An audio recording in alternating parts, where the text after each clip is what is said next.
This is Audible. Where Love Grows by J. Northcote. Read by Hamish Long.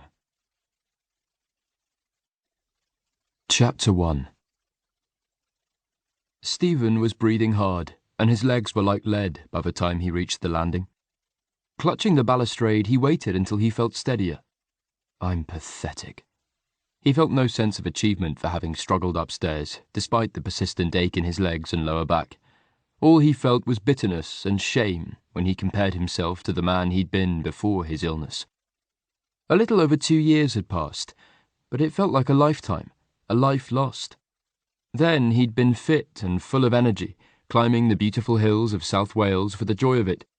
Now he could barely make it up the stairs in his own damn house.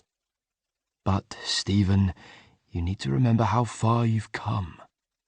The words his physiotherapist had spoken in his final session with her echoed in his head, countering his internal monologue.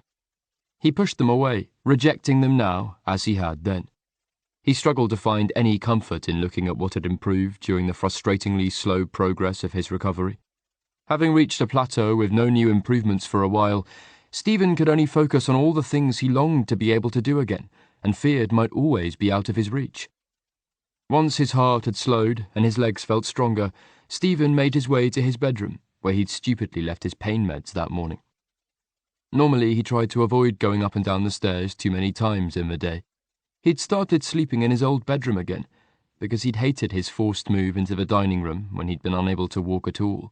As soon as he was able, and before his physio had been completely happy about it, he'd moved back to his old room and had changed the dining room into an office space. This allowed him to do his new job, the tedious bookkeeping that stopped him from slipping into debt now working as a gardener was out of the question. He swallowed 2 pills, standing at the sink in his ensuite bathroom, washing them down with water. They'd take the edge off the muscle aches, but he knew from experience they wouldn't do much for the nerve pain that still plagued him at random times. At least during the day, that was easier to ignore. As he walked back through his room, he wrinkled his nose at the stale smell. His sheets needed changing, but he couldn't find the energy to do it today. Instead, he went to the large bay window and opened the curtains wide, letting the sunlight flood in as he unfastened the catch and slid up the sash window. Fresh air drifted in with the sound of birdsong and the scent of late spring. Stephen caught his breath, feeling an ache in his chest that was mental rather than physical, as he stared out at his garden. Once a source of intense joy, it was now a neglected, chaotic mess. Without him to tend it for the last 2 summers, nature had taken over and established her dominance. The lawn was wild and full of weeds, as were the flower beds. Farther from the house, the greenhouse stood like a shipwreck. Broken panes of glass, damaged in an autumn storm, were jagged reminders of yet another thing he'd need to fix when he was finally fit enough, if he was ever able to manage his garden again. The chicken run beside that stood empty, the gate hanging off its hinges, and the space inside overtaken by weeds. The large beds, where Stephen used to grow most of his own vegetables, were a riot of brambles. Nettles and goosegrass had joined them in recent weeks, bursting forth on the tide of spring. At the far end of the garden, a couple of rows of apple trees stood in front of the stone wall that separated Stephen's property from the woods and fields beyond. It was a beautiful afternoon. The sky was vivid blue, unmarred by even the tiniest wisp of cloud, as though the morning rain had washed it clean. In the distance, the hills rose, stretching away in pale watercolour layers. Cool for mid-May, it was perfect hiking weather. The yearning ache behind Stephen's ribs intensified.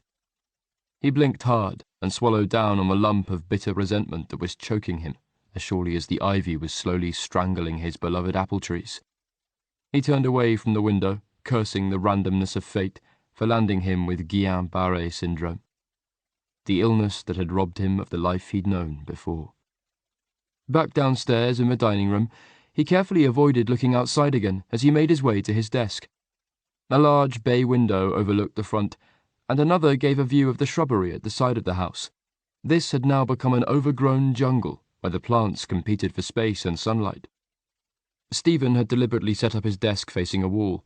That way, if he lost interest, as he frequently did in the bookkeeping work he did to make ends meet, He had only the fake leaves and flowers on the wallpaper to mock him, rather than the real thing. Sighing, he opened his laptop and turned his attention to spreadsheets and figures and the pile of receipts beside him.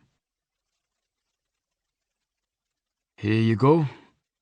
Stephen's traitorous hand shook a little as he put the mug of tea down on the kitchen table.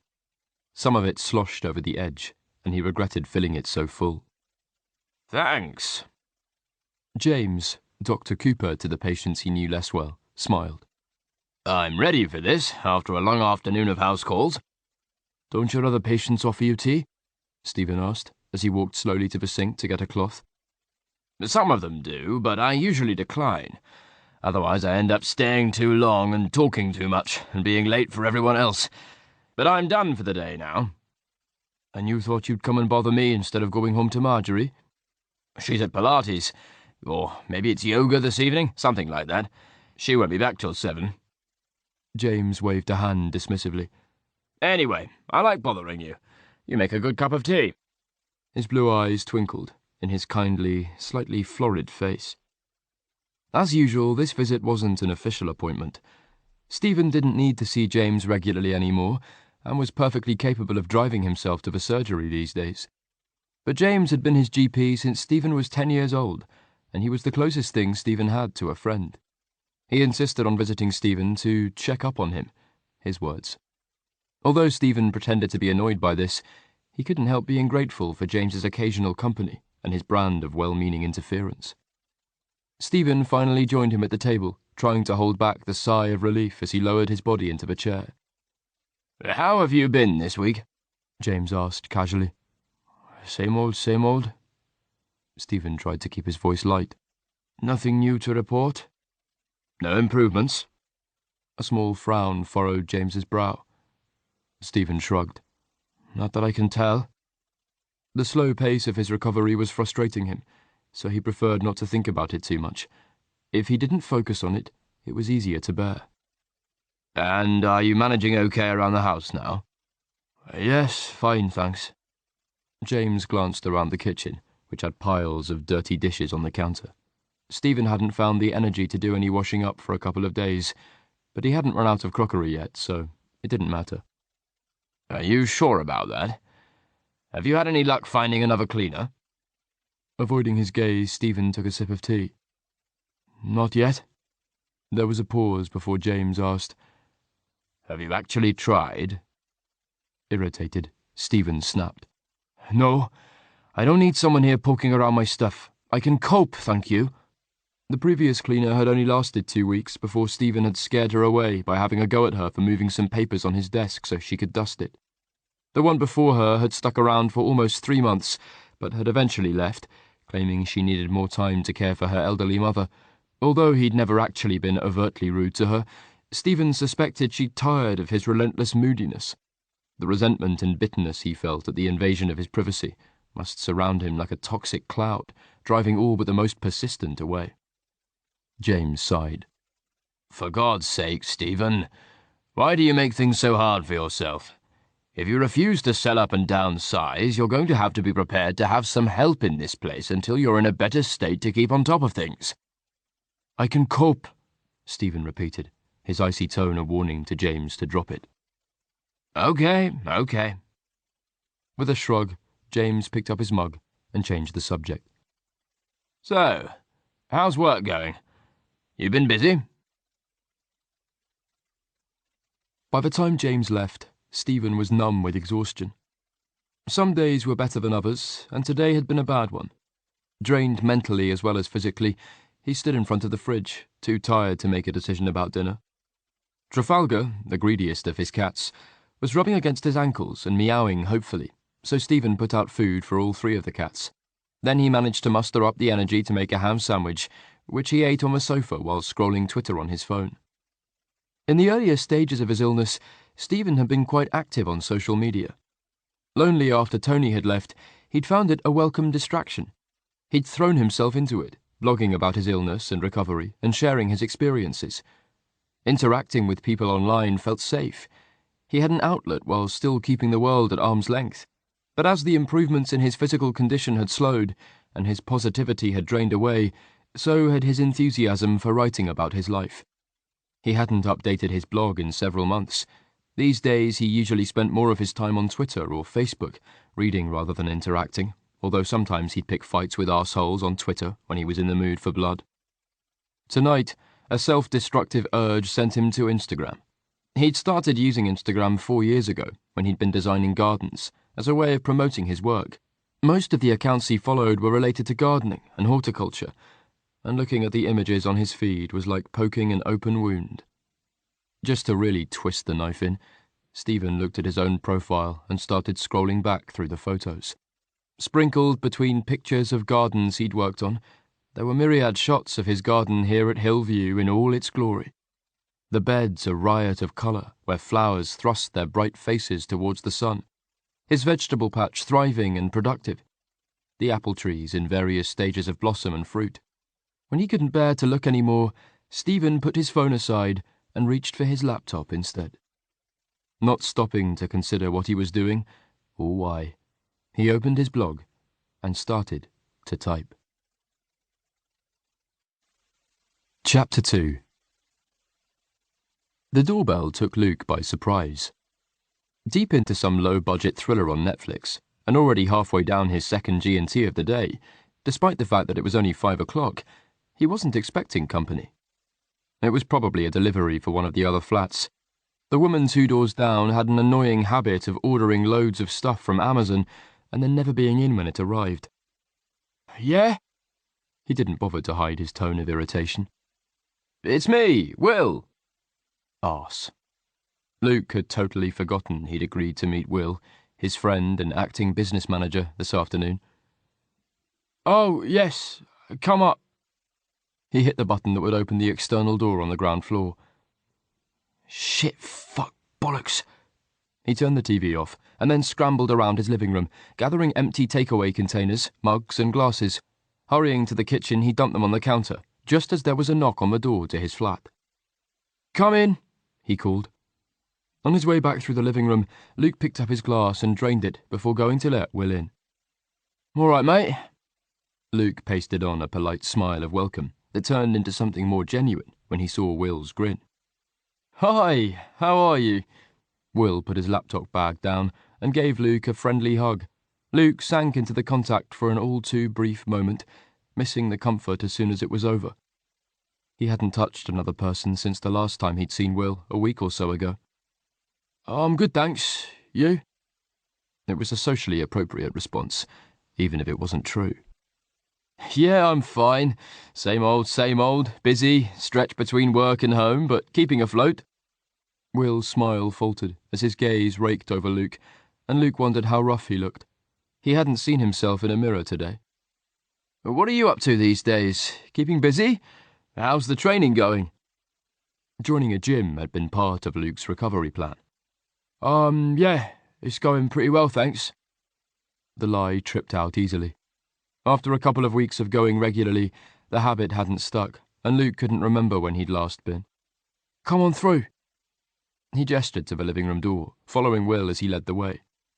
Changing the subject so Will wouldn't ask for more details on his training schedule, he asked, How's Sharon and the twins? They're great. The twins are finally sleeping through the night in their own room. He rolled his eyes and grinned ruefully. It only took them 4 years, so we're enjoying having the bed to ourselves again. I bet. Here, have a seat. Luke whipped a blanket off the sofa and folded it while Will sat. Sorry, it's a bit of a mess in here. I lost track of time today, so you caught me on the hop. No worries, I'm used to it. The twins can turn a tidy room into a shambles in the blink of an eye. It's their superpower. Will's tone was light, but Luke followed his gaze as it swept around the room.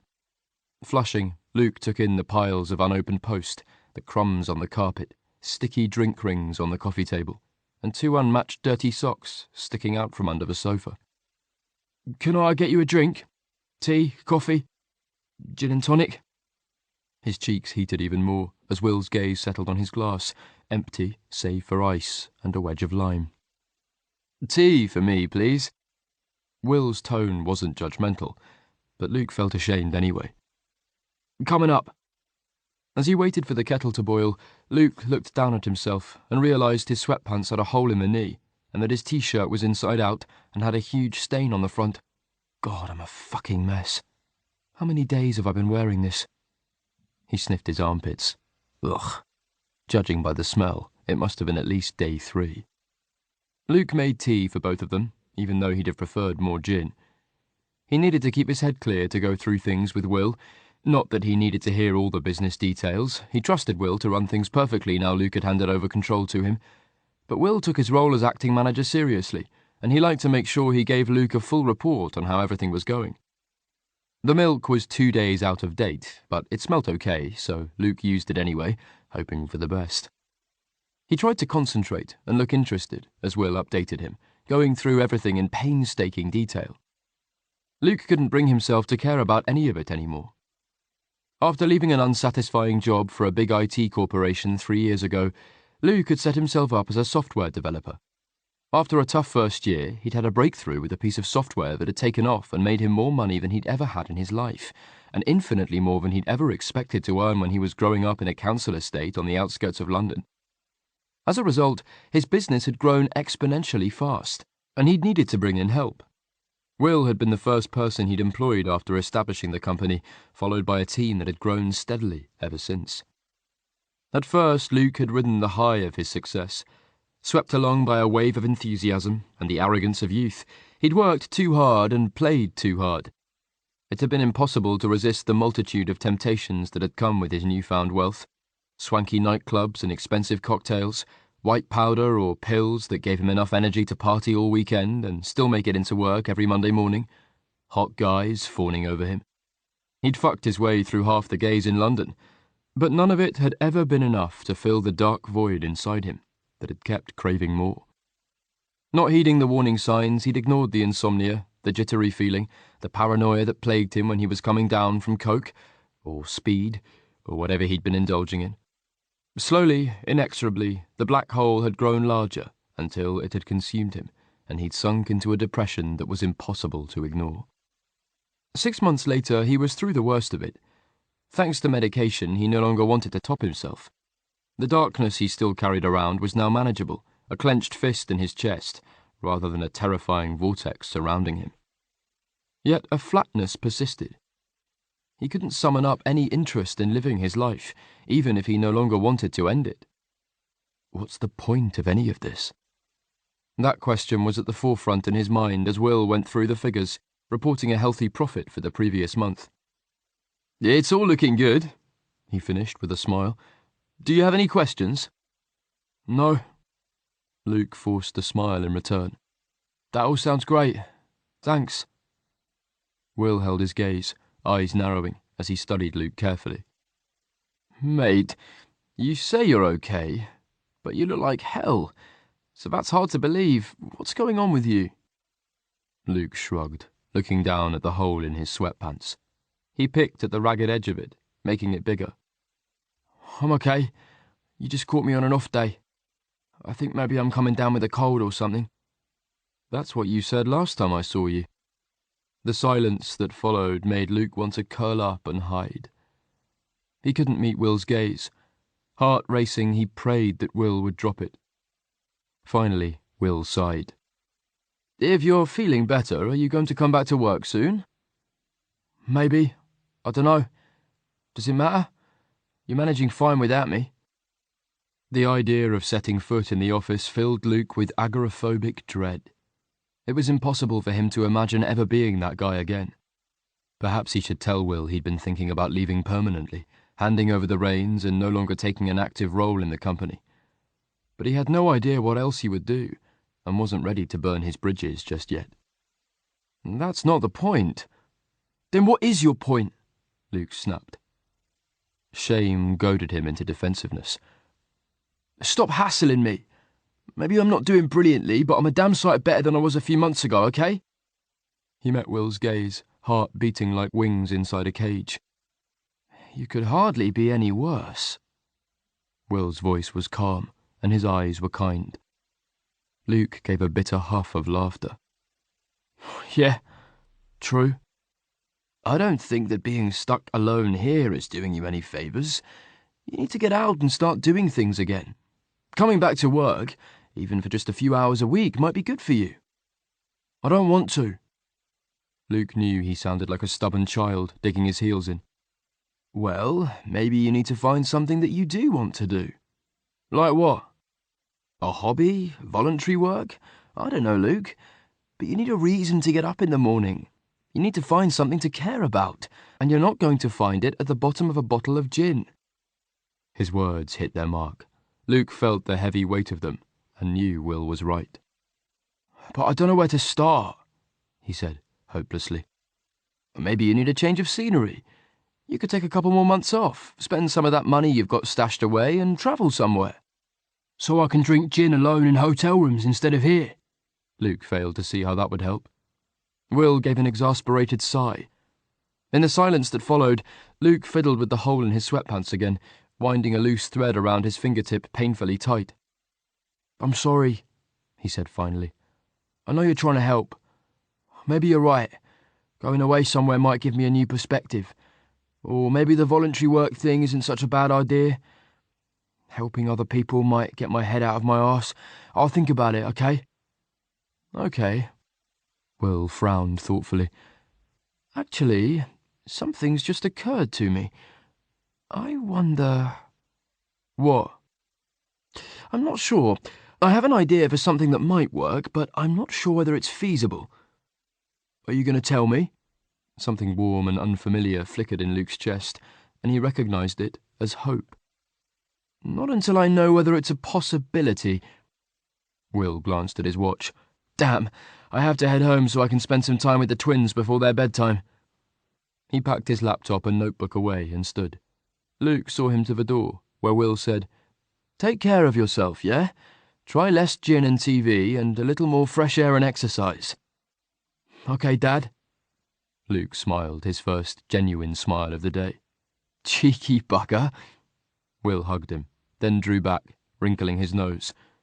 "And for fuck's sake, have a shower." "Yeah, sorry. Bye then. See you soon." Chapter 3. Stephen checked his email and saw that he had a couple of new comments on the blog post he'd made the previous week when he'd been feeling particularly low. He'd poured out his unfiltered anger and frustration, being brutally honest about the pain he still experienced, as well as the weakness and fatigue. He'd talked about how things he'd always taken for granted, going to the supermarket, cooking a meal, cleaning his house, were difficult now. Then finally he'd shared his sadness over his garden, adding a photograph of how it had looked before his illness and describing the state of it now. After posting it, he'd gone straight to bed, and he'd spent the following morning working, so hadn't checked back till the afternoon. The amount of responses it had garnered, both on the blog and where it had shared automatically to social media, had taken him by surprise. The sympathy expressed in them made him uncomfortable, and made him wish he hadn't posted anything. He hadn't been asking people to feel sorry for him. He'd just wanted to be honest about how things were. It had seemed pointless deleting the post at that point, though. Most of the people who followed him would already have at least skim-read it. There were a few replies from other survivors of GBS, which tempered his regret at spilling his guts all over the internet. Most of them identified with his frustration and thanked him for his honesty. Some shared their own stories of recovery and gave him hope that he might continue to make progress, albeit slowly. After checking the new replies on the blog, he went to Facebook, where he saw that he had a new message. On opening it, he found it was from Will, a guy he'd been friends with at uni. They'd lost touch soon after graduating, but Will had sent Stephen a friend request a couple of years ago. Since then, they'd had a few interactions online, nothing very meaningful, but Will had been following Stephen's recovery. He'd also been one of the people who had messaged Stephen to ask how he was doing when he'd stopped updating. Scrolling back now, Stephen saw that he'd let that message go unanswered. The new one read, "Hi, Stephen. I'm sorry to see that recovery is slower than you'd like. It must be hard living alone, and after seeing the old photos of your garden, I can only imagine how frustrating it is to watch all that hard work being undone. I have a suggestion for you. Maybe it's a daft one, but I thought I'd ask anyway. Long story short, I have a friend here in London who's at a loose end, and he could use a change of scenery. I thought perhaps he could stay with you for a while, if both of you were into the idea, and help you out a bit.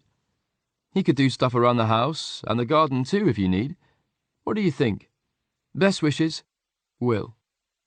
Stephen frowned, a hot rush of anger and humiliation rising as he read. No fucking way, he said to the empty room. Furious, he typed his reply quickly, taking out his irritation on the keys as he jabbed at them. Thanks, but I don't need a live-in carer. Regards, Stephen. A final sharp tap on the keyboard sent his reply through the ether. Fuck Will and his interfering. The message was marked as read immediately, and he could see that Will was typing a reply. Stephen waited a few minutes before it finally came through. I probably should have explained things better.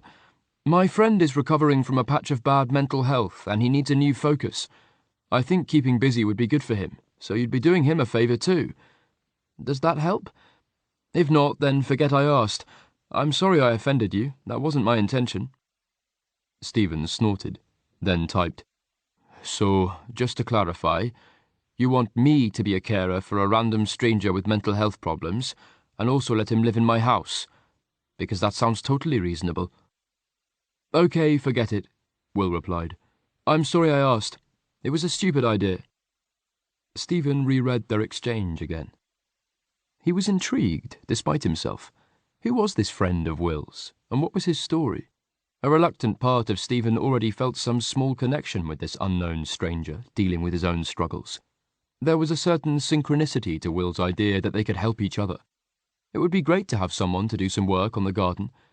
Even paying for a cleaner was a stretch with the amount of work he could manage, and there was no way he could afford a gardener for enough hours a week to make any significant impact. But could he really cope with having someone living here? Stephen had lived alone since he'd inherited the house 10 years ago when his parents died. Tony had been desperate to move in with him, but Stephen hadn't caved to the pressure and had guarded his independence fiercely. Given what had happened after his illness, Stephen knew he'd made the right decision. Even if Tony had stuck around, Stephen would have hated being dependent on his lover. How could Tony have ever felt the same about him after having to wipe his arse and bath him? It had been better for Stephen to suffer that indignity at the hands of a kind but dispassionate stranger than from the man who used to beg for more as Stephen had fucked him into the mattress. Sharing his space with another person would be alien, but it was a big house, ridiculously large for a single inhabitant. Perhaps they could make it work, and there wasn't much to lose in trying. If this friend of Will's was prepared to do housework, then it would save Stephen having to look for yet another new cleaner. Maybe it is a stupid idea, he typed, but I'll give it a try. He can come for a week and we'll see how it goes. He pressed send and waited. Will replied quickly with, Awesome! A trial basis sounds sensible. What's his name, this friend of yours? Luke, Will replied, then added, I'll talk to him about it later and see what he thinks. I'll get back to you ASAP. It hadn't occurred to Stephen till then that this other man, Luke, might turn down the suggestion anyway. That would be an anticlimax after Stephen's bold decision. 2 visits in as many days, Luke said as he opened the flat door to Will again. What's the occasion this time? Or are you just checking up on me? Will had messaged earlier to ask whether it was okay for him to come over after work, but when Luke had asked why, he hadn't got an answer. Do I need a reason? Will hugged him. Wow, you smell much better today. Luke chuckled. Glad to hear it. I took your advice and showered. Come through. The flat was tidy for once, and Luke had managed to stay off the gin. Tea? No, thanks, I can't stay long. Will followed Luke into the living room and took the armchair, while Luke sat in his usual spot on the sofa. What's this about, then? Luke raised his brows. Well? Will turned his wedding ring on his finger nervously. You know we talked about how a change of scenery might do you good? A break from London? Doing something different? Yeah. How would you feel about spending some time in Wales? An old friend of mine lives there, and he could use some help. He's been ill with some neurological thing. I forget the name of the condition, but it put him totally out of action for a while. Although he's much better now, he's still finding it difficult living alone. Luke frowned. What sort of help does he need? Like, dressing himself and showering and stuff? He wasn't sure he could handle doing that for a stranger. "Oh, no, I'm pretty sure he's okay with all that," Will assured him. "I think it's more around the house, cleaning, cooking, that sort of thing. His house is big, so it's a lot for him to maintain alone. It's in a wonderful location, surrounded by countryside. I think it might be just what you need, and you'd be helping someone else in the process." Luke supposed a bit of cleaning didn't sound too onerous, but there had to be a catch. "I'm not sure about going to live with a total stranger. What's he like? Tell me more about him." "Well, he's called Stephen Matheson, and we were friends at uni. We lived in the same corridor in our first year. He was a bit of a loner, but I got to know him because we were both studying maths. He was more conscientious than me and never missed lectures, so I used to borrow his notes to catch up when I skipped." Will grinned sheepishly. "I had a few too many late nights and hangovers. Anyway, he gradually opened up a bit and started socialising more. When we moved out of halls, he shared a rented house with me and some other mates." "What did he do after uni? And if he lives alone in a massive house, surely he must be well off. Can't he afford to pay for help?" Luke was intrigued by the mysterious Stephen. "He stayed in London for a couple of years, working in a bank, then took a year out to go travelling. I lost touch with him for a while then. When he got back to the UK, he moved to Bristol. I think he was training to be an accountant or something, but he inherited the house when his parents died, so I guess he decided to live there afterwards." "Both his parents died? How?" Luke had no family either, so he felt an immediate affinity for Stephen. He understood that particular brand of disconnection. "I don't know the details. An accident, I guess." That seemed likely, if they died at the same time. Poor bloke. That must have been rough. There was a silence, both of them lost in their own thoughts for a moment. "What do you reckon?" Will asked. "Are you up for it? Stephen said he'd give it a try. He suggested a week's trial so you can see if it works out. You could go and see how you get on, then if it goes well you can negotiate staying for longer." What have I got to lose? Luke figured if it was a disaster he could bail even before the week was up. "Okay then," he shrugged. "I'll give it a go." "Brilliant!" Will beamed. Luke wished he could share his enthusiasm, but it was a long time since he'd felt enthusiastic about anything. "Oh," Will added, "I forgot to mention that Stephen could use some help in his garden too." "What sort of help?" "All sorts, I think. He's got this amazing bit of land, or it used to be amazing at least, but it's gone wild since he's been ill. I'm sure you could make a bit of a difference to it while you're there, clearing weeds, pruning things, maybe even some planting. It's the right time of year for that." "But Will, I know fuck all about gardening." Luke's voice rose in alarm. "I'm a city boy, born and bred, remember? I've never even mowed a sodding lawn." Will waved his hands airily. "You're smart and you can learn. It will be good for you. Fresh air, nature and exercise. Don't they even offer gardening on prescription these days? I'm sure I read something about that recently. Anyway, I digress." He stood. "Sorry, I have to dash, but I'll let Stephen know that you'll give it a try. Is it okay if I give him your contact details? Then he can get in touch and you can work out between you when you're going to go." Luke nodded. Yeah, that's fine." This new reality was starting to take shape in his mind, as he realised this was actually going to happen. He was leaving London and going to Wales to stay with a total stranger and help sort out his out-of-control garden, apparently. "If I don't see you before you leave, I'll give you a call to catch up and see how you're getting on at Stephen's place." Will's hug of farewell was tighter than usual. Maybe he could sense that Luke felt as though the ground was shifting beneath him. Everything familiar and safe was slipping away. "Bye then." Will pulled away, giving Luke's shoulder a final pat before heading for the door, while Luke followed him. "Take care." "Bye," Luke said, as Will let himself out. After he'd gone, Luke sat down on the sofa, feeling slightly dazed. What the fuck have I just agreed to? Chapter 4. Restless and antsy, Stephen couldn't settle to get any work done, so he gave up trying. Instead, he channeled his nervous energy into cleaning the kitchen, glancing at the clock as it ticked its way past 4 and on towards 5. Luke was due to arrive this afternoon, but he'd been vague on the timing. Sometime between 2 and 4, depending on the traffic. Presumably the traffic had been busy. Exhausted, eventually Stephen made himself a cup of tea and went to sit in the living room. He tried to read, but was distracted by every sound outside, jerking his head up to see if it was a car turning into the driveway. What was this Luke chap going to be like? They'd exchanged a few emails and text messages over the last week to organise his visit, but they'd been brief and businesslike. Stephen didn't have much of a feel for him as a person. Will hadn't volunteered much information, and now Stephen wished he'd asked more questions. All he'd got from Will was the part about Luke recovering from some mental health issues, but even that had been vague. If Luke and Will were close, it was likely that Luke would know far more about Stephen. Will might have even given him the link to Stephen's blog. Not that there would be any reason for him not to, it was a public blog, but the thought was unsettling and made Stephen feel at a disadvantage somehow.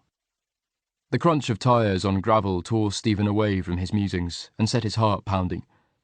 Angry with himself for feeling so nervous about this meeting, he got up to watch as a silver Maserati pulled up outside next to his battered old Land Rover. Sunlight reflected off the windscreen, so Stephen couldn't see Luke until the door opened and he climbed out. Just one look at him made Stephen feel inadequate. Luke was conventionally handsome, with a sharp-edged symmetry to his features. Dressed in jeans and a pale grey jumper, his clothes looked a little too large for him, suggesting he'd once carried more muscle on his frame. Stubble shadowed his jaw, and his immaculate dark hair lifted slightly in the breeze as he took his sunglasses off to study the house. With one hand resting casually on the roof of his fancy car, Luke wouldn't have looked out of place in a fashion magazine. Stephen wondered whether he was anxious about this meeting too. If he was hiding it well. Luke's gaze finally landed on the living room window. As he caught sight of Stephen, he held up one hand in a tentative greeting, which Stephen returned before turning away to head for the front door. Ignoring the ache in his back, Stephen stood tall, refusing to show any sign of weakness as he opened the door to find Luke climbing the steps, a friendly smile on his face. "Hello," Stephen greeted him. Self-conscious about his lopsided smile, another legacy of the GBS, he kept his features neutral. "Hi." Luke offered Stephen his hand to shake as he reached the top step. "You must be Stephen. I'm Luke, although I guess that's probably obvious," he added, revealing a small chink in his armour of confidence. "It's good to meet you." He talked quickly, and his accent took Stephen by surprise. He'd been expecting something more clipped and public school based on appearance, but Luke's voice had more than a hint of London about it. "You too." Stephen shook his hand. Luke's firm grip contrasted with the smoothness of his palms. It was obvious he'd never done any manual work. Stephen's calluses from gardening had taken months to soften. "How was your journey? Not the best, I'm assuming." Luke looked surprised. "It wasn't that bad, actually. Much faster than I thought. Why did you think—" Then he flushed. "Oh, yeah, I'm sorry I was late. It took me a while to get myself sorted to leave. I hope I haven't messed up your day." "Not at all," Stephen replied, keeping his voice light to hide his irritation. A heads-up by text would have been nice. "Come in. I'll show you your room." "Okay, cheers. Let me nip back and grab a couple of bags from the car." "I'll give you a hand." "There's no need," Luke said. Stephen followed him anyway. "Nice car." He eyed its sleek lines. Luke obviously wasn't short of money. "Thanks, although I think your vehicle looks more suitable for the terrain." He grinned over his shoulder as he lifted a suitcase out of the boot. "The track that links your place to the main road was bumpy as hell." Stephen snorted. "Yes, sorry about that. Here, let me carry one of those." He reached for an expensive-looking leather holdall, leaving the much larger suitcase for Luke. "Are you sure?" Luke frowned uncertainly. "I can take both." "I can manage," Stephen snapped, his pride stinging. The bag was heavier than it looked, but there was no way he was backing down now. "Okay, thanks." Luke locked his car and put the keys in his pocket. Lifting the case easily, he followed Stephen into the house. Stephen took the stairs much faster than he should have done, and by the time he reached the landing, he was struggling. "This way," he managed, trying to hide how breathless he was as he opened the door to his right. He'd given Luke a room that his mother had dubbed the Green Room, because it had been decorated in shades of green and white. The walls were papered with a leafy print that gave the impression of being in a sunlit forest, and large bay windows overlooked the garden. "Wow, what a beautiful room!" Luke put his case down and looked around, impressed. Stephen put the bag on the king-size bed with relief, resisting the urge to stretch out the ache in his arm and shoulder. Dusting this room and making up the bed this morning had already tired him out. Cleaning the kitchen this afternoon on top of that had been stupid. He still needed to make dinner for them both, and had very little energy left. "Glad you like it. There's no ensuite, I'm afraid, but there's a bathroom right next door. I put some towels in there for you." "Thanks." Luke had walked to the window and was looking out. "The view is incredible too. Look at those hills. This is a far cry from what I'm used to. From my flat, all I can see is buildings and pigeon shit. There's barely even a tree in sight." Stephen shuddered inwardly at the thought. "I couldn't live in a city again. It was fun for a while, but it's not for me." Luke shrugged. "I'm a Londoner, born and bred. I've never lived anywhere else." They fell silent, standing shoulder to shoulder as they gazed out at the vivid green fields and the more muted tones of the hills in the distance. Stephen experienced the usual tug of longing to be out there walking, eating up the miles with the rhythmic tread of his boots as he drank in pure, undiluted nature. He turned to look at Luke's profile instead, noticing how his features had softened, a hint of a smile tilting his lips. A jolt of attraction took Stephen by surprise, the sensation unfamiliar. It had been a long time since he'd been in close proximity to someone he had any sexual interest in. He tamped it down quickly. "Would you like a cup of tea while you unpack? Then I can give you a tour of the place a little later." "Tea would be great, if it's not a hassle. I can come and get it myself if you want." Stephen did want. He wanted nothing more than the chance to sit down and try to regain some energy, but he was damned if he was going to admit that to Luke. "No need. I'll bring it up."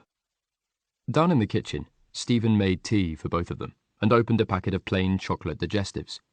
He ate a couple while he waited for the tea to brew, hoping the sugar would give him a bit of a boost.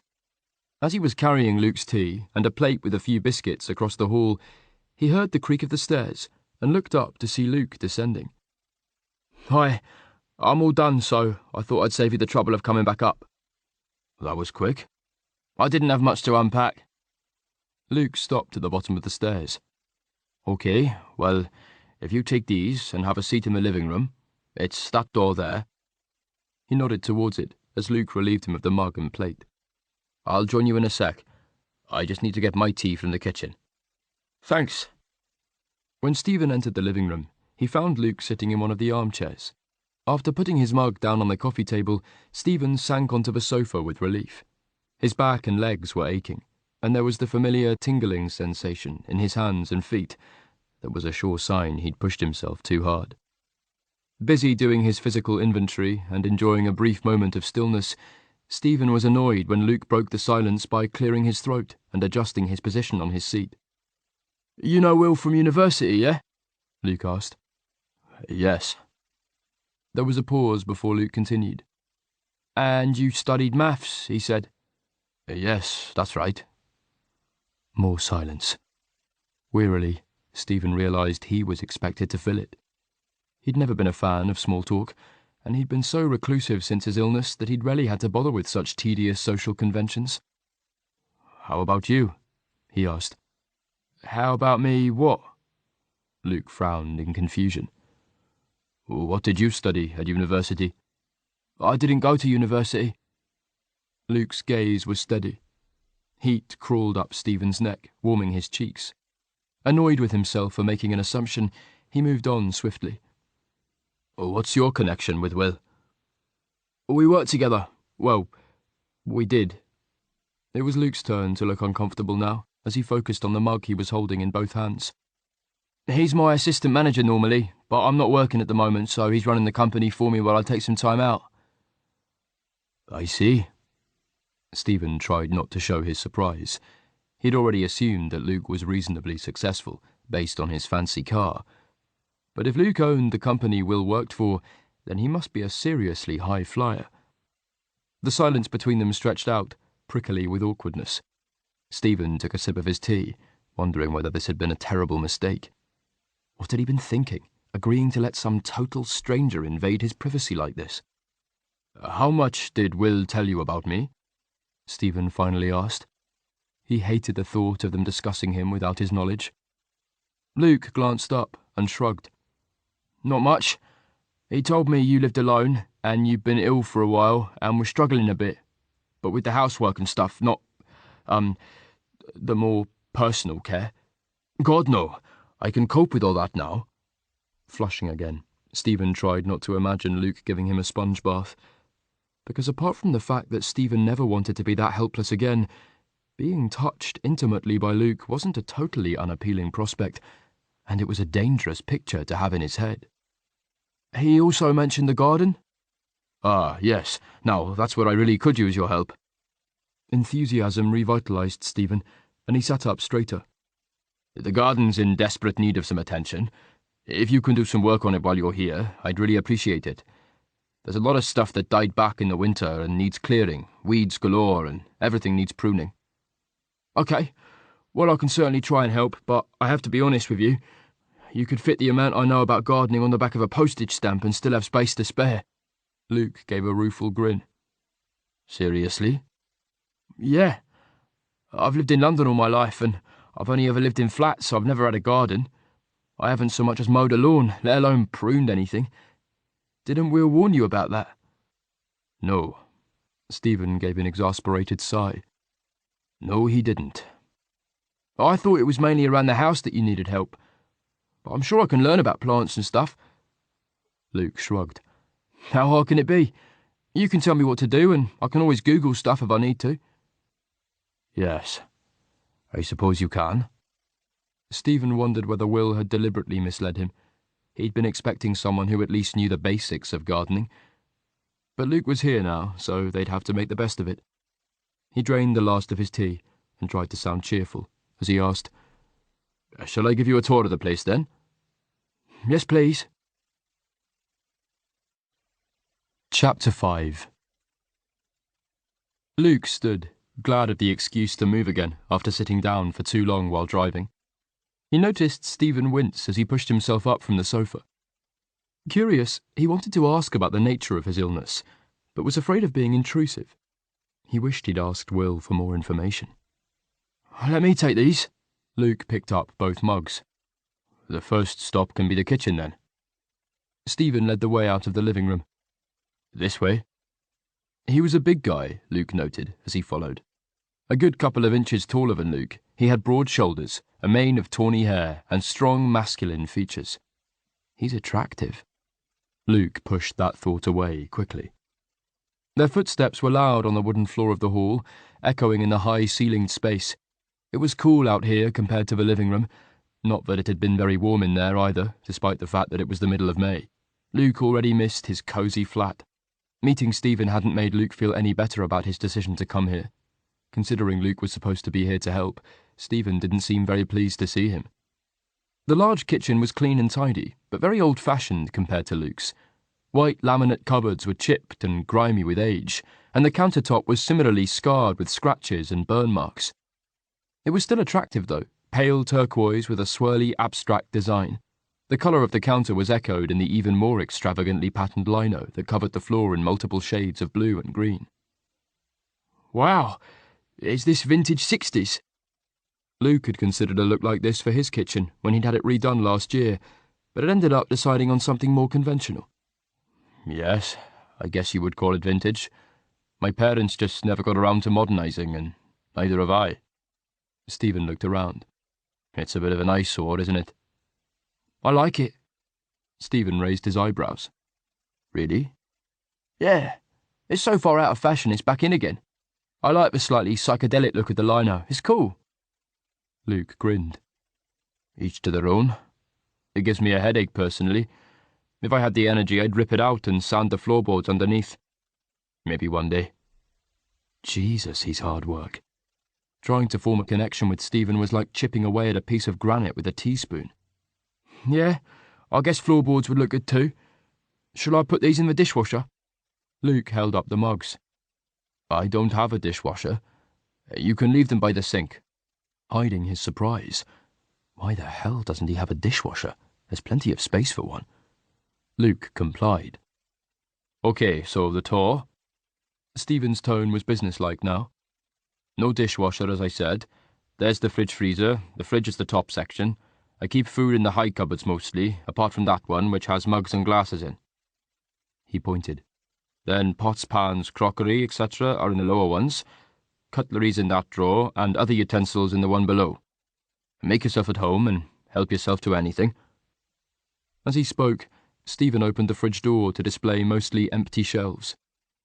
I need to do a grocery delivery soon. I've got frozen lasagna for tonight. I hope that's okay. Yeah, of course.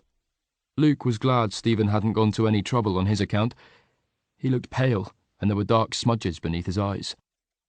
What time do you want to eat? Stephen asked. Whenever suits you. They take a while, so I'll put the oven on to preheat now. He turned a knob on the cooker, which also looked like a relic from the 60s. There was a hiss and the click of the ignition, followed by the whoosh as the gas lit. There's a utility room through here. Stephen walked through an open door, and Luke followed him into a smaller room. It had the same lino and countertop with a tall cupboard in one corner. The washing machine's in here, and a dryer, and space to hang coats and store shoes and boots. That's the back door to the garden, but I'll show you outside later.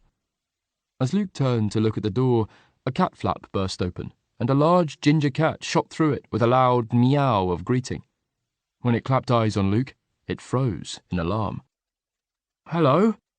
Crouching, Luke offered the cat his hand. Wide, gooseberry green eyes stared at him warily for a split second, before it turned tail and crashed back through the cat flap, leaving it swinging like a saloon door in an old Western movie. Was it something I said? Luke asked, as he straightened up. He's not a fan of visitors. Much like its master, Luke thought wryly. So I see. Well, hopefully he'll get used to me. What's his name? He was fond of cats, but had never owned one. Euston. Right, let's show you the rest of the ground floor. After you. Luke went back through the kitchen to the hallway. On the right is the downstairs loo. Stephen pointed. And the next door along is the dining room. Well, officially, but I always eat in the kitchen, and I use the dining room as an office these days. Go on in. Opening the door, Luke stepped through to find a room with dark wooden floorboards and wallpaper patterned with extravagant leaves and flowers. It was rather gloomy, despite having a large bay window that looked over the drive, and another window on an adjacent wall. A grand-looking dining table stood in the centre of the room. The dust on its surface suggested it was a long time since anyone had used it. A messy desk took up one particularly dark corner, tucked away facing the wall. It seemed like an odd position to choose. Luke would have set it up by a window. Noticing an upright piano against one wall, Luke asked, Do you play? I used to, Stephen replied, but I haven't in ages. I always wanted to learn the piano when I was a kid. Luke had been fascinated by the piano in the hall at his primary school, watching entranced as a teacher had played hymns on it while the kids sang along during assemblies. It had been magical to him how her quick fingers on the keyboard could conjure up such a rich, complex sound. Why didn't you? Stephen's gaze lit on Luke, bright with curiosity. No opportunity, Luke shrugged. Music lessons cost money, and that had been in short supply while Luke was growing up. Well, feel free to use it while you're here. There are some old books in the seat of the piano stool if you lift the top up. I expect there's a beginner's one in there from when I was a child. My parents never threw things away. Touched by the offer, Luke smiled. Thanks. I might take you up on that. Stephen's impassive expression softened fractionally for a moment before he got back to business. Right, you've already seen the living room. Let's go upstairs next. He ushered Luke out of the hallway, then stood aside so Luke could go up first. Some of the stairs creaked as Luke ascended. He wondered how long it would take him to remember which ones were the culprits, and whether he'd be staying long enough to learn the particular tone of each. When he reached the landing, he looked back to see that Stephen was only halfway up. His knuckles were white where he gripped the banister, and his gaze was cast down as he climbed with grim determination. Luke looked away, glancing instead through the door to his room, which he'd left ajar. Oh, I've got a roommate. A tortoise-shell cat was curled up on his bed in a tight ball of multicoloured fur. Luke went in and sat on the edge of the bed. The cat opened one eye, decided he wasn't a threat, and closed it again. Reaching out a tentative hand, Luke stroked it, and the cat began to purr.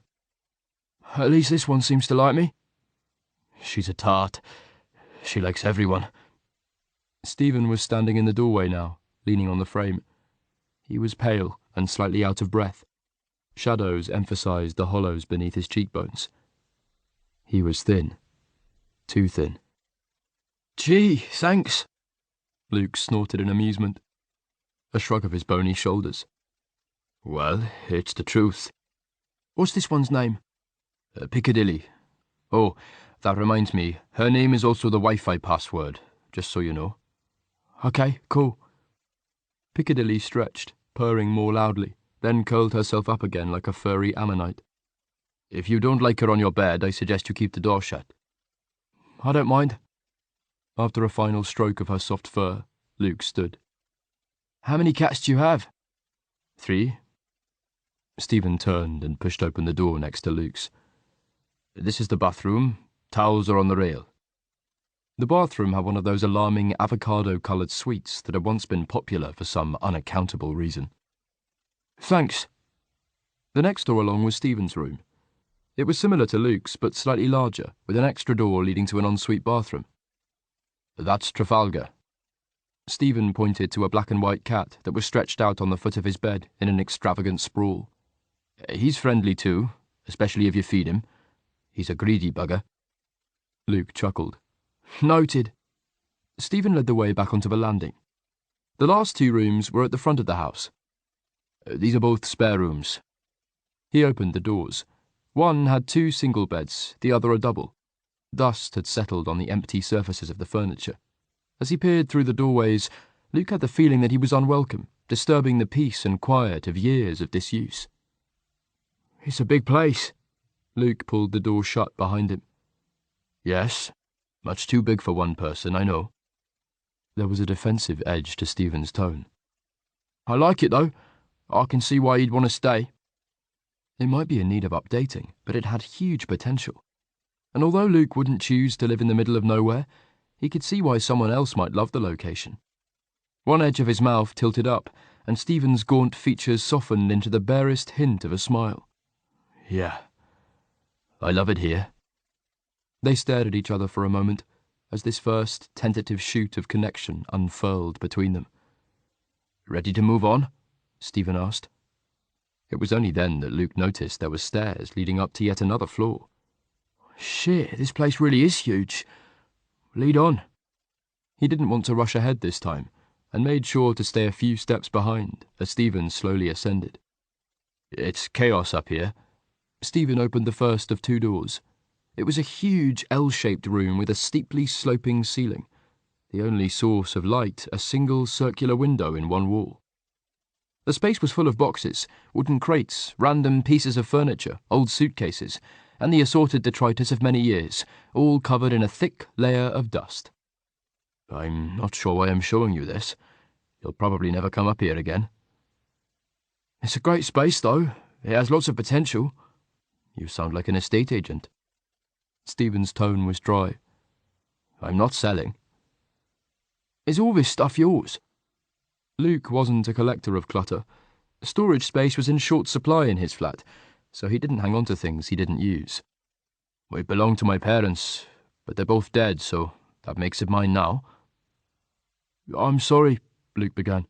"It's been 10 years, Stephen said briskly. "I wish I'd sorted out all this crap before I got ill. Oh well, maybe one day I'll have the energy." He turned abruptly and walked back through the door to the landing. Luke lingered a moment, watching motes of dust dance and swirl in a shaft of light from the window. "Are you coming?" "Yeah, sorry." Stephen had the other door open already. "This is more of the same, and the hot water tank is in here too." He didn't attempt to enter, so Luke looked over his shoulder. It was a smaller room, less cluttered than the last one. A few boxes stood on dusty floorboards, and the dark hulk of the water tank lurked in the shadows at the far end. "That's the house done. Garden next." Luke stepped back so Stephen could close the door. As he followed Stephen down the stairs, he noticed Stephen was moving even more cautiously, holding himself with the tense, brittle look of someone in pain.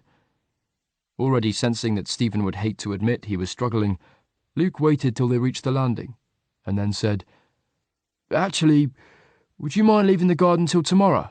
I'd like to have a shower before dinner, if that's all right, and it would be dark after that." Stephen studied him for a moment, then shrugged. "Yes, whatever you prefer." He looked at his watch. "I'll put the lasagna in now. Dinner should be ready by about 7. "Can I help with anything before I shower?" Luke asked, even though he could guess what the answer would be. "No, thank you."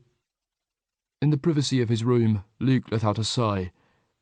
Blimey, Stephen was exhausting. Usually good at building a rapport with people, Luke wasn't used to having to work so hard at conversation. Stephen was as prickly and defensive as a cactus, and as adept at keeping people at arm's length. Sitting on the edge of the bed, Luke stroked Piccadilly, who stirred and lifted her head to look at him, purring as he rubbed under her chin. "You're cute," he told her. His gaze snagged on the bottle of red wine he'd brought with him as a gift for his host, and he wondered whether Stephen was a drinker. God, what if he's teetotal?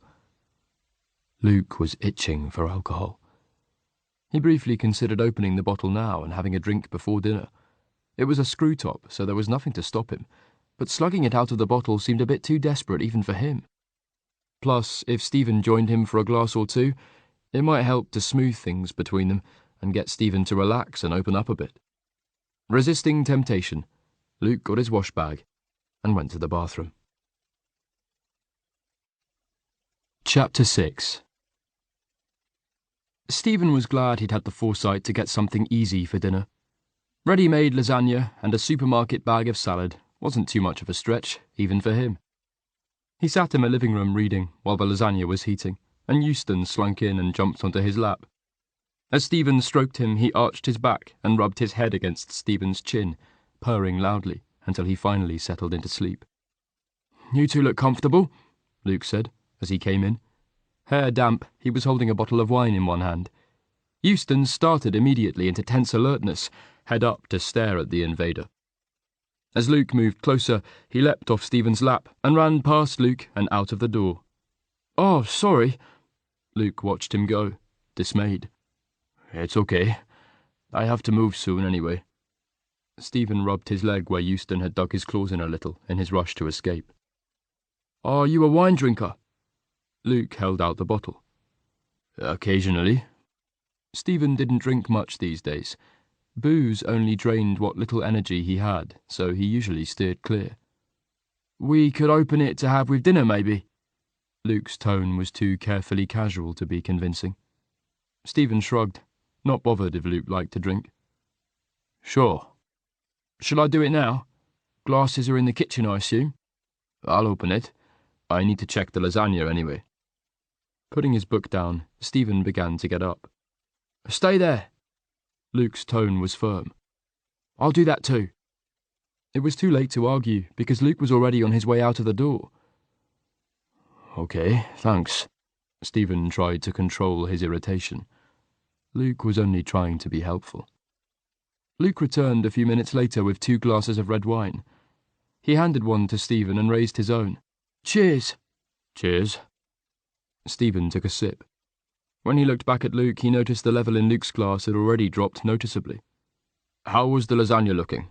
It should be nearly done." "Oh yeah, I reckon it's ready. It was a little brown at the edges, so I turned the oven down." "Okay, let's go and eat then." By the time they'd finished dinner, Luke had downed 3 glasses of wine. Stephen was feeling pleasantly relaxed from his first glass and had barely touched his second. In contrast, Luke seemed on edge, alternately drumming his fingers on the table and fiddling with the stem of his empty glass. Stephen caught him eyeing the bottle, which still had a little left in it. Taking pity on him, Stephen picked up the bottle. "Here, let me top you up." "Thanks, but won't you want more later?" "This is plenty for me."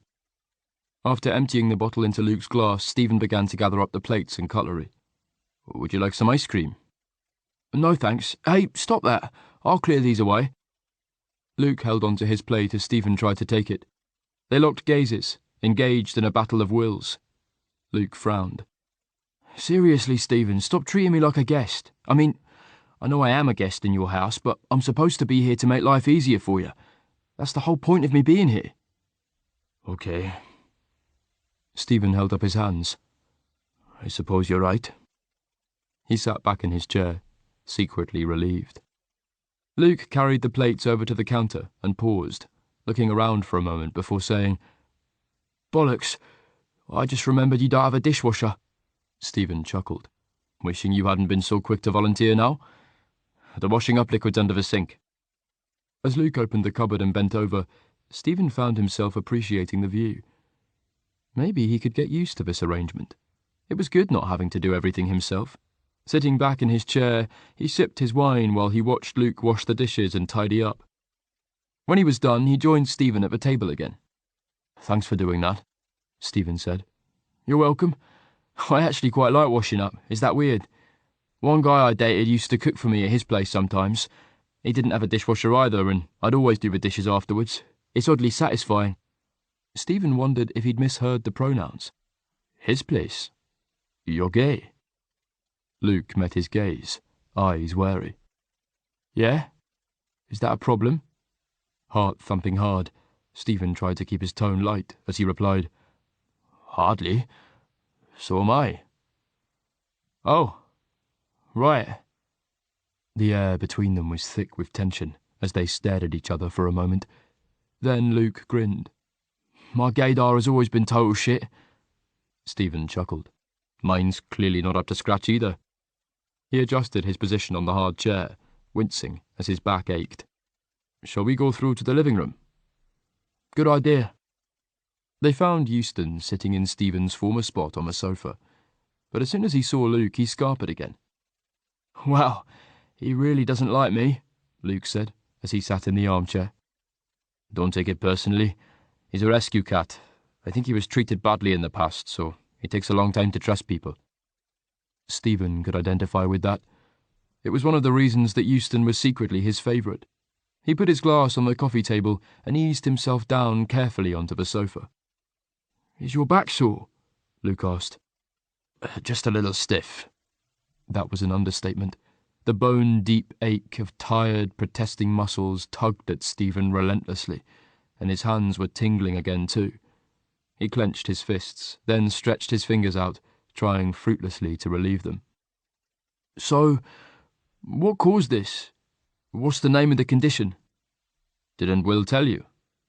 Stephen wasn't in the mood for talking about his illness.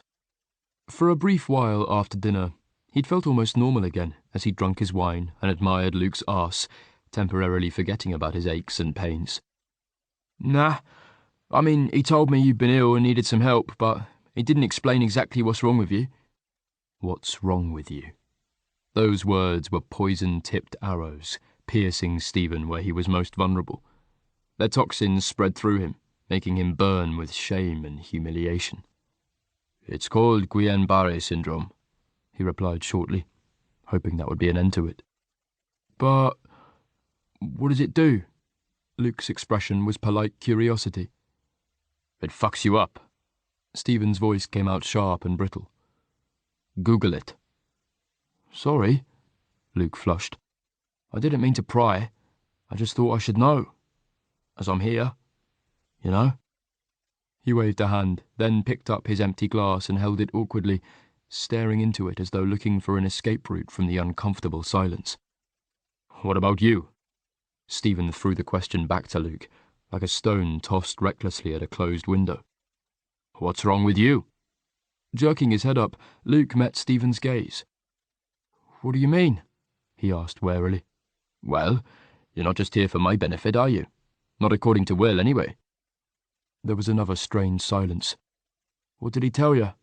Not much. Only that you'd been through a bad patch of mental health and could use a change of scenery. Luke clenched his jaw and lowered his gaze, focusing on his wine glass as he put it down carefully. Yeah, well, that's the short version. Stephen waited for Luke to elaborate. He sighed. A bad patch is putting it mildly. I was depressed. I basically hit rock bottom and couldn't carry on. Stephen could relate to that feeling only too well. But you're On the mend now. What changed? I stopped work, saw my GP, started medication. Luke glanced up, shoulders hunched defensively. The meds helped? Stephen asked neutrally. He'd been advised to take antidepressants by James more than once, and had always refused. Irrational, maybe. But antidepressants wouldn't make his body work any better, and that was what needed fixing as far as Stephen was concerned. I'm pretty sure they saved my life. The flash of vulnerability on Luke's features was pure and honest, like a polished blade in sunlight. Moved, Stephen swallowed. Well, that's good. So yeah, Will thought coming here might help me too. I mean, I'm a lot better now, so don't think I'm going to top myself or anything. Stephen flinched at his words, but Luke didn't seem to notice. But I'm still nowhere near where I was before, and I'm not sure I want to go back to living how I was. Well, I definitely don't. It was my lifestyle that messed me up, so I need to make some changes. Luke leant back in his seat, the tension in his body softening. Will reckoned a change of scenery might give me some perspective. He's probably right. His lips quirked into a small grin. Will's usually right. Stephen returned the smile, forgetting to be self-conscious about the lack of symmetry. Yes, Will's always been annoying like that. Silence fell again, but without any of the tension from before, until suddenly the peace was shattered by an eerie scream from outside. Luke visibly jumped, eyes wide as he turned towards the window. What the fuck was that? Just a screech owl. Stephen chuckled. Are you sure? It sounded human. Well, almost. Luke shuddered. Very sure. There are lots of them around here. You'll get used to hearing them. Unable to hold back a yawn, Stephen stretched his aching muscles. I'm sorry to be rude, but I need to go to bed. Have you got everything you need? Yes, thanks. Well, make yourself at home, use the TV if you want, and help yourself to anything from the kitchen if you're hungry. Stephen pushed himself up slowly. Thank you, but I'm tired too. Luke stood in one enviably swift movement and picked up their glasses. I'll wash these, then I'll head up too. Okay. Good night, Luke. Night, Stephen. Chapter 7. It was only when Luke got up to his room that he realised his plans to get Stephen to talk had backfired. Instead, Luke had been the one who'd been prized open like a reluctant oyster and spilled his guts everywhere. Sitting on the end of the bed, he stroked Piccadilly, flushing as he remembered the things he'd said. At least he hadn't mentioned the drugs. He was far more ashamed of his addiction than he was of the depression that intertwined with his substance abuse. As the child of an addict, it was unbearable to him that he'd fallen into the same trap. He'd gone off the rails for a while after his mum had died, but had got his life back on track after that. He spent a long time believing he was in control of his substance use until things had gradually escalated to a point where he couldn't function. Will had tried to get him to see a counsellor when he'd been at his worst, but Luke had flatly refused. He'd had no desire to talk about his feelings and dig into the whys and wherefores. He'd quit the drugs and was taking his medication. Alcohol was still a problem, but he'd deal with that in his own time. Being here might help, as Stephen obviously didn't drink much. Wanting to forget about his own issues for a while, Luke got out his laptop. At least Stephen had given Luke the name of his illness, albeit reluctantly. He told Luke to Google it, so that's exactly what Luke was going to do. He propped himself up against the pillows, laptop on his knees as it powered up. Piccadilly got up and stretched indulgently, then padded closer to him on dainty paws. As Luke stroked her, she settled down beside him, body warm against his thigh as she purred. Bollocks, he muttered, as he opened his browser and realised that of course he had no internet connection. But then he remembered. It's a good thing you're here to jog my memory, he said to the cat, as he typed her name into the password field. It took 2 attempts as he needed the capital P, but then he was in. Luckily, Google interpreted his creative spelling of Guillain-Barré and took him to a plethora of search results. Wikipedia, of course, medical sites, online support groups, survivors' stories, blogs. Luke opened a few promising ones in separate tabs, then lost himself in research as he worked his way through them. As he read, a rising wave of horror filled him. GPS sounded like an awful thing to experience. Sudden and devastating, it caused varying degrees of paralysis, pain, and loss of sensation, while the patient was still conscious and aware of what was going on. Luke couldn't begin to imagine how terrifying that must be. The only positive note was that the condition eventually reversed itself, leaving most survivors able to live a relatively normal life. In some cases, there were no lasting effects at all, but many people were left with some of the issues Stephen seemed to be struggling with. He wondered if Stephen was still recovering, or if this was as good as it was going to get for him.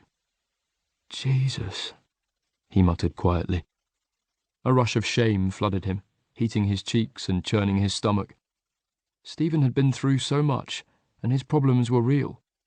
Tangible, physical, they were utterly unlike Luke's, which were all his own fault and down to his own weakness. What must Stephen think of him? Head aching and mouth dry from the wine earlier, Luke looked at the time and realized it was almost midnight. He must have been reading for a couple of hours. The numbing cushion of the alcohol had vanished, seeping away without him noticing, like air from a slow puncture, until only hard discomfort remained. Luke put his laptop away and got ready for bed. He left the door ajar and let Piccadilly stay, glad of her company, as he turned off the light and settled under the covers, waiting for his body heat to warm the bed. Lying in the darkness, Luke's nerves jangled and his thoughts spiraled into dark places. Sleep was still a long way off, so he reached for his phone and opened a mindless game he'd downloaded a few days ago. When his brain was busy guiding him safely through virtual obstacles, there was no space left to think about reality. The next thing he knew, Luke felt a weight on his chest and soft fur rubbing against his chin. Groggy, he grunted and opened his eyes, pushing the furry alarm clock away from his face. Pale light intruded around the edges of the curtains, so it must be morning, even if it didn't feel like it. Sleep pulled at him, threatening to drag him back under, but someone had other ideas. The weight on his chest was back, and loud purring accompanied more insistent headbutting. For fuck's sake! He reluctantly pushed himself up to a sitting position and squinted at his feline companion. Oh, it's you. What's your name again? The black and white cat stared at him in the dim morning light. Euston, Piccadilly, Trafalgar. The cat meowed loudly as though in agreement, then jumped off the bed and stood expectantly by the door. He meowed again. Luke might not be used to cats, but it was pretty obvious he wasn't going to get any peace from this one until he took action. Okay, give me a sec. He got up, checked his phone, and saw that it was just before 5 a.m. No wonder he was still half asleep. Needing more light, Luke opened the curtains and paused, entranced by the rose-gold glow of dawn. It had been a while since he'd seen the sunrise, especially at the start of the day instead of the end of a very long night. The beauty of it clutched at his chest. Trafalgar meowed again, more loudly this time, so Luke turned away from the window and pulled on some sweatpants, socks, and a hoodie. Come on, then. He let the cat lead the way, and as Luke had expected, he headed straight for the kitchen, then through to the utility room, and sat by the food bowls expectantly. Looking around, Luke couldn't see any cat food. Where's your food kept? He asked Trafalgar. Did talking to a cat make him crazy? It seemed rude to ignore him. He guessed most pet owners talk to their animals. After locating cat food in the cupboard, he put some in one of the bowls and poured dry biscuits into the other. As though on cue, the cat flap burst open in a blur of ginger fur. Euston stopped in his tracks when he saw Luke, but didn't run this time. Hey, Luke said quietly. Are you hungry too? Slowly, he reached for a second sachet of food and emptied that into another bowl. Then he stepped back, waiting by the door to the kitchen to see what Euston would do. He looked at the food bowls, then back at Luke, tense and wary. Go on.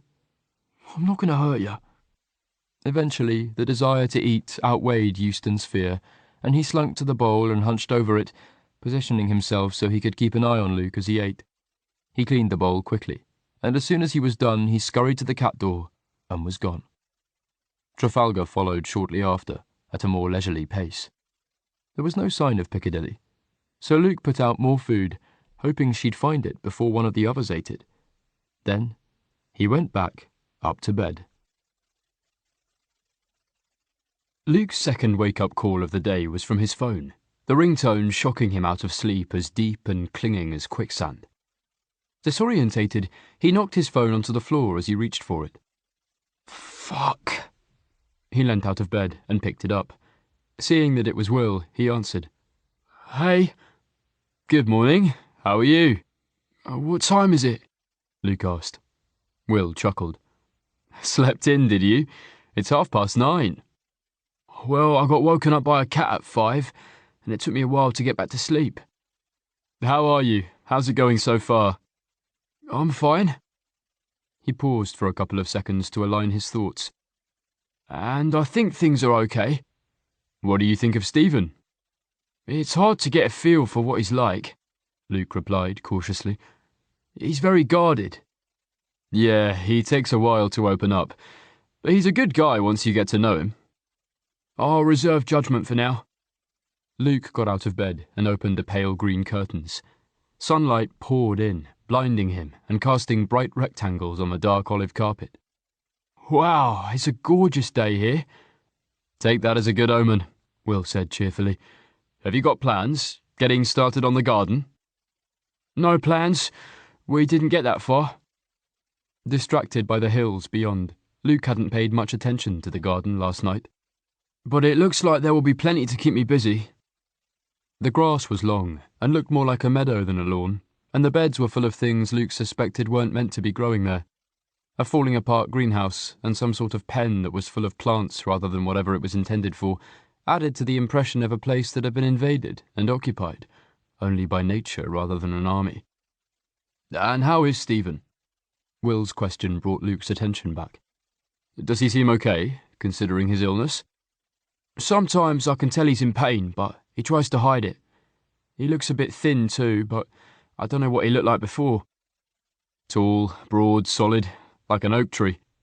Very poetic, Luke teased. But yeah, I'm guessing he's lost some weight then. I wouldn't call him solid now. He's a good-looking bloke though. Which reminds me, did you know he's gay? Yes, of course. It's not a secret. But you didn't think it was worth mentioning? Luke asked suspiciously. Or to tell him that I am too? I didn't think it was my business, and I didn't want to sound like I was trying to set you up. So you're not? It had crossed Luke's mind. No! Will sounded genuinely outraged. Don't be ridiculous. Just because you're both gay doesn't mean you're going to be interested in each other like that, does it? I thought you were in a position where you could help each other out, that's all. Right, okay. Sorry, I couldn't help wondering. In a different situation, Luke might well have been interested in Stephen. He ticked a lot of Luke's boxes, physically at least, but his personality wasn't particularly appealing so far. Luke liked guys who were easygoing and uncomplicated, and Stephen seemed the polar opposite of that. Anyway, I've got to go, Will said. I have a meeting in a few. I was just checking in to make sure all was well. Have a good day and say hi to Stephen for me. You too, will do. Bye. Luke dressed for the day and then ventured downstairs to look for Stephen. He found him at his desk in the dining room. Good morning, Luke greeted him. Stephen turned on his swivel chair and stretched, wincing slightly as he asked. Morning. Did you sleep okay? Apart from an early morning call by Trafalgar, yes. Ah, he chuckled. Yes, I should have warned you about that. Keep your door shut unless you're a very early riser. What's the plan for today? Is there stuff I can do that would be helpful? Luke asked. I'm sure I can find some things to keep you busy. Why don't you eat, then get changed into something more suitable, and I'll show you the garden. It's a good day to work outside. More suitable? Luke looked down at his pristine jeans, cashmere jumper, and expensive thin-soled leather boots. What's wrong with these clothes? Stephen's gaze raked over him. I'm assuming that lot wasn't cheap, and they'll get trashed pretty quickly if you wear them gardening. I don't think I have anything that's any better, so they'll have to do. Luke shrugged. They were just clothes, and he could always buy more if he fucked them up. Stephen gave a disbelieving quirk of his eyebrows. You did come here to get your hands dirty, right? I thought you'd have packed for it. It would be useful to have brought some old tatty clothes and walking boots, or wellies at least. His condescension stung, and Luke puffed up in response.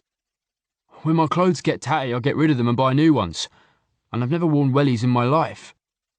I suppose you could borrow some of my stuff if you need, although they might be a bit big on you. Stephen eyed Luke critically, as though judging him and finding him lacking. These will be fine, thanks. Luke managed to keep his tone light, despite his annoyance. Well, I'm sure you can afford to replace anything you ruin, Stephen shrugged. I'll just finish this spreadsheet, then I'll be ready to give you a tour of the garden. Help yourself to whatever you want for breakfast. He turned back to his computer screen.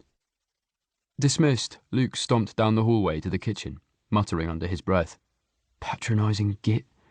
You can stick your tatty old clothes up your arse.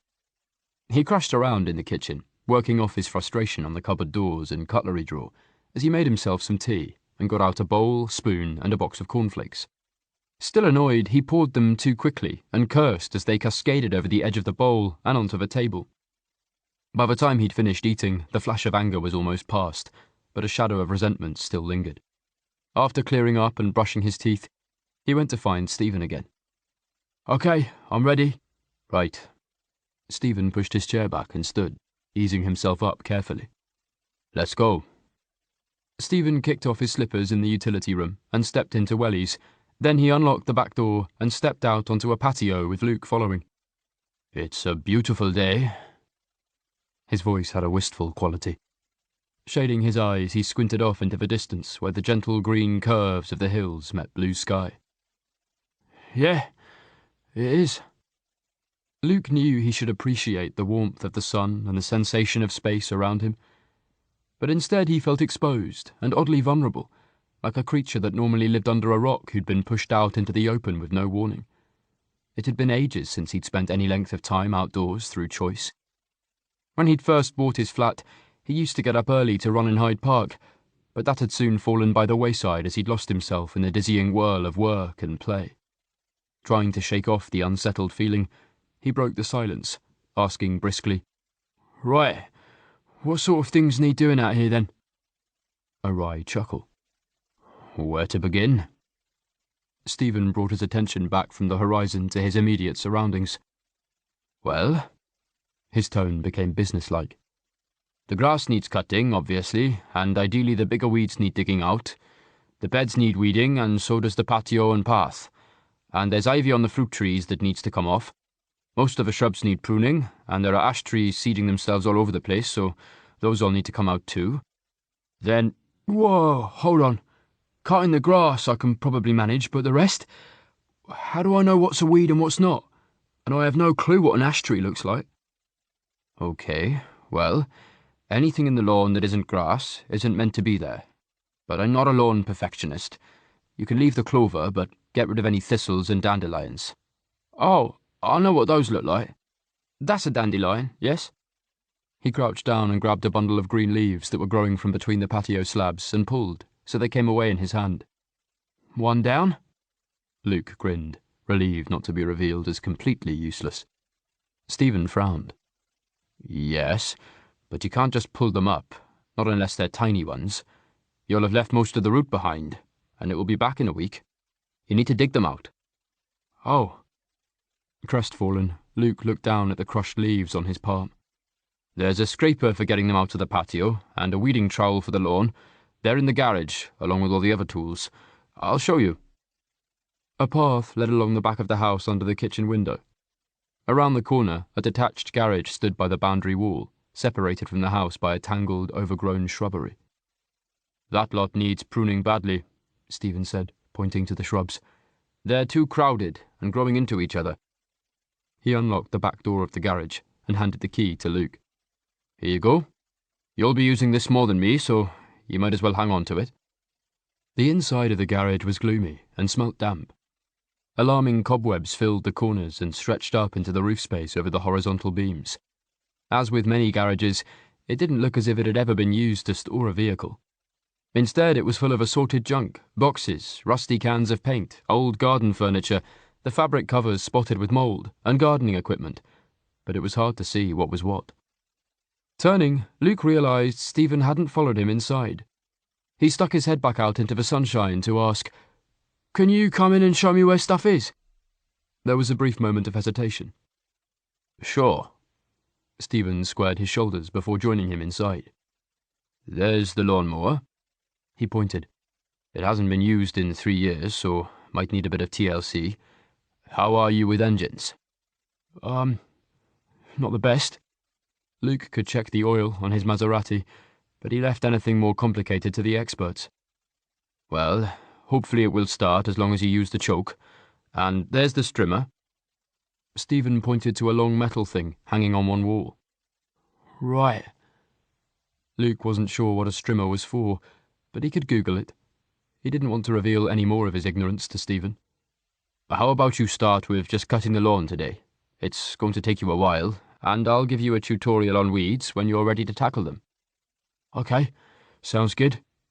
"Petrol and oil are on that shelf." Stephen spoke quickly. "If you have trouble starting the strimmer or the mower, let me know and I'll come and take a look." "Thanks." "I'll leave you to it then," Stephen said. "I'll be in the dining room if you need me." He turned and walked quickly out of the door. "I'm sure I'll be fine," Luke called after him. Hands on his hips, he eyed the lawnmower. He didn't have the first clue how it worked, but he could Google that too. He'd started an incredibly successful business from scratch, so he was sure he could cope with cutting a bloody lawn. How hard could it be? Chapter 8. As soon as he rounded the corner of the house, Stephen stopped.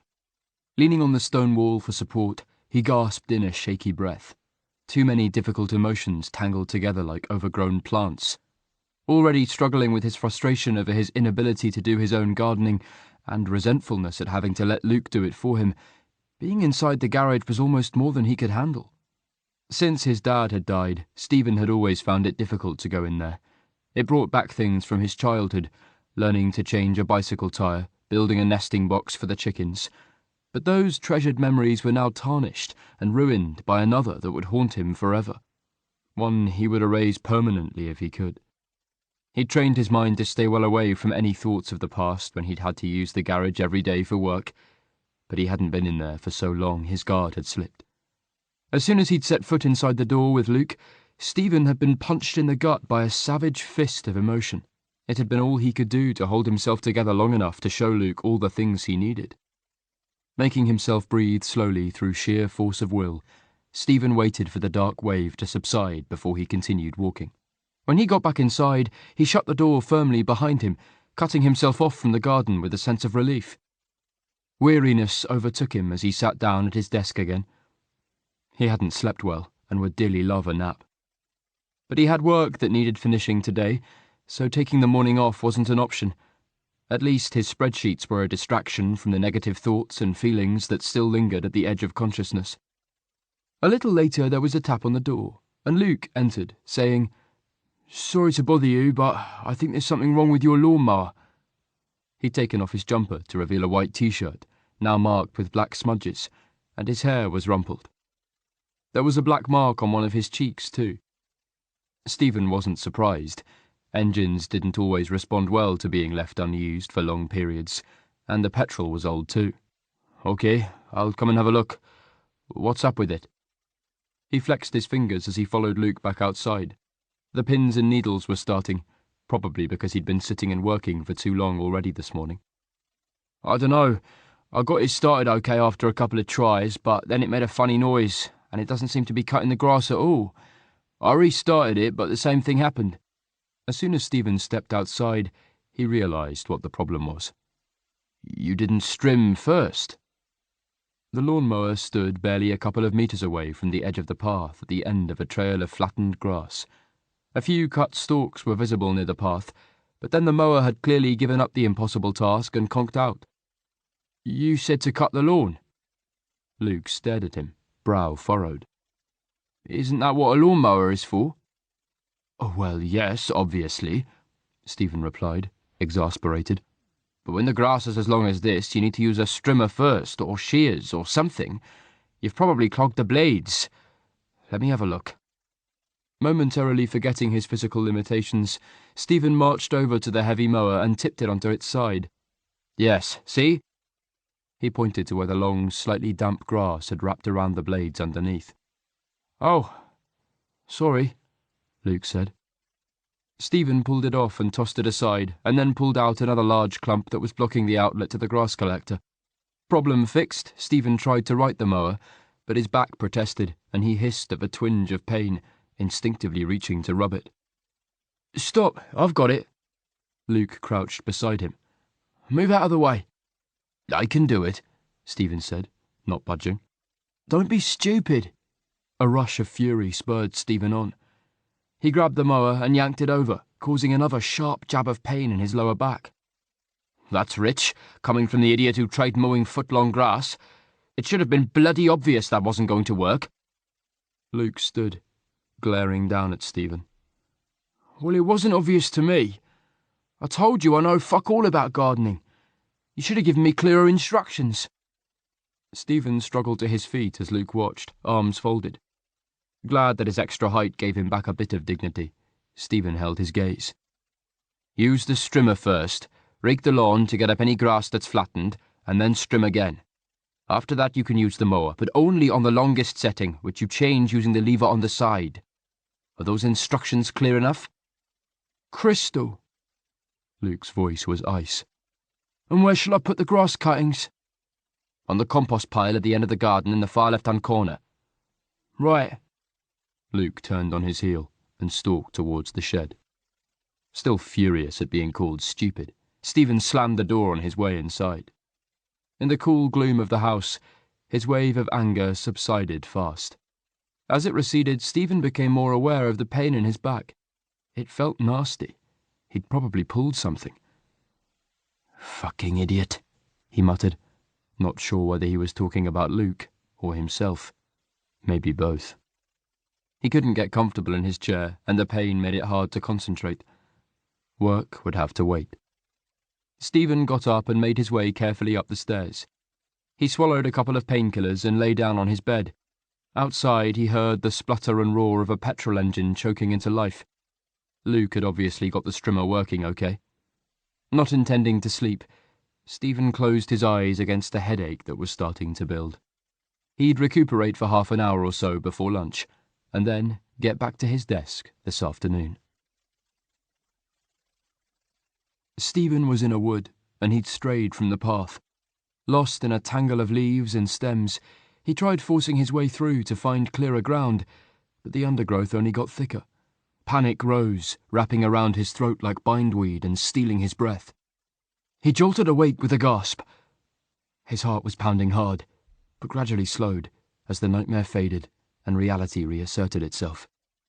The steady whir of a lawnmower reminded Stephen that Luke was outside. Guilt pricked him as he recalled the way he'd spoken to Luke earlier. He'd behaved pretty badly, considering Luke was only trying to help. He wondered how long he'd been asleep. From the angle of the sun through his window, it must be well past midday. Sure enough, a glance at his watch confirmed it was just after 2. Stephen eased himself up carefully, relieved that his back was feeling a lot better after the painkillers and rest, and yawned as he walked over to the window. Luke was at the far end of the lawn, pushing the mower with grim determination. He was shirtless, and Stephen couldn't help admiring the lean lines of his body. But he frowned as he noticed the pink tinge across Luke's shoulders. He'd obviously had too much sun.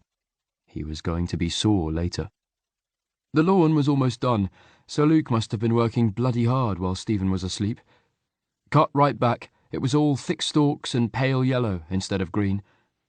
It looked terrible now, but it was nothing that a bit of rain, sunshine, and some new growth wouldn't fix. After a bad start, Luke had done a decent job. Regretting his rudeness and impatience earlier, Stephen decided to go and apologize. He stopped in the kitchen to drink some water, then poured another large glass for Luke, adding some ice cubes for good measure. Heat hit him as he stepped out of the back door, and the heavy scent of cut grass filled the air. Stephen shielded his eyes from the sun as he walked across the garden. Luke had his back to Stephen, muscles flexing as he guided the mower over the clumps of shorn grass. With a shock of realization, it occurred to Stephen that he hadn't seen this much bare flesh since his illness. Not in person, anyway. There was no shortage of nudity on the internet, and Stephen resorted to that on the odd occasion that his cock remembered what it was for. As Luke turned, he caught sight of Stephen approaching. He cut the engine and pushed his sunglasses up on top of his head. "Hi," he said, mopping his brow. "Hi. You've been busy?" Stephen offered him the water with a smile. "Looks like you could use this." "Thanks." Luke took it, his expression guarded. He raised the glass and drank, draining half of it before he paused for breath. "Shit, yeah. I really needed that. How long have I been out here for?" 3 hours, I think, going on 4. You've done a great job, thank you." "Not too bad for a novice." He raised his eyebrows. "Not bad at all." Stephen hesitated. "Look, I'm sorry I was a bit of an arse earlier." Luke held his gaze.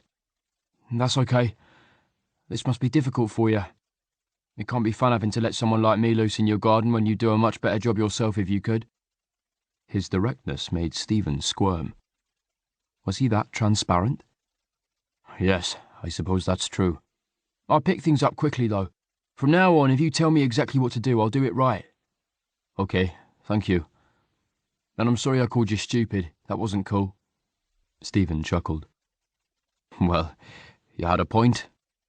Luke's serious expression softened into a grin. "Maybe.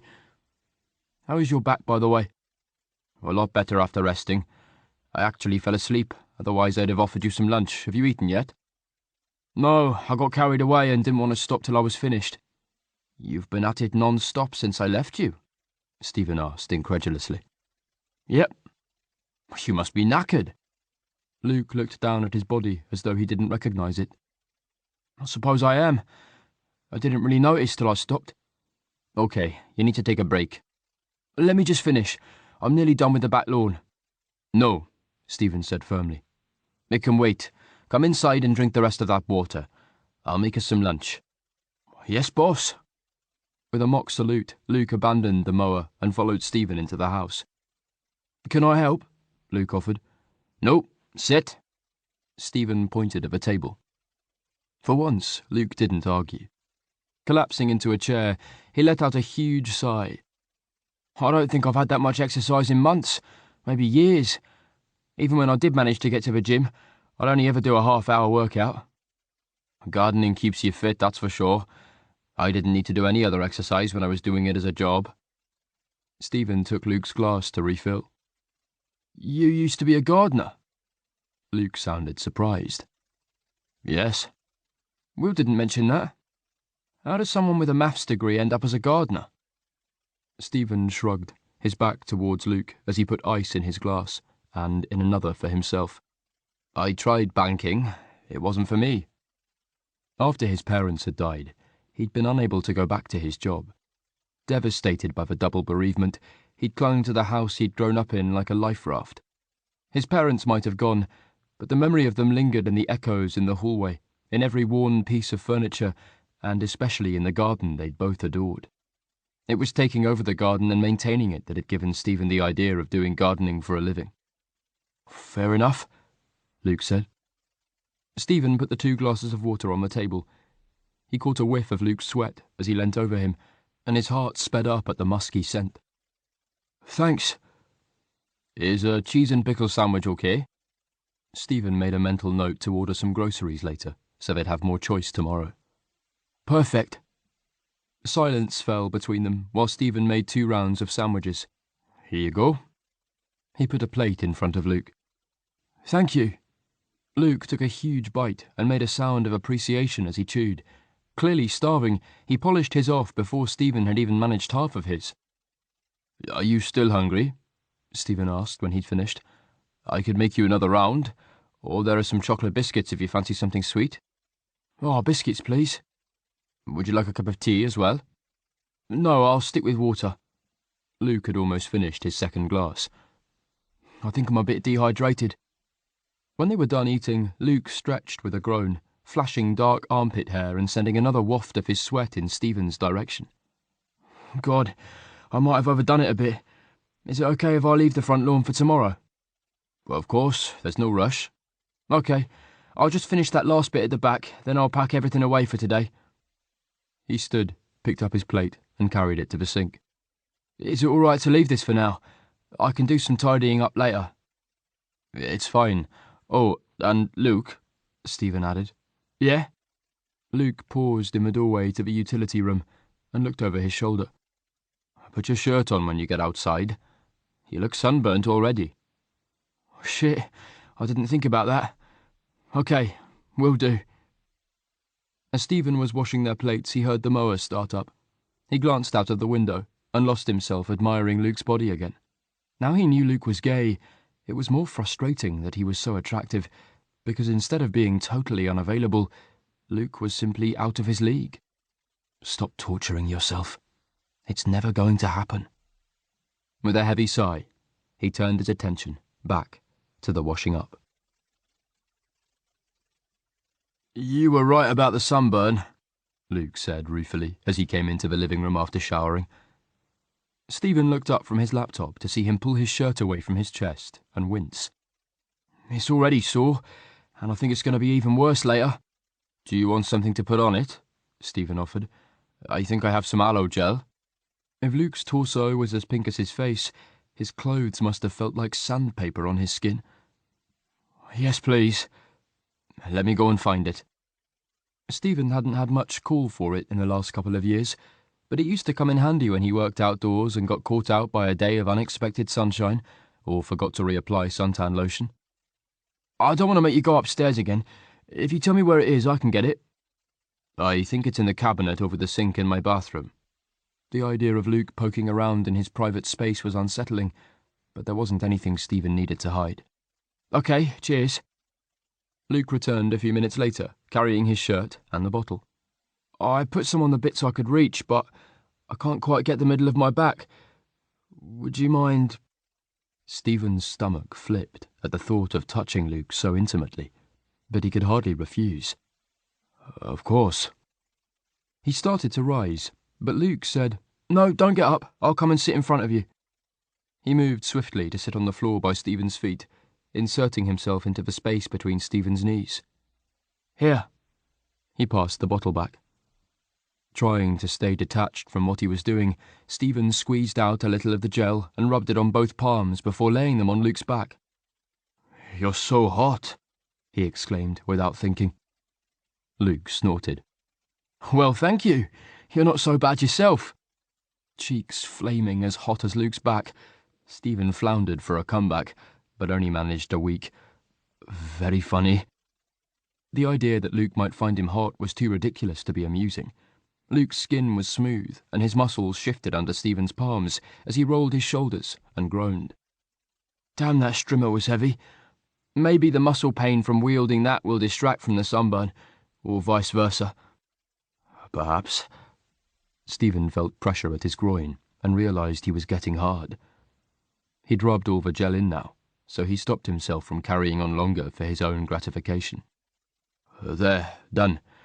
And if you're really suffering later, I have prescription-strength painkillers if you need them. Thanks, I'm sure I'll be fine. As Luke stood and put on his shirt, Stephen picked up his laptop again to cover any traitorous bulge. What time do you want dinner tonight? He asked. Whenever suits, but I can make it tonight. What needs doing? I'm afraid we're down to frozen pizza, so it won't take much effort. I'm doing a Tesco order now, so if there's any groceries you particularly want, let me know and I can add them. Luke shrugged. I'm not fussy, I'll eat anything. And I'm happy to cook, as long as it's something easy. So you can decide. Later, Stephen went up to his bathroom to shower while Luke took charge of the pizzas. Standing naked under the stream of hot water, Stephen's mind wandered to the sensation of Luke's skin under his hands. His cock was growing hard, and he started to stroke it. Closing his eyes, he imagined Luke on his hands and knees in the centre of Stephen's bed, head down and waiting as Stephen slowly ran his hands over him. Starting at Luke's shoulders, he drew his palms down until he reached his arse. Hard now, his cock aching and eager like it hadn't been since his last time with Tony, Stephen imagined spreading Luke open and pushing deep inside him. Stephen gripped his cock more tightly, thrusting into his fist as he fucked Luke in his imagination. Lost in fantasy, Stephen jerked himself off hard and fast until he came, body tensing as he stifled a cry at the intensity of his climax. He opened his eyes just in time to see his cum swirling down the plug hole as reality rushed back, disappointing and empty. Legs trembling with exhaustion, Stephen finished showering as quickly as he could and avoided looking at himself in the mirror as he dried and dressed in his room. Chapter 9. The next morning, Stephen was in the kitchen eating toast and drinking tea when he heard Luke on the stairs. "Good morning," Stephen said, with a small smile, as Luke came into the kitchen. "How did you sleep?" "Like shit." Luke made straight for the kettle and turned it on. "I'd forgotten how sore sunburn is. It hurt every time I moved and woke me up. Do you have coffee? Tea won't cut it today." "Only instant, I'm afraid." "That'll do." Luke heaped the teaspoon high, then added another half for good measure. He yawned. "What's the plan for today, then? Anything in particular you want me to do? Or should I crack on with the front lawn?" "I thought you might want to stay out of the sun today, so you could do some stuff inside the house if you prefer." "Yeah, that might be a good idea." Luke joined Stephen at the table, hands wrapped around his coffee mug. "What sort of stuff needs doing?" "I'll make a list, and you can take your pick." Stephen found it strange hearing someone else moving around the house as he worked. Tony had stayed over sometimes, but he'd never been around much during the day, except at weekends. The sound of the hoover in the living room reminded Stephen of his mother. He had a vivid mental image of her pushing it around the house, singing cheerfully to herself, and he was shot through with a familiar bittersweet pang. After his parents had died, the good memories had eluded him for a long time because the harrowing ones were too fresh. All he could see for the first couple of years was his mother, gaunt and frail, ravaged by chemo, and his father's face at her funeral, pale and grief-stricken, his voice flat and lifeless as he'd read her eulogy. Enough. Stephen blocked out those thoughts. Getting up from his desk, he eased the kinks out of his back and wandered over to the mantelpiece. Various framed photographs were set along it, fading behind the dusty glass.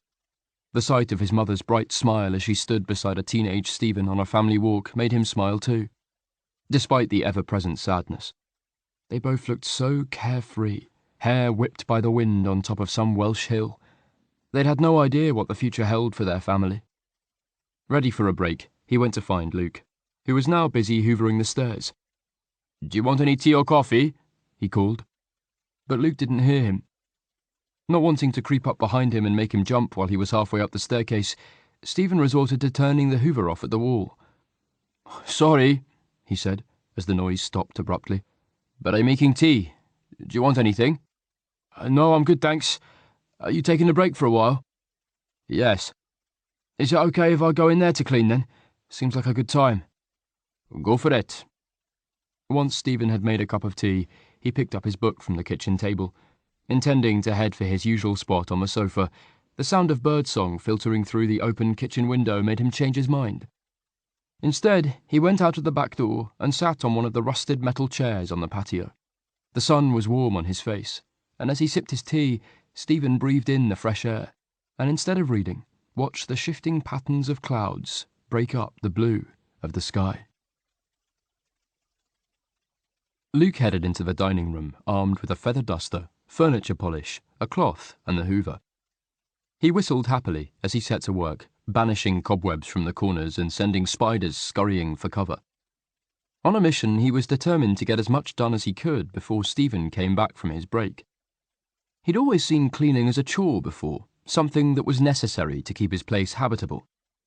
Having grown up in cluttered, dirty chaos, he liked things neat and tidy, and had kept them that way as soon as he'd had a place of his own.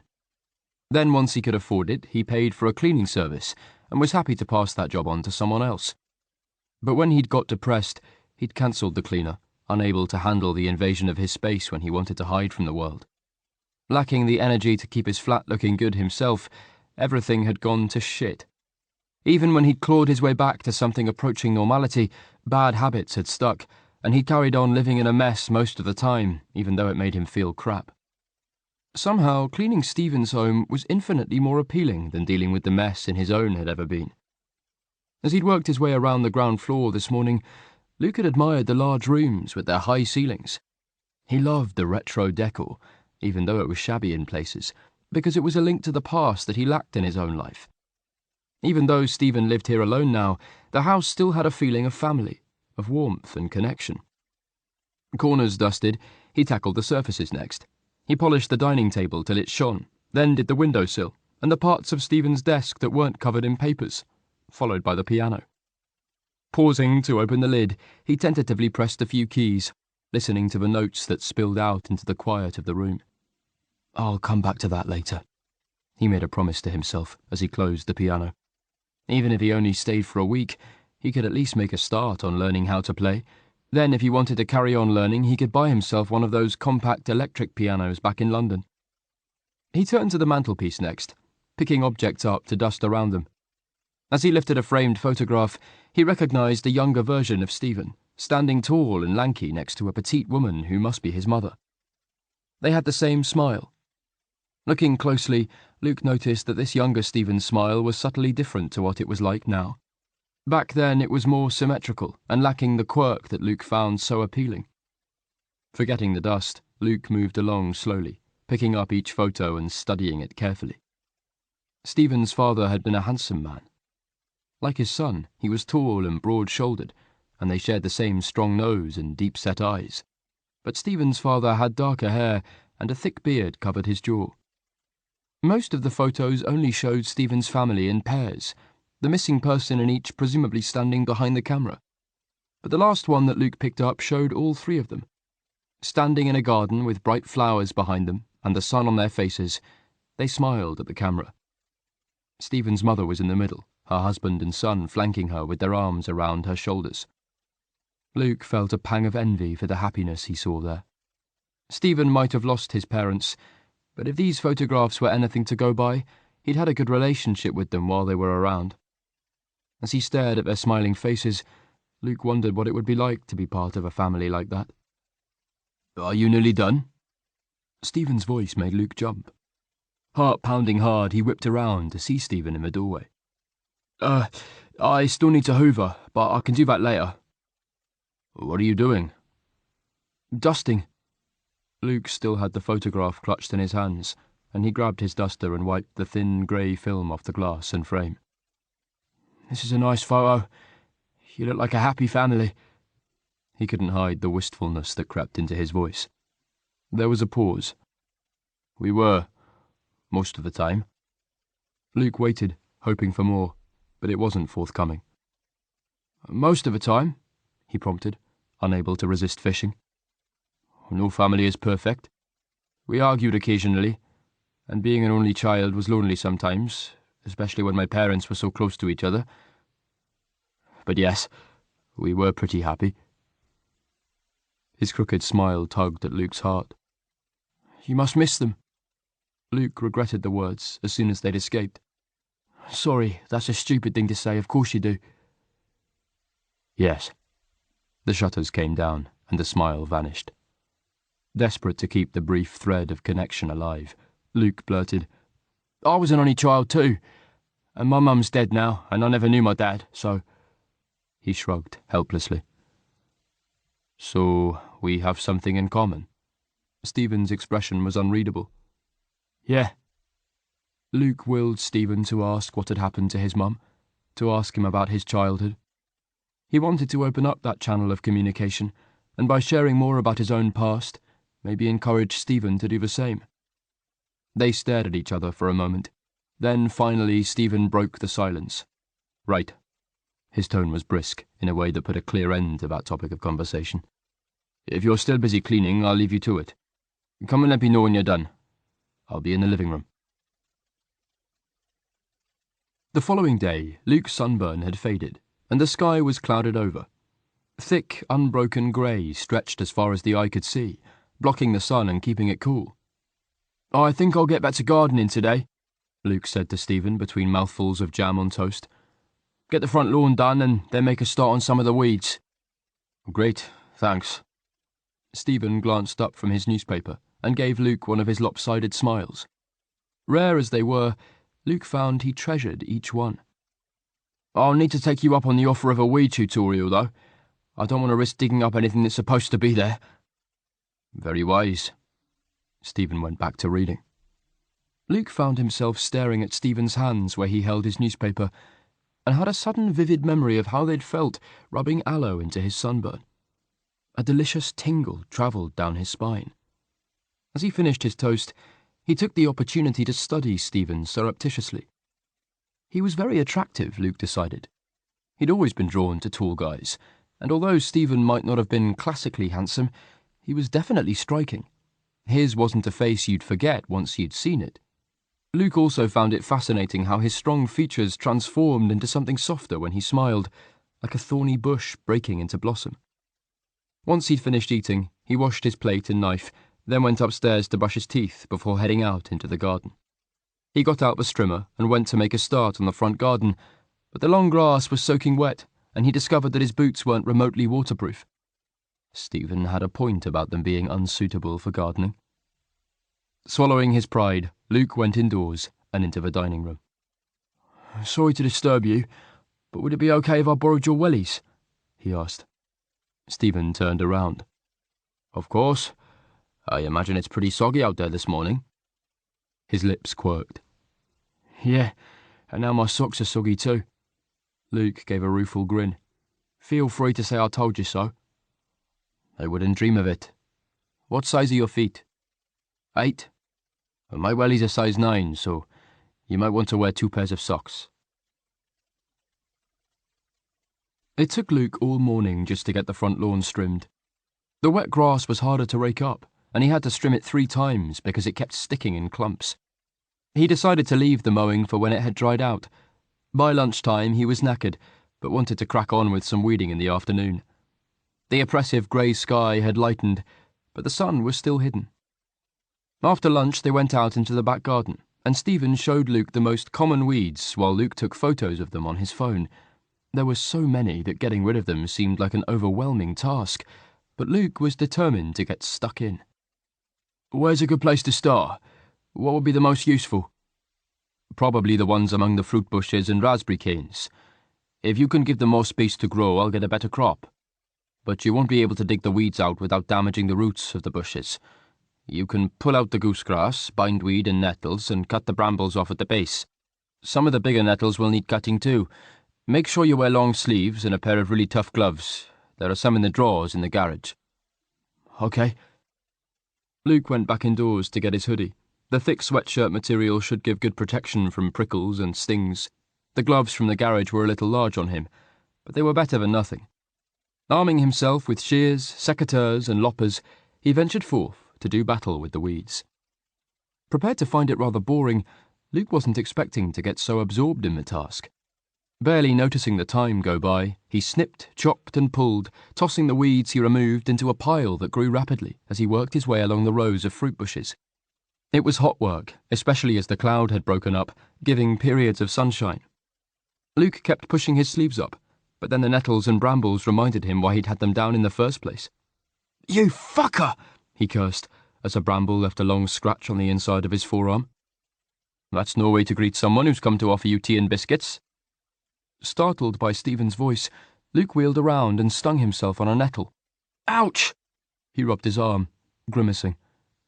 "Sorry, I didn't mean to make you jump. I thought you might be ready for a break and some sustenance." Stephen glanced at the pile of weeds. "You've got loads done." "Oh, God, yes. I'm definitely ready for a break and a snack, thanks." Luke picked his way carefully out of the bushes, put down his tools and removed the gloves to mop his brow as he followed Stephen back towards the house. "I made you tea, but I can get you something cold if you prefer, and there are chocolate digestives. Are you okay to sit out here?" "Sure." As long as he kept his sleeves down, he'd be fine. Stephen had brought out the tea and biscuits. The tray stood on an upturned storage crate that worked as a makeshift coffee table. Luke sat with a sigh of relief. "It's good to sit down. I hadn't realised how tired I was till I stopped, and hungry too." He grabbed a biscuit and wolfed it down. "Yes, I was constantly starving when I used to do this for a living." Stephen watched, an amused glint in his eye, as Luke demolished a second biscuit and licked the melted chocolate off his fingers. "It's really great being outside, though," Luke said. "I didn't realise what I was missing, being stuck working indoors all day." Stephen flinched, and Luke wished he could take his tactless words back. "Oh, shit, sorry. But at least you work at home, so you've still got this on your doorstep, right? It must be nice to be able to come out here for a break," he said, hopefully. "This is the first time I've sat in the garden this year." Stephen paused to sip his tea, and then added, "It was unbearable to look at all the work that needed doing and not be able to do it." His tone was neutral, but his shoulders slumped as he stared out over the garden. Moved by Stephen's honesty, Luke said quietly, "Yeah, that must have been tough." He was glad Stephen was beginning to let his guard drop at last. Those occasional flashes of vulnerability tugged at Luke and made him want to open the gates wider and keep it flowing, and to share more parts of himself in return. "How does it feel having me working out here?" There was a long pause before Stephen turned to Luke and gave him a small smile. "It's okay. I'm grateful, I suppose, and it will be nice to see it looking better, if you end up staying long enough to get on top of things." "Well, I'm in no hurry to get back to London. If you want me to stay when the week's trial is up, that's fine with me. I could easily do a few more weeks if you want me." Stephen held Luke's gaze, face impassive. The sunlight on his hair turned it golden, and his eyes were the colour of expensive whiskey. He reminded Luke of a lion again, watchful and slightly predatory. Luke felt warmth uncurl in the pit of his belly, and wondered whether he was imagining the tension that hummed in the air between them. "That might be good," Stephen said finally. "Let's see how things go for the rest of the week." "Yeah, of course." When they'd finished their tea, Stephen sighed. "I suppose I'd better get back to my desk." "You don't sound very enthusiastic." "I'm not." He stood and picked up the tray. "What do you do as a job now?" Luke realised he had no idea. "Bookkeeping. I don't enjoy it, but it pays the bills. So, needs must." With that, Stephen walked back into the house, leaving Luke in the sunshine. Chapter 10. After dinner that evening, Stephen was reading on the sofa with Trafalgar on his lap. The sound of Luke crashing around in the kitchen as he washed the dishes and tidied up was already familiar, and a nice reminder that he wasn't alone in the house. When Luke was done, he came through and said, "Is it okay if I use the piano and have a look for that book you mentioned?" "Of course." Going back to his reading, Stephen smiled to himself. Luke returned a few minutes later. "Sorry to bother you, but I can't find it. I think you said it might be in the piano stool, but I don't see it." "Let me come and look."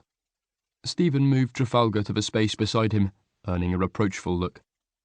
Sure enough, the beginner's book Stephen was thinking of wasn't in the piano stool, but he eventually located it on a shelf instead. "Here you go."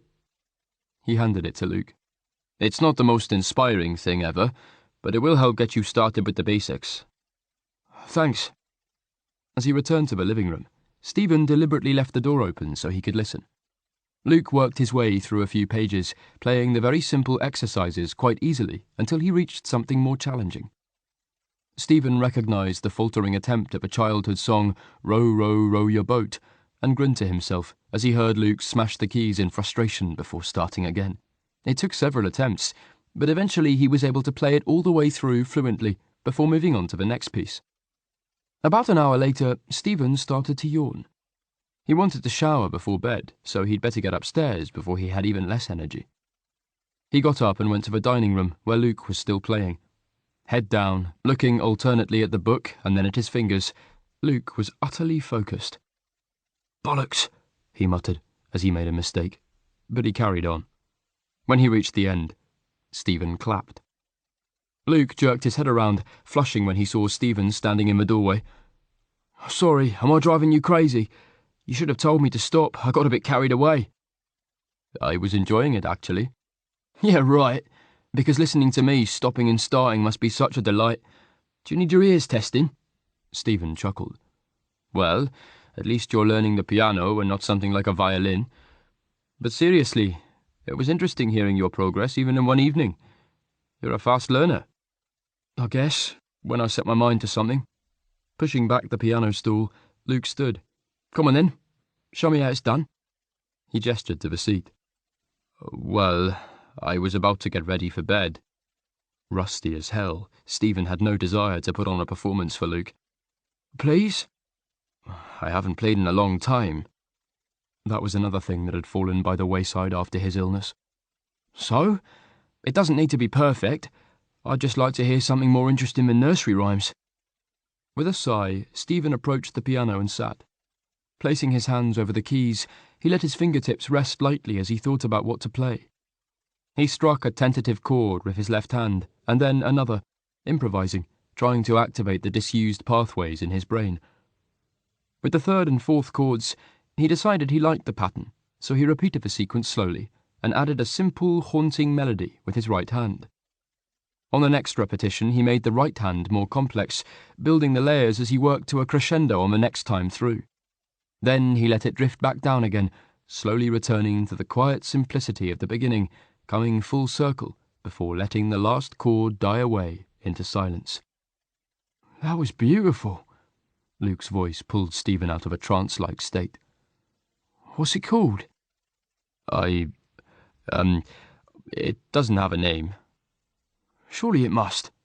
I was just messing around and made it up as I went. I didn't think I could remember anything I used to know, not without digging out the music. Seriously?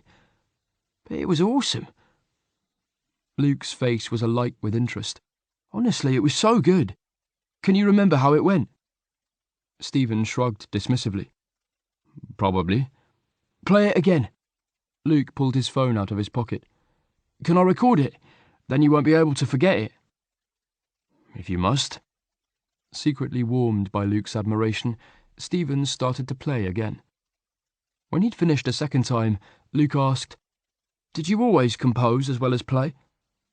I'm not sure I'd call it composing, but yes. I used to mess around with chords and experiment a bit. Surely that's a skill you could use. Use how? To earn a living. You say you hate what you do. Perhaps you could do something with music instead. Stephen snorted.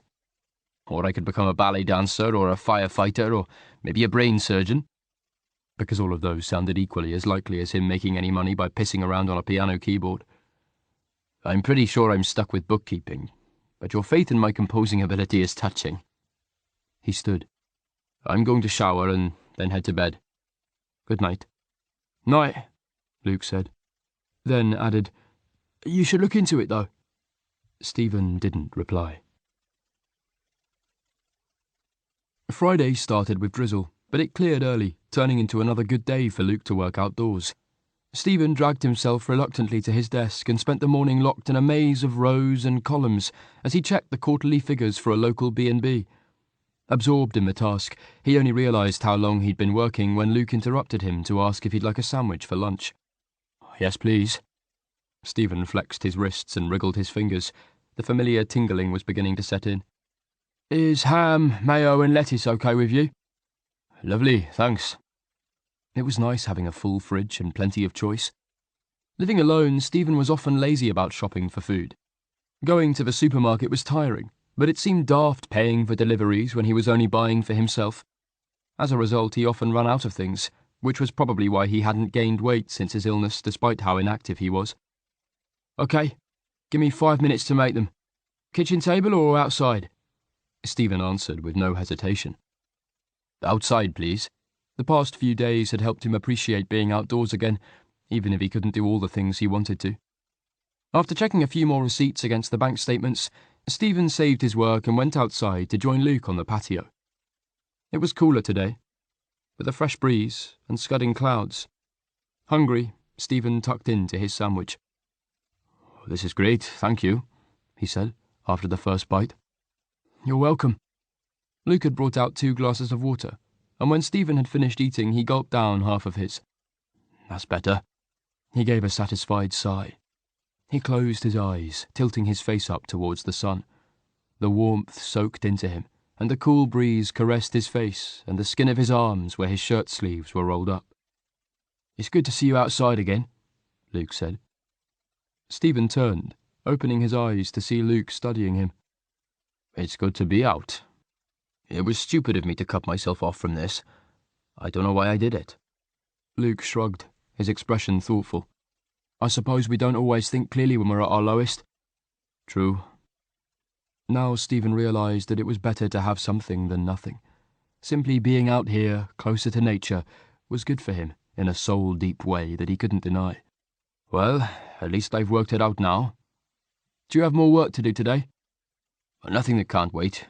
It needs to be done by Monday, but I can finish it over the weekend. Why? I was wondering if you'd be able to help me in the garden this afternoon. Surely there are some things you can do out here, as long as you're careful.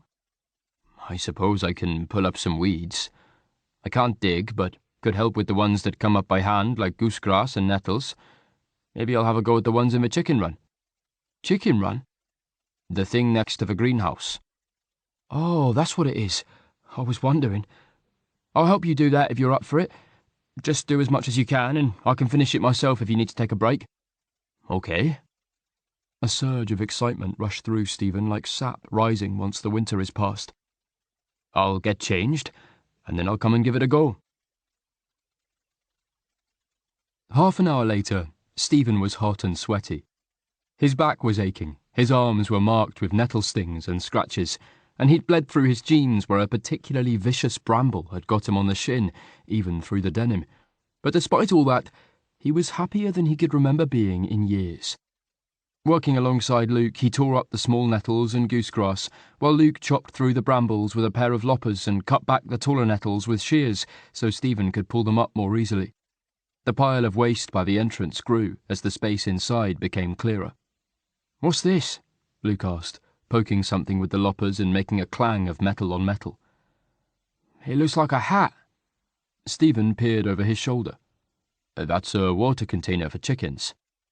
Do you think you'll get chickens again once we've cleared this out? Maybe. They're not too much work, so I could probably cope with it now. I like eggs, so it would be good to have some layers. Luke's eyes lit up. It would be amazing. Fresh eggs whenever you wanted. Well, when the chickens provide. They're not like slot machines. But yes, even with 2 or 3 of them I used to often have more than I needed. I'll help you eat them. Well, if I'm still here, I will. With flushed cheeks, tanned arms, and his rumpled hair damp with sweat, Luke looked nothing like the smooth city boy who'd arrived on Monday. He was infinitely more attractive now. Looking away quickly, Stephen pulled up another nettle. I'll think about it. There were only 2 more nights before the week's trial was up. The idea of Luke leaving on Sunday filled Stephen with gloom. He'd already got used to having him here, and was enjoying the company far more than he'd expected. Luke seemed keen to stay, but would Stephen's crush become awkward if he stayed longer? Stephen was afraid of giving himself away with an unwary glance or unguarded expression, and he couldn't bear the humiliation of Luke knowing and trying to let him down gently if it came to that. Sorry, what did you say? Stephen realised Luke had said something while he was lost in thought. I said this is like Sleeping Beauty's palace, this little hut thing. Luke was cutting the tangle of brambles around the chicken house. Will I find a chicken asleep in there when I manage to get past the brambles and open the door? He grinned. Stephen grinned back, no longer worried about his wonky smile. Let's hope not, or it will be pretty hungry. If I find one, I'm not going to kiss it. Stephen burst out laughing, then asked, What? Because Luke was staring at him with a thoughtful expression. That's the first time I've heard you laugh. With a shrug, Stephen replied, It's the first time I've had anything to laugh about in a while. He regretted the words as soon as they were out. It may be true, but he didn't mean to sound self-pitying. But Luke just nodded, serious now. I know that feeling. Grateful, Stephen held his gaze. Yes, I imagine you do. They worked in silence for a little while before Luke asked, What sort of vegetables did you used to grow? Stephen paused and straightened up, rubbing his back as he answered.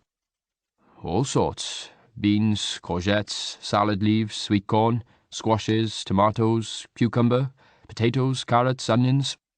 Wow, that's impressive. You must have been almost self-sufficient. I was. My parents were too. Stephen's mum and dad had taken pride in how little they had to buy from the supermarket. "Is there anything we could plant now, or is it too late?" "No, it's not too late at all." Excited at the thought, Stephen's imagination spun off. "We could plant some beans and courgettes, tomatoes maybe. If we start them off indoors in pots, they'll germinate fast. Then we can plant them out once they're a bit bigger. Salad leaves can go straight into the ground this time of year. They're pretty quick to grow. But you'd need to get the bed ready for them." "What needs doing?" "You'd have to dig out all the weeds, not just pull them up like we're doing in here. It's a lot of work."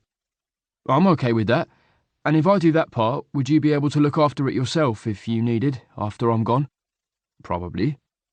If Luke did a good job of preparing the ground, Stephen could probably keep on top of weeding and watering as long as it was only a small patch. "Let's do it. I'll start digging tomorrow." Luke's face was alight with enthusiasm. "It must be amazing eating stuff you've grown yourself. I can't imagine what that would be like." Stephen smiled. "It's a great feeling."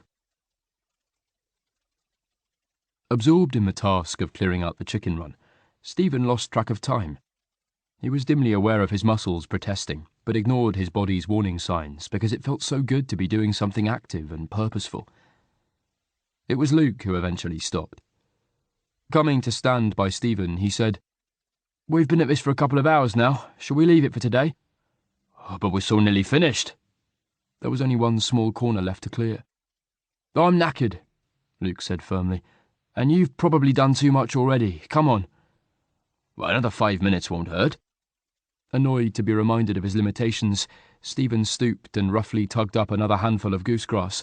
A twinge in his lower back added to his irritation. "You sure?"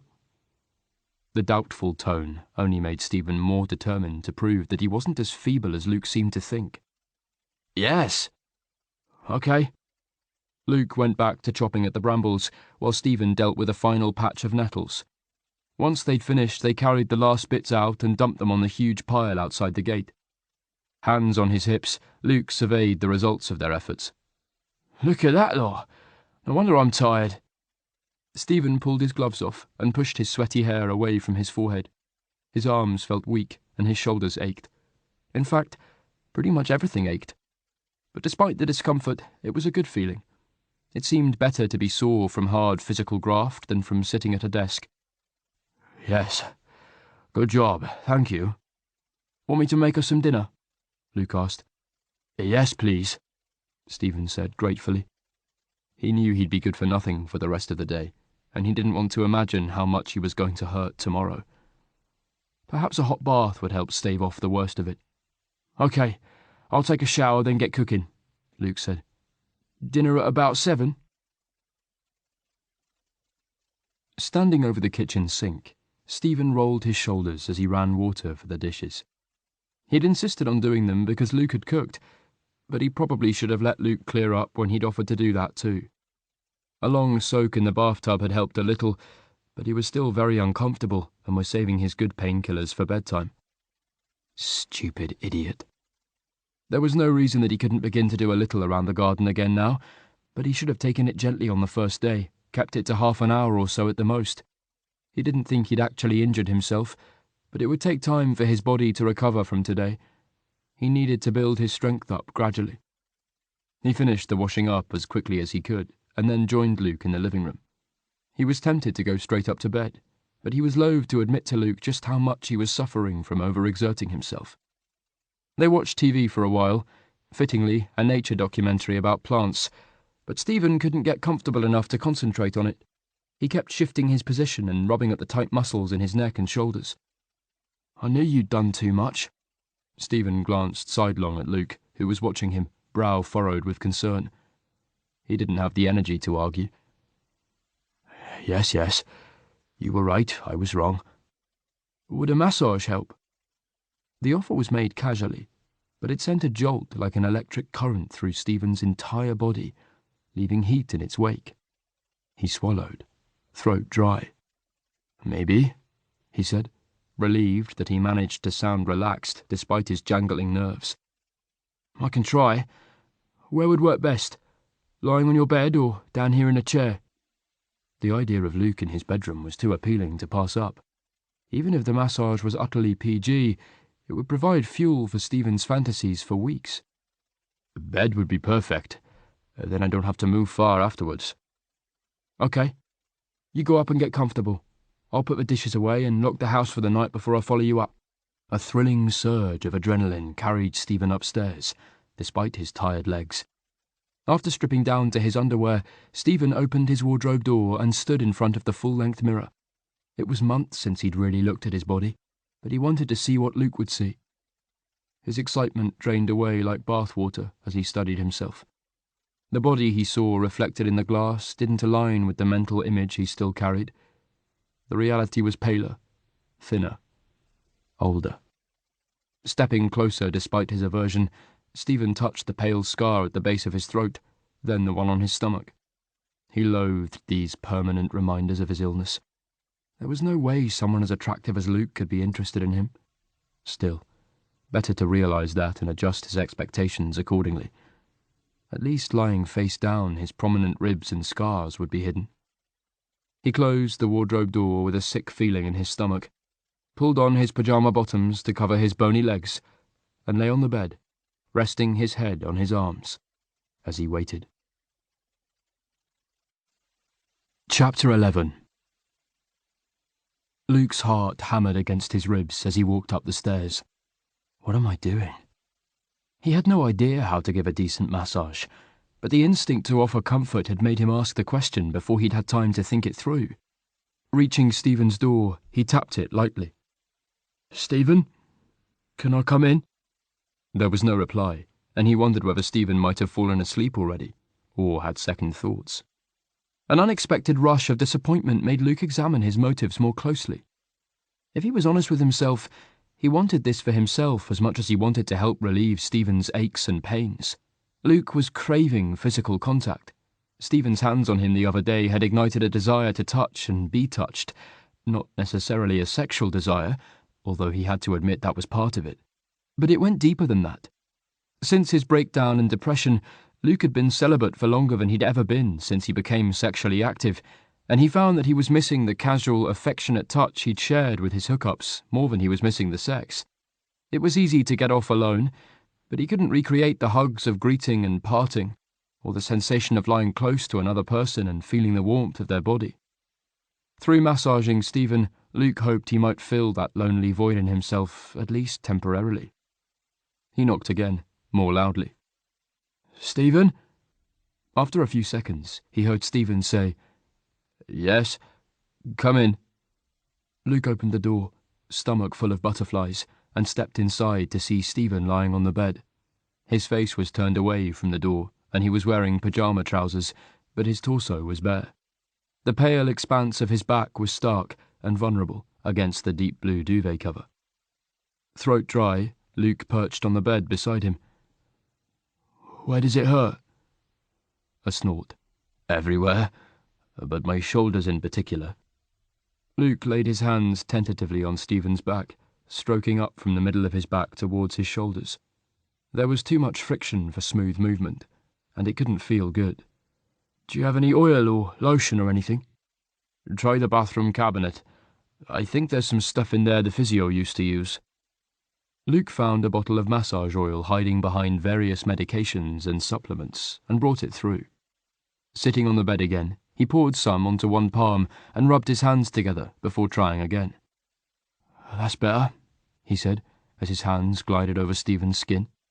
With oil to slick the way, he could apply gentle pressure and still move his hands easily. Trying to remember what it had been like on the few occasions he'd had a massage from a physiotherapist, who he'd seen for a shoulder injury when he used to work out, Luke did his best to imitate the techniques.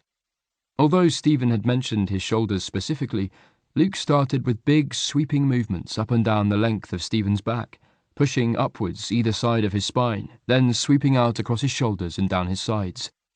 Stephen lay absolutely still, not giving any clue as to whether it felt good, terrible, or indifferent. Is this okay? Luke asked. Yes, Stephen answered, then added, It feels good, thank you. Reassured, Luke carried on. After a few more minutes, he started to concentrate on the muscles around Stephen's shoulder blades, focusing in on any areas that felt tight or tense. He gradually worked his way higher, squeezing and kneading.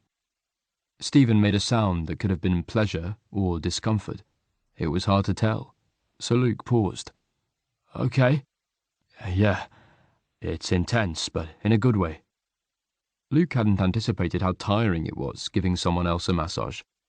His arms were tired, and his lower back was starting to hurt from the position he was in. Sitting next to Stephen wasn't ideal, because he had to lean across him to get even pressure on both shoulders.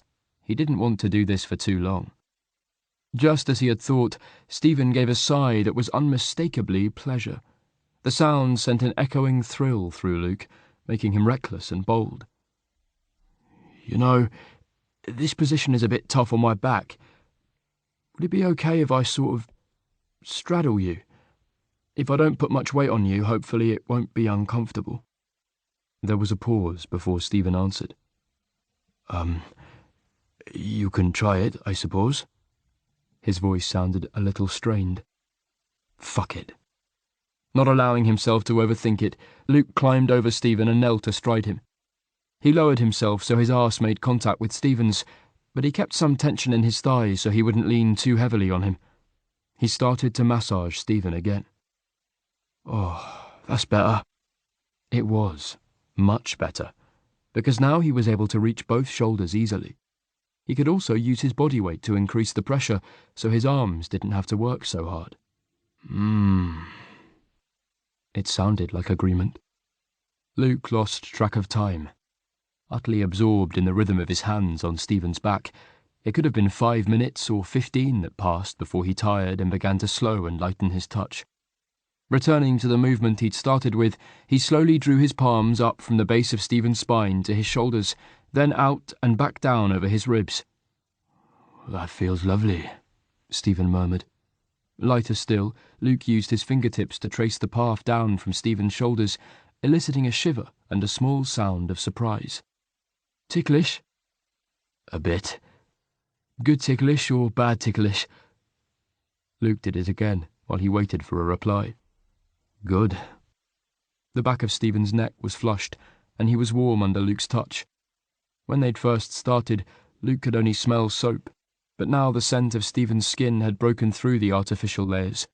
Clean sweat and a hint of musk that made Luke's heart beat faster. This time, as he dragged his fingers slowly down Stephen's sides, Stephen groaned, and the sound sent Luke's blood rushing south. God, he was horny now. When he was done here, he was going to go and have a wank. Unless... Luke stilled his hands, leaving them resting lightly on Stephen's hips. "Do you want to turn over?" Stephen stiffened, and a few tense seconds ticked by. "Why?" he finally asked. "I could massage your shoulders from the front, or your chest. Usually with tight shoulders, your pecs are part of the problem." Hopefully that wasn't total bullshit. Luke vaguely remembered his physio saying something of the sort. The pause this time felt endless. "Okay, get off me so I can roll over." Luke scrambled up, swiftly adjusting his dick so the bulge wasn't too obvious through his jeans. As Stephen settled under his back, Luke sat on the edge of the bed again. He couldn't help a quick glance at Stephen's groin. It was difficult to be sure because his pyjamas were loose, but Luke thought he might have a semi. Stephen's eyes were closed, and Luke wished he'd opened them. That might give him a clue to what Stephen was feeling. Relaxed? Self-conscious? Aroused? Anxious? It was impossible to tell. "What are you waiting for?" Stephen asked. "Sorry, just need to get more oil." Luke opened the bottle and smeared some onto his hands. When he touched Stephen again, it felt way more intimate than it had with Stephen lying on his front. Starting with Stephen's deltoids, he worked them with his thumbs. "Is this okay?" "Yes." After a while, Luke drew his hands across the tops of Stephen's shoulders and began kneading the muscles there again, following them up into his neck. His gaze lit on a scar at the base of Stephen's throat. "What's this from?" he asked, touching it. Stephen's eyes flew open, and he pushed Luke's hand away, frowning. "It's a tracheotomy scar." "A track... Oh, right. Fuck. Luke remembered reading that some patients with GBS had to be ventilated. Stephen must have been one of the unlucky ones. And before you ask, the one on my stomach is from a feeding tube. Stephen glared, bright points of colour on his cheeks. Any other questions? No, sorry. Shamefaced, Luke went back to massaging him. Even before he'd put his foot in his mouth over the scar, Luke hadn't been able to gauge whether Stephen wanted anything more than a massage. Now he'd well and truly demolished the fragile intimacy between them. He resigned himself to jerking off later if he got horny again. He moved onto Stephen's pecs, following the flat planes out to his shoulders. The muscles weren't bulky, but felt tight and corded. He used his thumbs to get a little deeper, and Stephen winced. Sorry, too much. Yes, a bit. Luke tried using the heels of his hands instead, and that worked better. He stroked out from the centre of Stephen's chest to his shoulders before drawing his hands back to start again. As he continued, Stephen's nipples hardened under his palms. There was no other discernible reaction other than the tightening of that sensitive skin at first. But as Luke kept repeating the same movement, grazing over the tight points of Stephen's nipples on each pass, Stephen's breathing grew faster. Luke's heart picked up its pace as tension rose, coiling tight in the pit of his stomach. Wanting to be sure before he tried to take things any further, Luke shot a quick glance at Stephen's crotch. Bingo. There was no mistaking it this time. That was definitely an erection, trapped sideways and pointing towards Luke as though hoping for some attention.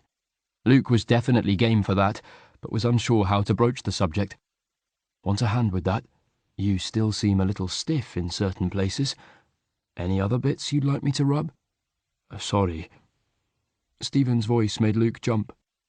Caught staring blatantly at Stephen's dick, Luke snapped his gaze up to his face instead, hands stilling where they lay on Stephen's chest. For what? Making things awkward by getting a hard-on. It's been a very long time since... His gaze slid away from Luke's.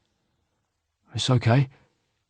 Yes, well, I think perhaps we should stop before I embarrass myself further. Stephen's cheeks were flushed, and his jaw clenched tight. It's been a long time since I've been with someone. Luke hesitated, caught at the crossroads of decision. Letting things become sexual between them might complicate matters, but he suspected it was already too late to be worrying about that. Things would be awkward tomorrow morning even if they stopped now. Stephen looked like a man who was desperate to come. No wonder if he hadn't had sex in months, or years even, and Luke wanted to be the one who helped him rediscover that pleasure. Pushing aside his jumbled thoughts, Luke let his instincts take over. Slowly, deliberately, he drew one hand down over Stephen's ribs, over the concave swoop of his stomach, stopping just above the waistband of his pyjamas. There he traced a ticklish line back and forth with a fingertip, until Stephen finally met his gaze again, an unspoken question in the quirk of his brow. I don't want to stop, Luke said quietly. Unless you do. Chapter 12. Stephen stared into the dark pools of Luke's eyes, and he couldn't look away. He knew he should put a stop to this. Everything about it was a bad idea, but his body had truly come alive again for the first time since his illness, lighting up with the desire that was rushing through every blood vessel, crossing every synapse, making his heart pound with an urgent primal rhythm. Pulled by a force as inevitable as gravity, he was powerless to resist it. Okay. The word rushed out on an exhale, more breath than vocalization, but that was all it took. Luke's lips curved in a teasing smile. More? Stephen nodded. Luke moved his hand lower. As he made contact with Stephen's cock, squeezing the hard ridge through the fabric covering it, Stephen closed his eyes and gave himself up to pure, unadulterated sensation. He had to distance himself from what was happening because it was too much, too intense.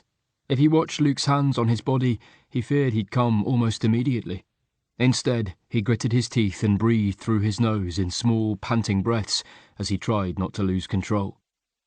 When Luke started to ease Stephen's pyjamas down, along with his underwear, Stephen raised his hips fractionally to help him, but still kept his eyes tightly shut, lying passive as Luke tugged his clothing low enough to free Stephen's erection.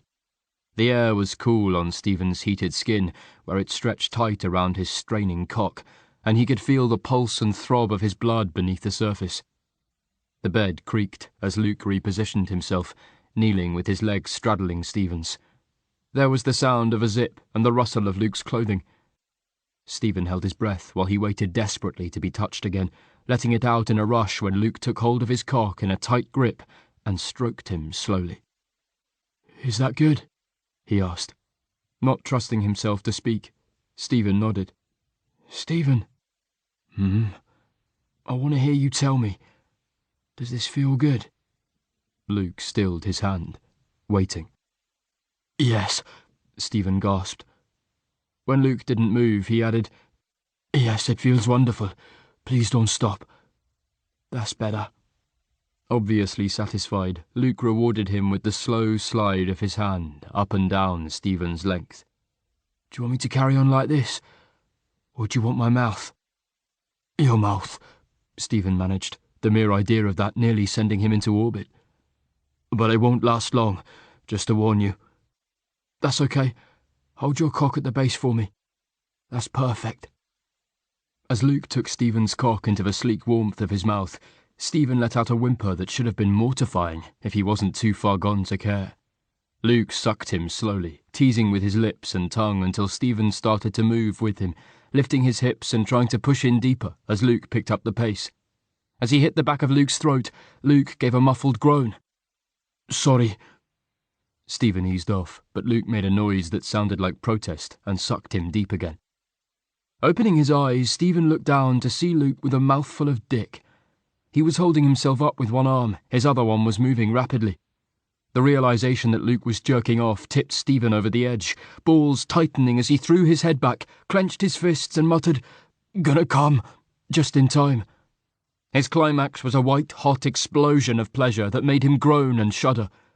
Luke choked but didn't stop, sucking until Stephen's whole body was limp with exhaustion and release. Only then did he let Stephen slip free from his mouth, and he flopped down on the bed beside him, breathing hard. "God, that was amazing," Stephen said, staring dreamily at the ceiling. "Good." A few seconds ticked by. "Do you want me to return the favour?" Stephen offered. It seemed only fair, and although he felt ready to sleep for 100 years, he was prepared to postpone bedtime for a little while longer. "You don't need to." Stephen rolled to his side and propped himself up on one elbow. "I want to," he insisted. Maybe Luke thought he was just being polite, but Stephen liked sucking cock, and he wanted to do it for Luke. "Unfortunately, you're too late." Luke grinned. "Sorry about your duvet cover." "Oh, right." Feeling self-conscious, Stephen lay on his back again and pulled his clothes up. He wondered how long Luke was planning on staying there. It was nice that he was hanging around, but a little awkward too. The boundaries of their relationship had shifted dramatically, and Stephen wasn't sure what to expect now. Was this a one-off, or would Luke want to do this, or similar, again? "Was that your first time with a guy since you were ill?" Stephen hesitated before answering. "Yes." "I thought so. Well, I'm glad you enjoyed it." What does he mean? Dark thoughts began to cloud Stephen's happy post-orgasmic glow. Was Luke just doing him a favour? Had it been a pity fuck, or blowjob, for poor old Stephen, so that Luke could feel like he'd done a good deed? "Why haven't you tried hooking up with anyone else?" Luke asked. That question cut right to the heart of Stephen's insecurities, and there was no way he was going to answer that honestly and tell Luke that he felt unattractive and didn't believe anyone would want him.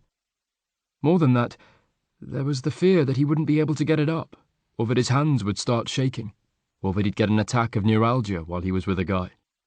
Stephen had always preferred to top, and that meant guys expected him to be in control, to be strong enough to give them what they wanted. He didn't trust his body not to let him down, and that anxiety itself had been enough to crush his already fragile libido. "I couldn't be bothered. It takes too much time and energy." That was partly true, at least. Hooking up did take work, all that messaging and exchanging pictures and trying to decide if the guy was worth it or not. Stephen had never enjoyed the process even when he was confident about his appearance and physical condition. Speaking of energy, I'm shattered now. I need to sleep. All right. I'll leave you in peace then. Luke sounded unconcerned. He zipped up his jeans and got off the bed with enviable energy and grace. Good night. He was out of the door while Stephen was still struggling to a sitting position. Night, Stephen said as the door closed. He brushed his teeth on autopilot, so tired now that things felt unreal. It was almost possible to believe that the events of the evening were some fevered dream conjured up by his subconscious. But as he returned to bed, the dark wet patch of Luke's cum on his duvet cover was a reminder that it had really happened. Exhaustion pulled Stephen into heavy, dreamless sleep for a few hours, but he woke before dawn, stiff and aching from lying on one side for too long. After rolling over onto his back and getting comfortable, he was about to doze off again when he remembered. His cock hardened instantly at the memory of Luke sucking him, and Stephen was filled with a wave of desire so intense it took his breath away. He reached down to stroke himself, imagining what might happen if they did it again. Maybe Stephen could blow Luke first next time, or they could 69. But it might only be a one-off. If it wasn't a pity fuck, Luke had probably been letting off steam with the only person available. Even if he did want to do this again, it would only be a casual arrangement based on convenience. Does that matter? Hand stilling, Stephen considered this for a moment and decided it would be okay. Perhaps he should suggest they tried it again and see what Luke said. If he wanted to, then maybe they could make it a regular thing, as long as Luke stayed. But what if he says no? The blood drained from Stephen's dick as he thought about how he would feel if Luke turned him down. The humiliation would be unbearable, even if he was half expecting the rejection anyway. Maybe Luke would be the one to initiate again. Stephen could just go along with it. That was a more appealing scenario. But was it a good idea? Letting Luke stay here had been a huge deal for Stephen. Used to living alone, he'd thought that sharing his space with another person would be difficult, and that he'd resent the loss of privacy. He'd been determined to keep Luke at a distance emotionally, but somehow Luke had wormed his way through Stephen's defences, and he'd begun to open up, albeit in small ways, for the first time since Tony had left him. Stephen hadn't anticipated how it would feel to let someone in when he'd been lonely for so long, or what it would be like to have that kind of connection again. Stephen's stomach lurched, and his palms began to sweat. As he spiraled into panic, a door in his heart slammed shut. He'd already let Luke get too close, and he'd lost too many people he cared about to risk his heart again. There was only one way he could be sure to protect himself, and that was by asking Luke to leave. The week's trial was nearly up, so now was the perfect opportunity to bring this whole ill-advised experiment to an end. Decision made, Stephen turned onto his side. A well of loneliness opened up inside him, dark and hollow, but oddly reassuring in its familiarity, because he knew how to cope with it. He pulled one of his pillows down and curled himself around it, seeking physical comfort from something that he could control, as he lay awake and waited for sleep to come again. Stephen eventually woke for the day at 8:30. Tired and drained, heaviness turned his limbs to lead as he walked slowly downstairs. The sound of cheerful whistling coming from the kitchen only made him feel worse. He was tempted to go straight to his desk and postpone dealing with Luke, but it would be better to get this over with. As he walked into the kitchen, he found Luke crouching down and stroking Euston. "Aren't you a beautiful boy?" Luke was saying, as Euston arched into his hand. "See, I'm not so bad. Are we friends now?" The cat flopped onto his side, stretching luxuriously as Luke carried on petting him. Amused, despite everything, Stephen said, "I think that's a yes." Luke looked up to greet him with a warm smile. "Good morning. How did you sleep?" "Not bad." In fact, Stephen had lain awake from 3 till 6, but Luke didn't need to know that. "You?" "Yes, great, thank you. It seems that the combination of physical labour and an orgasm is better than any sleeping pill." As Luke had brought it up, Stephen decided to bite the bullet. "Yes, about that." Luke's smile faded instantly at Stephen's tone. "Last night was a mistake. I shouldn't have let it happen." There was a silence, and Stephen held Luke's gaze, trying not to show any cracks in his armour. Euston suddenly shot away into the utility room, as though he'd picked up on the tension, and there was the crash of the cat flap as he escaped into the garden. Luke got slowly to his feet. "It wasn't a big deal," he finally said, with a shrug. "Don't make it into something it's not." His reaction only confirmed Stephen's fears. This meant nothing to Luke. "I'm not," he said tightly. "It's just made me realise this whole thing was a bad idea. I should never have agreed to let you come here in the first place, to be honest. I think it's best if you leave tomorrow when the week's up." "What? Seriously?" Luke's tone was disbelieving. "I thought things were going pretty well. If last night's the only issue, then I'm sure we can move on from that." "No, Stephen swallowed hard. "I want you to go." Luke's face hardened into anger. "Okay, whatever. But why wait till tomorrow? I'll spare us both any more awkwardness and I'll leave today." "If you prefer." "I'll go and pack now." Luke strode to the door, and Stephen didn't try and stop him. He listened to Luke's heavy tread on the stairs, followed by the slam of his bedroom door, and then silence. Feeling stupidly desolate over the loss of a friendship that had barely lasted a week, Stephen went to his desk, hoping to immerse himself in the tedious but safe distraction of his work. Chapter 13. "Fucking arsehole!" Luke crashed around in his room, throwing things chaotically into his case as he muttered under his breath. This was the last thing he'd expected. He'd been prepared for awkwardness, and for Stephen to have mixed feelings about what they'd done. Luke hadn't been sure how he felt about it either, but they'd both enjoyed themselves, so he'd been hopeful that Stephen might be up for a repeat occasionally, or even regularly. And if he wasn't, well, that would have been okay too. Luke would have been disappointed, but as long as they kept building on the foundations of friendship they'd been laying down, he'd have dealt with that rejection. But to have Stephen tell him that the whole thing had been a mistake, and that he wanted Luke gone? That was a kick in the teeth that left Luke outraged. Wanker. What the fuck is his problem? Whatever, it's his loss. I was only an unpaid gardener anyway. I can find better things to do with my time. He looked around the room, trying to see what he still needed to pack. The curtains were only partly open, so he stalked over and pushed them wide to give himself more light. He paused to look at the garden. Even in the short time he'd been here, it looked so much better. There was still a huge amount of work to be done, but it already looked less neglected, as though someone was starting to care for it again. Luke imagined how it could look in another couple of months, the lawn neatly mowed, vegetables growing in well-tended lines, chickens pecking happily around in their run. He sighed, the vision drifting away like smoke. It was depressing to think that all the effort he'd put in, and Stephen too, would go to waste as nature reasserted herself. Soon it would be as if Luke had never been here, and this week had never happened. But perhaps that was how Stephen wanted it. Well, fuck him. Another flare of anger masked the hurt that was festering in his gut like a rotten windfall. The hurt Luke was trying hard to ignore. Turning away from the window, he went to finish packing. A short while later, he was ready. Tempting though it was to leave without even saying goodbye, Luke needed to face Stephen again. He'd thought they'd forged a connection that meant something even in the short time they'd spent together. He wasn't expecting a change of heart, let alone a grand declaration of feelings or anything dramatic like that. But the tentative blossoming of friendship over the past few days had to mean something to Stephen too. Luke wanted to look Stephen in the eye while he threw it all away. Deciding to pack his car first, then go and find Stephen, Luke picked up his case and then realised he needed his car keys. He opened his leather holdall and felt in the inside pocket.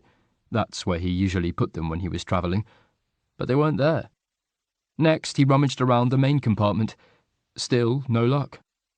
He patted his jeans pockets and cast a quick glance around the room in case they were lying around somewhere, but there was no sign of them. "Bollocks," Luke muttered, resigning himself to having to unpack and repack his suitcase. 5 minutes later, he checked everywhere, and he still couldn't find the bloody things. Of all the times to lose his damn keys. Maybe he'd put them down somewhere else in the house. He hurried downstairs and searched there too, the kitchen and utility room first, then the living room. There was no sign of Stephen, so Luke assumed he was working in the dining room. Next, he checked in the garden and the garage, hope draining away the longer he hunted. Having exhausted all other possibilities, Luke tapped on the dining room door, not waiting for Stephen to answer before opening it. "Sorry to disturb you, but have you seen my car keys anywhere?" Stephen wheeled around from the papers he had spread around his computer, with a pen in his mouth. He frowned and shook his head, making a sound that was clearly a negative. "It's a long shot, but can I check in here?" Removing the pen, Stephen said, "Of course." He turned back to his work as Luke searched, to no avail. Finally, he sighed. This was so fucking awkward. Cheeks burning with humiliation, he cleared his throat. "Okay, Stephen, I give up. I have no clue what's happened to my car keys, but I can't find them." Stephen turned. "So, now what?" "It looks like you're stuck with me for another day or so till I can get my spare keys sent here." Luke's throat was tight, but he managed to sound calm, even though he was anything but. "Unless you want to drop me off at a hotel instead." There was a long pause, and for a wild, hopeful moment, Luke wondered whether Stephen might apologise and say he'd changed his mind, and that Luke shouldn't go back to London yet. "That won't be necessary." Stephen's tone was flat and expressionless. "It's fine for you to stay here." Hating himself for the sick lurch in his stomach. "Why do I even care?" Luke said. "Right, well, hopefully it won't be for much longer. I'll see what I can sort out." Turning on his heel, Luke went back upstairs. The walls of the house seemed to close around him, oppressive and dark, resenting the unwelcome, unwanted visitor. He felt none of the warmth and connection he'd sensed before, and his skin prickled as though an invisible force field was trying to eject him. He threw himself down on the bed and called Will. "Oh, hi, Luke," Will said cheerfully. "You beat me to it. I was just thinking about you last night and was going to call today to see how—" "Can you do me a favour?" Okay, sure. What do you need?" "I've lost my car keys and the spares are in my desk drawer in my flat. Can you go over there, fetch them and send them to me as soon as possible? I don't care how much it costs." "Yes, of course. But do you need them urgently? I can go to the post office later today, and if I send them by special delivery, they'll get to you on Monday morning." "Yes, it's urgent. Find a courier who can do it faster than Royal Mail. If not later today, then I want them by tomorrow." "What's the rush? Can't you use Stephen's car in the meantime?" Luke gave a harsh snort. "I don't think he'd appreciate me taking his car back to London with me, so no, that's not an option." There was a pause. "Wait, what? You're leaving today?" "Well, that was the plan, but the universe seems to have other ideas." If Luke believed in fate, he might take it as a sign, but as it was just fucking awkward and inconvenient. "It didn't work out then?" Will sounded disappointed. "Damn, I'm sorry." "No, it didn't." "What happened?" "I don't want to talk about it." Luke was still stinging from being dismissed with no warning, like a fucking servant being handed his notice. He didn't want to share that rejection with Will. "I've got to go now, sorry. But can you message me and let me know when to expect the keys? ASAP, remember." "Okay, but Luke..." "Cheers, speak soon." Luke ended the call. Lying and staring morosely at the ceiling, he was hit by a sudden craving for alcohol as his mood spiraled downwards. It probably wasn't that far to the nearest pub or shop that sold booze. Picking up his phone again, he opened Google Maps to search. But before he started typing, his bedroom door creaked open a little wider. Meow. Euston leapt up onto the bed and walked over to put his paws on Luke's chest, demanding strokes. "Hello, buddy." Luke put the phone down again so he could oblige. "Just when I've finally won you over, I'll be leaving soon. That sucks, huh?" Euston purred, kneading Luke's chest with a little more of his claws than was comfortable, so Luke sat up and patted the bed cover. "How about you sit here instead?" He petted Euston for a while, until the cat settled down to sleep. Feeling marginally less self-destructive after some feline appreciation, Luke decided to try to resist the call of alcohol and keep busy instead. There was no shortage of things to do here, after all. He might as well get on with some gardening. That would probably be a good distraction from how shitty he felt. He started clearing the former vegetable patch, beginning by cutting the weeds down to a manageable level with a pair of shears. That got him panting with exertion. Once he'd done that, he started to dig, forking up clumps of earth and pulling out the roots of the weeds to toss onto the pile of waste. Sleeves rolled up, sweat running down his forehead, he soon got into a rhythm that was oddly soothing. His back and arms were aching from the effort, but his emotions began to settle. As he calmed down, despite his best attempts to divert them, his thoughts began to wander down paths that were rarely travelled. He normally avoided thinking about his mum and her battle with addiction, because the memories were too difficult to face. That was why he'd flatly refused to see a therapist despite Will's insistence. He hadn't wanted to poke at wounds from the past, but for some perverse reason, he couldn't stop himself going there today. Luke gave up fighting. In some fucked up way, maybe focusing on past hurt would take the sting out of the present.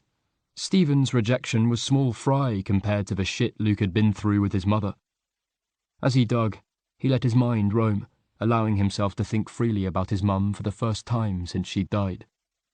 In early childhood there had been smiles and laughter, sunny days in the park near the flats where they'd lived, her holding his hand as they'd walked to and from school. But things had begun to change. Luke didn't know why or when exactly, and he couldn't remember how he'd begun to realise something was wrong. Her slow slide into addiction crept up on both of them, taking her away from him in stages as she'd gradually withdrawn into a life where all that mattered was the next hit, the next bottle of vodka, the next lot of coke to stick up her nose, or heroin to inject, or whatever else she used to blot out the things in her life that she couldn't handle without a chemical filter. The mental disengagement had come first when Luke was 7 or 8 years old. Gradually she'd taken less and less interest in him, no longer helping him with his homework or reading him bedtime stories. When he'd tried to tell her about things, she'd seemed to listen, but didn't usually remember it afterwards. Then she'd stopped walking him to and from school, telling him he was old enough to walk alone. At first, Luke had been proud of that independence, feeling cool when most of his peers still had their mums, dads, or grandparents dropping them at the school gates. But then she'd stopped coming to parent-teacher meetings, and sports days, and even the school play when he had a major role. When his friends had asked why, he'd made excuses, telling them she was sick or had to work, even though she'd left her job at the supermarket months before. The physical distance began when Luke was maybe 10 or 11, with her going out in the evening and leaving him home alone. When Luke had asked where she was going, she'd say, "Just meeting my mates for a quick drink." But she'd always be gone for hours, coming home after Luke was asleep. He'd lie awake for ages, hating being alone in the flat as the darkness pressed in from outside, a shapeless, nameless threat. But eventually, exhaustion overcame his fears. In the morning, he'd get himself up from school while she slept in. The only time he really saw her was after school before she went out again, and then she'd usually be drinking already. By this time, Luke had been old enough to know that most people's mothers didn't drink vodka at 4 in the afternoon. Only the shitty ones. He stabbed the fork viciously into a clod of earth. Luke preferred to blame her. Anger formed a cold, protective shield around his heart, and it was easier than missing her. Despite everything, sometimes there had been rare flashes of intimacy, which Luke treasured like jewels. She'd ask him to come and sit with her, and would put her arms around him and hold him while they watched TV. Luke would ignore whatever program was on, focusing instead on the warm comfort of her embrace. Pausing to catch his breath, Luke leant on the handle of the fork and let his head drop. Sadness washed over him in an unstoppable wave, lapping at the ice around his heart and threatening to wash it away. He clenched his fist and held it over his chest. Forcing himself to breathe slowly and steadily, Luke tried to fight against the relentless swell of emotion. "Luke, are you okay?" Jerked back to the present by the sound of Stephen's alarmed voice, Luke wheeled around in surprise to see Stephen standing behind him on the lawn. "Yeah, I'm fine. Just taking a breather." He gave Stephen a tight smile, then remembered he should still be angry with him. It seemed his theory about dwelling on the past as a distraction had some merit, except the emotions evoked by his little trip down memory lane had made him feel worse instead of better. "Are you sure?" Stephen moved closer, his brows drawing down as he studied Luke. Luke met his gaze, defeated and tired. He didn't care anymore. What did it matter if Stephen knew he'd hurt him? There was no point in hiding it. After tomorrow, Luke would never have to see him again anyway. No, Stephen. As it happens, I'm not okay. What? Drawing on his anger of before, Luke balled his fists and raised his voice as he explained. I'm not okay with you kicking me out with no discussion about what happened between us last night. I don't buy the whole mistake part. You weren't drunk or drugged.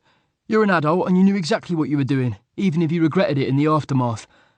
I don't recall you saying no at the time, quite the opposite in fact. Stephen tried to interject, but Luke wasn't stopping till he was done. It's not like I expected declarations of undying love, or even a repeat performance, although I'd have liked one, but I thought we'd been getting on all right. So to have you write it off as a total mistake and then ask me to leave? That fucking hurt, Stephen. Luke's heart surged, and he was surprised to find that he felt stronger rather than weaker for this admission. I deserved better than that. I deserve better than that. So no, I'm not okay. Chapter 14. Stephen stared at Luke in shock as the words sank in, painful darts of accusation that burrowed deep. It hadn't occurred to him for a moment that he had the power to hurt Luke. How had he misjudged things so badly?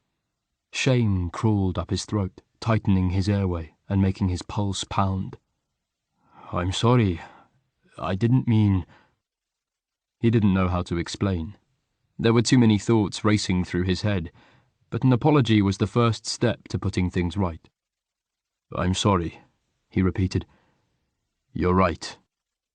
The anger drained from Luke's expression, leaving weariness behind. Good.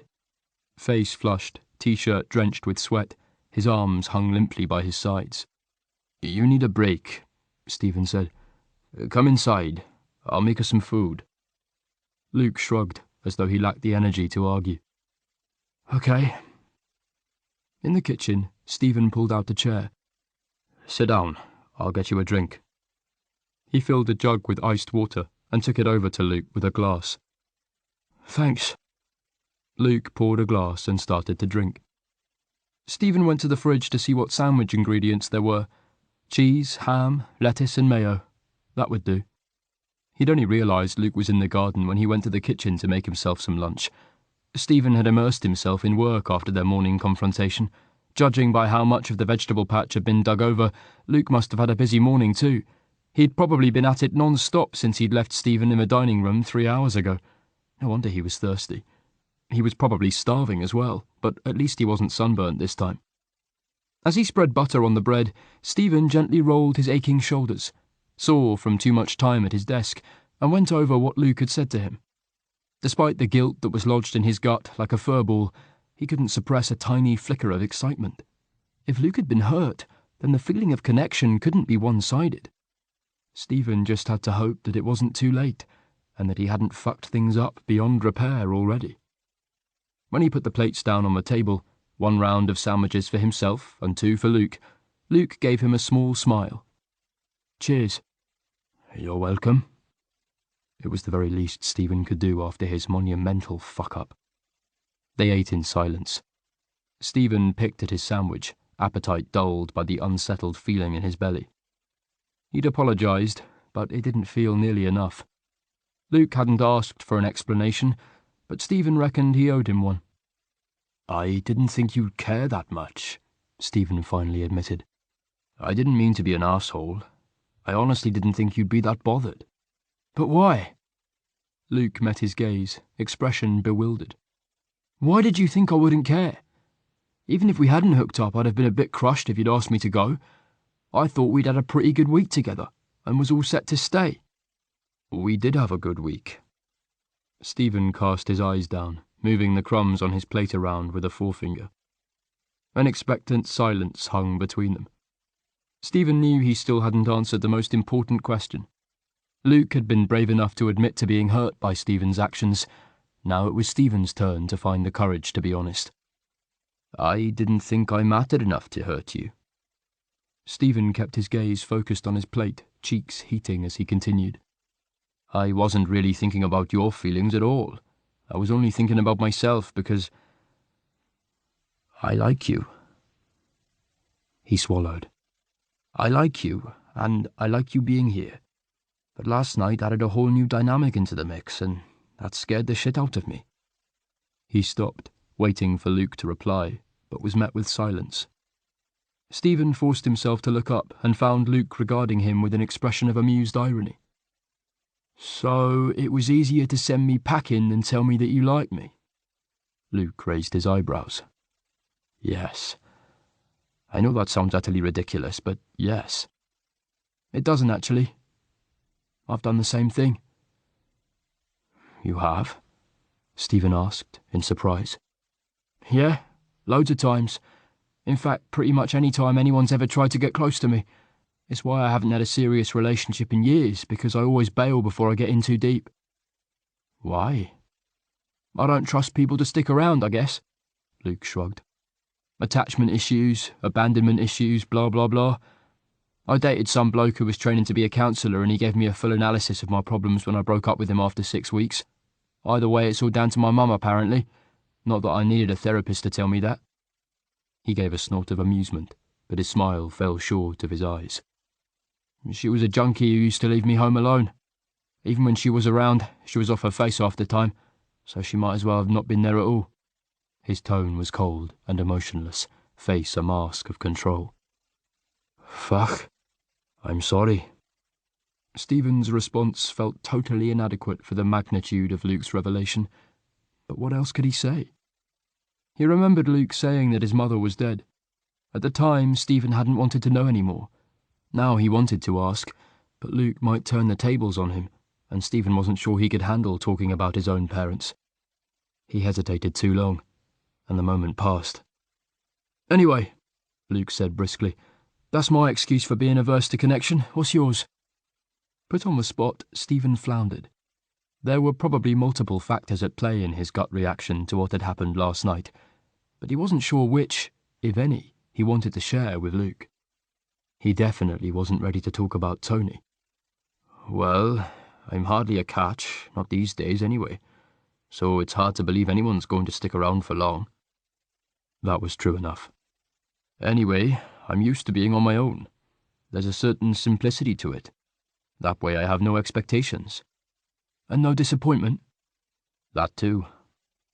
Their gazes locked and held as unspoken understanding passed between them. Then Luke gave a cautious smile, and the serious mood shifted, lightening as he asked, "What happens now?"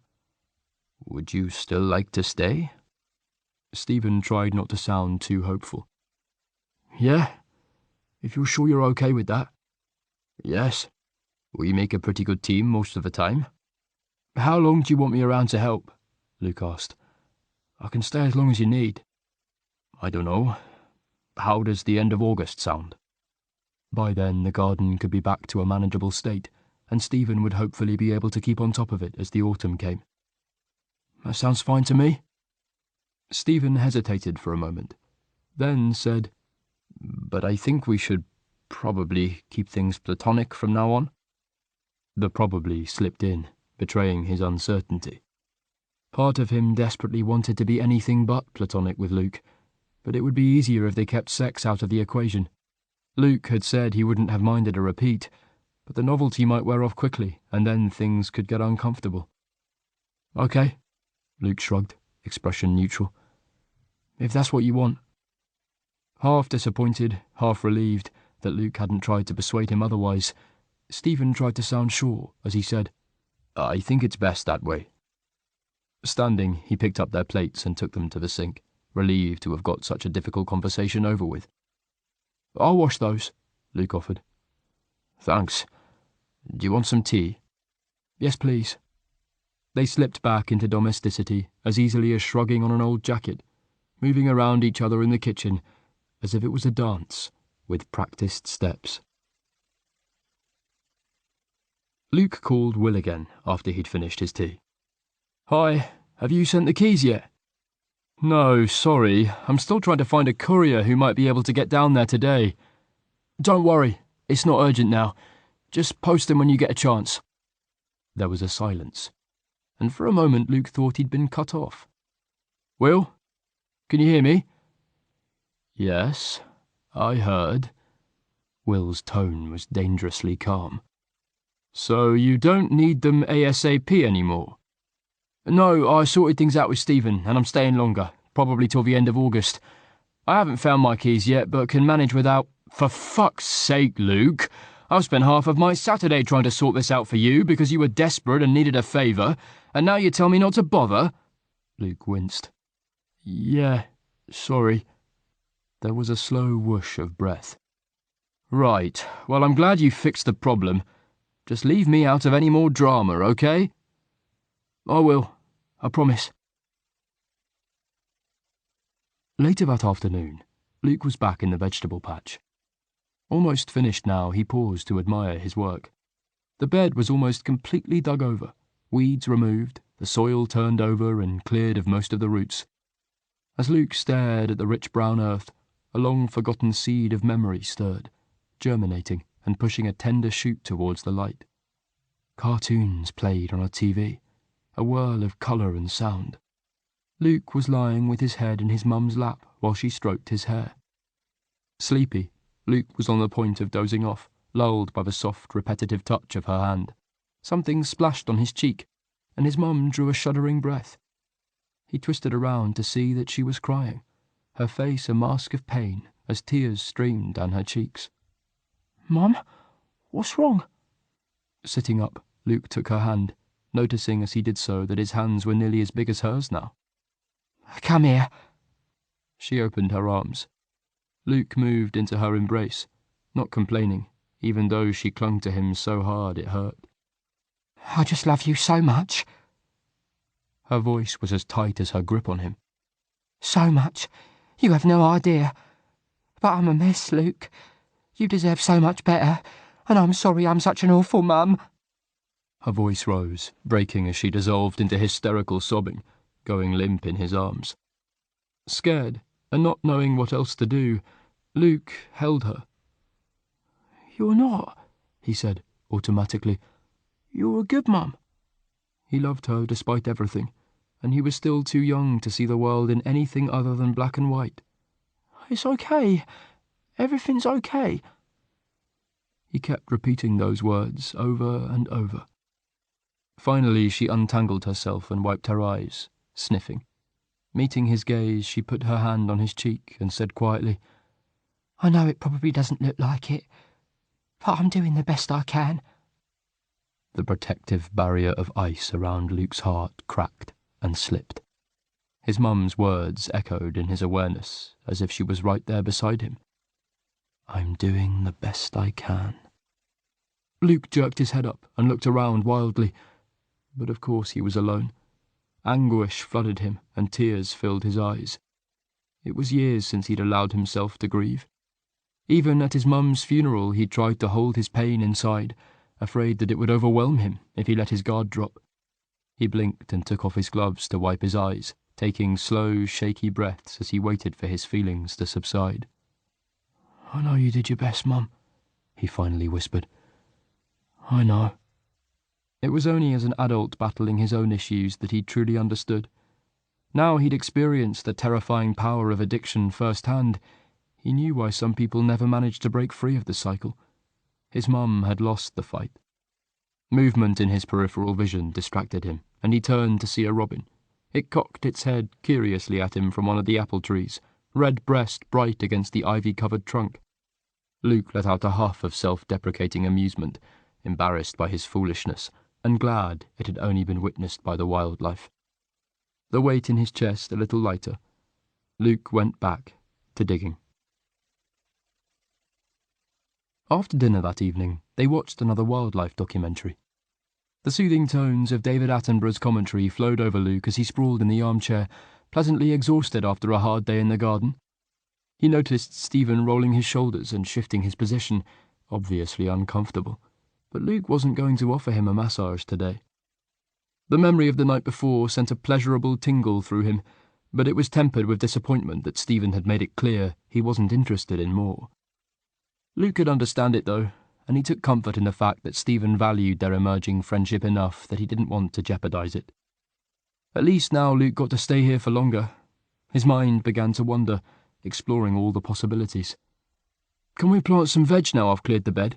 He asked. Yes. Stephen turned away from the TV.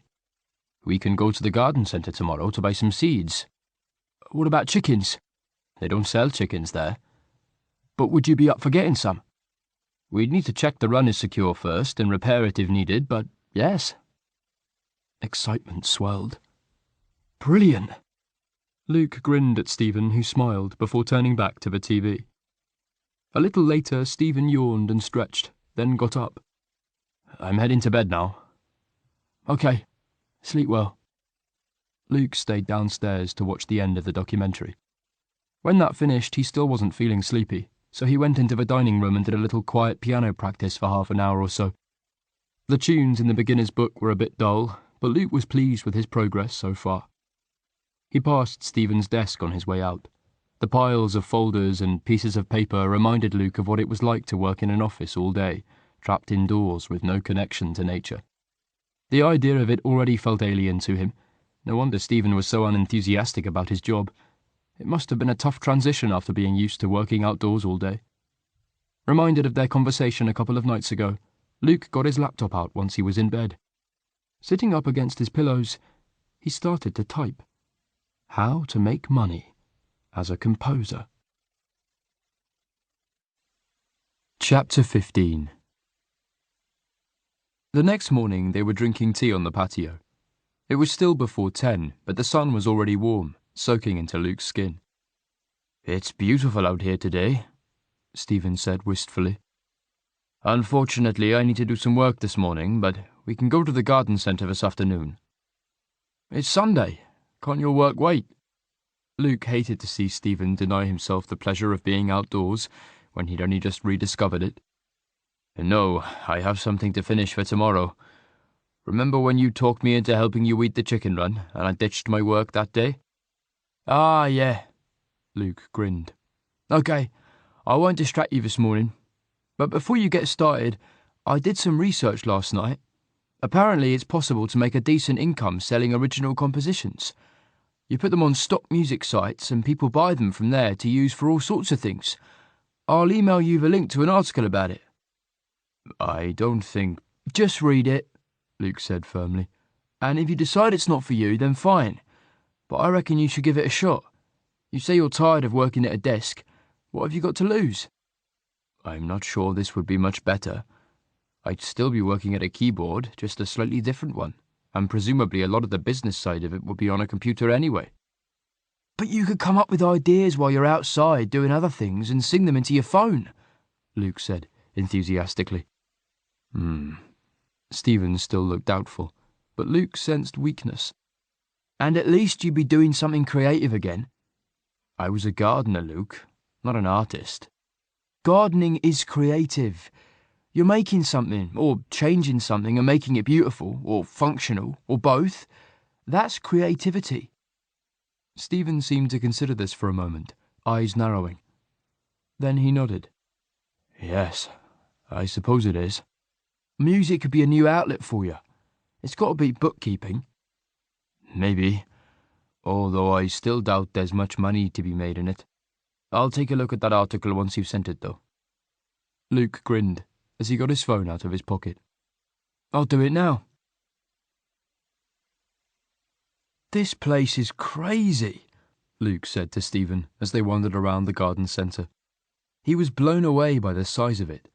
The indoor part alone was huge, with a dizzying array of tools, gardening gloves, ornaments, lighting, and all sorts of things that weren't related to gardens at all. Okay, hiking stuff is outdoorsy at least, but why do they sell kitchen equipment? Who knows? Maybe cooking and gardening are hobbies that often go together? I guess. Right, here are the seeds. Stephen stopped by some racks of brightly coloured packets. With so much to choose from, Luke wouldn't have known where to begin, but Stephen was quick to start filling their basket. Okay, let's do tomatoes, French beans, courgettes, and sweet corn. Those will all do well, even if we sow them outside now. Oh, and spinach. He reached for another packet. If I get some lettuce and rocket as well, we'll have a good mix for salads and sandwiches. How does that sound? Brilliant. Luke was excited at the prospect. He remembered growing a bean on soggy cotton wool at primary school, and how amazing it had been to watch it put out roots, shoots, and leaves. It was incredible how the small, dried-up bean had sprung to life as soon as the conditions were right. "Anything else you need while we're here?" Stephen asked. "I don't think so." Luke scanned around, catching a glimpse of bright flowers outside. "But I'd like to have a look in the outdoor section, just to see what they've got. I've never been to a garden centre before." "Seriously?" Stephen's brows shot up. "God, I practically lived in them. I think I went almost every weekend with my parents until I was old enough to stay at home alone. I can't believe you've never been to one." "Never had a garden, remember?" Even if they had, Luke's mum would probably have only gone out there to smoke. "So this is all new to me. Are you coming, or do you want to get a cup of tea and wait for me in the cafe?" "No, I'll come. Your excitement is infectious, and it's a while since I've been myself." They strolled along the rows of plants, stopping to admire some of the more beautiful specimens. "I like this one." Luke pointed to a plant with small pointed leaves and vivid red flowers. "And this is nice too. Is it lavender?" "Yes."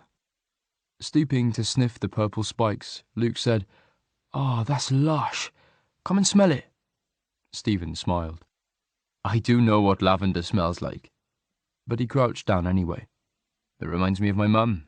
She used to keep the cut lavender and make little bags of it to put in the drawers with our clothes. There's some in the front garden. It needs pruning, though." "I can do that." "Let's buy a couple of these for the back garden. There are some big pots on the patio that used to have things growing in them. Lavender does well in containers." "That would be cool." "Can you go and get a trolley?" By the time they got to the checkout, Luke was pushing a trolley loaded with several plants and a couple of huge bags of compost, as well as their seeds. Luke had also picked up some wellies and a nice pair of leather gardening gloves. They had to wait a few minutes to be served, and when it was time to pay, Luke whipped his wallet out, saying, "Let me get these." No, I should pay." Stephen already had his debit card at the ready. "I want to," Luke insisted. "Okay." Outside, they unloaded their purchases into the boot of Stephen's Land Rover. "You shouldn't have paid for all of this," Stephen said. "The plants are going in my garden, after all." "But I'm going to be around to enjoy it for a while and eat the things we grow." "Let me pay you back half." Stephen frowned, a stubborn expression on his face. "I'm sure we'll need to buy more stuff. You can pay next time." Luke closed the boot and walked around to get in the passenger door, putting an end to the debate. As Stephen got behind the wheel, he glanced across, looking more annoyed than grateful, as he said, "Okay, well, thanks then." Luke grinned. "You're welcome." After a morning of rain on Monday, Luke decided to make a start on pruning the shrubbery at the side of the house. He started at the front and was busy hacking into a large bush with pretty yellow and green leaves when he heard a car pull up on the drive behind him. Turning, he saw a man getting out of a Volvo. Big and broad-shouldered, he had greying hair that had obviously once been blonde. He must have been well into his 50s, but was still very attractive. Dressed in shirt and trousers, his sleeves were rolled up and the knot of his tie was tugged loose. Catching sight of Luke, he nodded and raised a hand in greeting. "He finally gave in and hired a gardener, then?" The man approached. "About bloody time." He gave Luke a jovial smile. Yeah, I'm helping out for a bit," Luke said, wondering who this man was and what his connection was with Stephen. He must have known him fairly well, judging by his manner. "You're not local, are you? Is that a London accent?" "Yeah." "I imagine there's plenty to keep you busy here. How many hours a week are you doing?" Luke didn't feel it was his place to explain the arrangement he had with Stephen, so he shrugged and said vaguely, "We're keeping it flexible." "Right, okay. Well, that's great. Keep up the good work." Turning on his heel, the man strode off towards the front door. Luke went back to work, but 5 minutes later Stephen came out to find him. "I just put the kettle on. Do you want a cup of tea?" "Yes, please." "Wow, you've made good progress. It looks a lot better." Emerging from the shrubs to stand beside Stephen, Luke folded his arms and eyed his efforts critically. "I guess. It's a bit bare in places now, though." New growth will fill that soon enough. Are you ready for a break? I can introduce you to James. I gather you already met, but he assumed you were the hired help. I've explained the situation now. Yeah, okay. So, who is this James bloke? Luke tried to keep his voice casual, but was surprised to feel a prickle of possessiveness. He's my GP. Is it usual for him to see his patients at home? From Luke's experience of doctors, he had to be at death's door for them to do a house call. Not the ones who can get to the surgery easily, no. But his wife was a friend of my mum's, and he's been my doctor for donkey's years, so it's not your usual doctor-patient relationship. He doesn't trust me to look after myself, so he likes to check up on me occasionally. Oh, well, that's pretty cool. Luke was reassured to know that Stephen had someone looking out for him. Yeah, I'll join you inside for a bit. My boots are muddy, so I'll come in the back way. As Luke came into the kitchen, James stood to greet him. Hello. He offered a large hand for Luke to shake. Sorry for the assumption earlier. I didn't realise you were a guest. No worries. Luke, meet my interfering GP, James Cooper, Stephen said, with a quirk to his lips and a twinkle in his eye as they sat down. He pushed a mug towards Luke. Here's your tea. James snorted. Cheeky sod. At least you're finally taking some of my advice, albeit in an unconventional way. The garden's looking better already. It's great that you're able to spare the time to stay here for a while and get on top of it. Stephen can't have gone into much detail about Luke's history. James was clearly fishing for more information, but Luke wasn't going to elaborate. Yes, the timing was fortunate. So, James, you've known Stephen since he was a kid. What was he like back then? He was a funny one, quiet and a bit of a loner, but utterly fearless, which is why he was always visiting me with cuts and bruises. Remember that time you fell out of the sycamore tree in the front garden? Your mother saw it happen out of the window and was beside herself because she was afraid you'd broken your neck. You were lucky to get away with just a sprained wrist. Yes, Stephen nodded. And then there was the time I fell through the roof of the hen house because I thought it would be strong enough to climb on. Turns out it wasn't. He grinned. I can't believe I didn't get more than a few bruises that time either. I think I had 9 lives like a cat, but I used most of them up before I turned 18. Luke chuckled, amused by the idea of this wild young version of Stephen. It was hard to imagine, but growing up somewhere like this, there must have been so much scope for adventure. Later that afternoon, they went to the supermarket together. Stephen had forgotten to book a delivery, and they needed stuff for dinner. Let me push the trolley, Luke said, as you're the one with the list.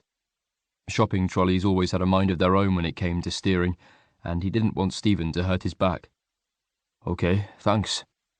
Luke had learned not to make his offers of help relate directly to Stephen's physical limitations. That way, Stephen was more likely to let him do things. He followed Stephen around the shop as Stephen gradually filled the trolley. They'd made a rough meal plan for the week, and the list was based on that. As they passed the alcohol aisle, Stephen paused. Do you want to get some booze? Luke hesitated. The mere suggestion had sent a surge of anticipation through him. As he imagined opening a bottle of wine that evening, he could almost feel the rush of alcohol in his bloodstream. God, he wanted it so badly. But the force of that craving was what made him pause. He'd managed almost a week without alcohol. It would be good for him to go a little longer. He cleared his throat. I think I'll give it a miss, unless you want some. Heart pounding, he did his best to sound casual, but Stephen flashed him a quick glance of understanding. No, let's leave it. Grateful, Luke followed Stephen to the next aisle. Chapter 16. Stephen was working at his desk. From the sound of the hedge trimmer in the front garden, Luke must have been hard at work too. Glancing out of the bay window, Stephen watched him for a moment, smiling at the look of intense concentration on Luke's face as he hacked back the overgrown box hedge. It was Friday morning, and they were nearing the end of their second week together. Over the past few days, they'd fallen into a comfortable routine. During the mornings, Stephen did his bookkeeping, and Luke kept himself busy around the house or garden, depending on the weather. Then they ate lunch together and had a break. In the afternoons, Stephen usually did a little more work, but stopped early enough to get outdoors and help Luke in the garden for a while. He was finding that as long as he was careful to pace himself, he could enjoy being part of the renovation. So far this week, they'd already planted the seeds they'd bought and emptied out the old containers on the patio and planted the lavender in them. They'd also started patching up the chicken run, covering holes to make it secure with a view to buying some chickens soon. They'd been cautious around each other for a while, trying to avoid even the slightest bit of physical contact. But as the days passed, they relaxed again, and eventually it began to feel as though nothing had ever happened between them. Yet Stephen's memory of that evening was a sharp chip of crystal, glinting and catching his attention in a way that he couldn't ignore. He kept taking it out and examining it, wondering whether he'd done the right thing in saying it couldn't happen again. Their evenings were taken up with dinner and television watching, and sometimes one or both of them would spend a little time playing the piano. Stephen hadn't yet told Luke that he'd looked into Luke's suggestion about composing, but the delivery that Stephen was expecting today would be a dead giveaway. A large van pulled into the drive shortly before Stephen was about to stop for lunch. Leaving his work, he hurried to the front door to find Luke and the driver coming up the steps with a large cardboard box. Holding the door open for them, Stephen said, "Great, thanks." "Where do you want it?" the driver asked. "First door on the left." "What on earth did you order?" Luke asked, after the van had driven away again. "It was heavy." "I'll show you later. Are you ready for lunch?" Ignoring his work, Stephen went straight for the box once their lunch break was over. Excitement gave him a burst of energy and focus as he unpacked and assembled the contents. Half an hour later, he went out to fetch Luke. "Want to see what I bought?" "Definitely." Downing tools, Luke followed Stephen back into the house. "After you." Stephen stood aside, letting Luke enter the dining room first. "Wow!" he exclaimed. "That looks like a good bit of kit."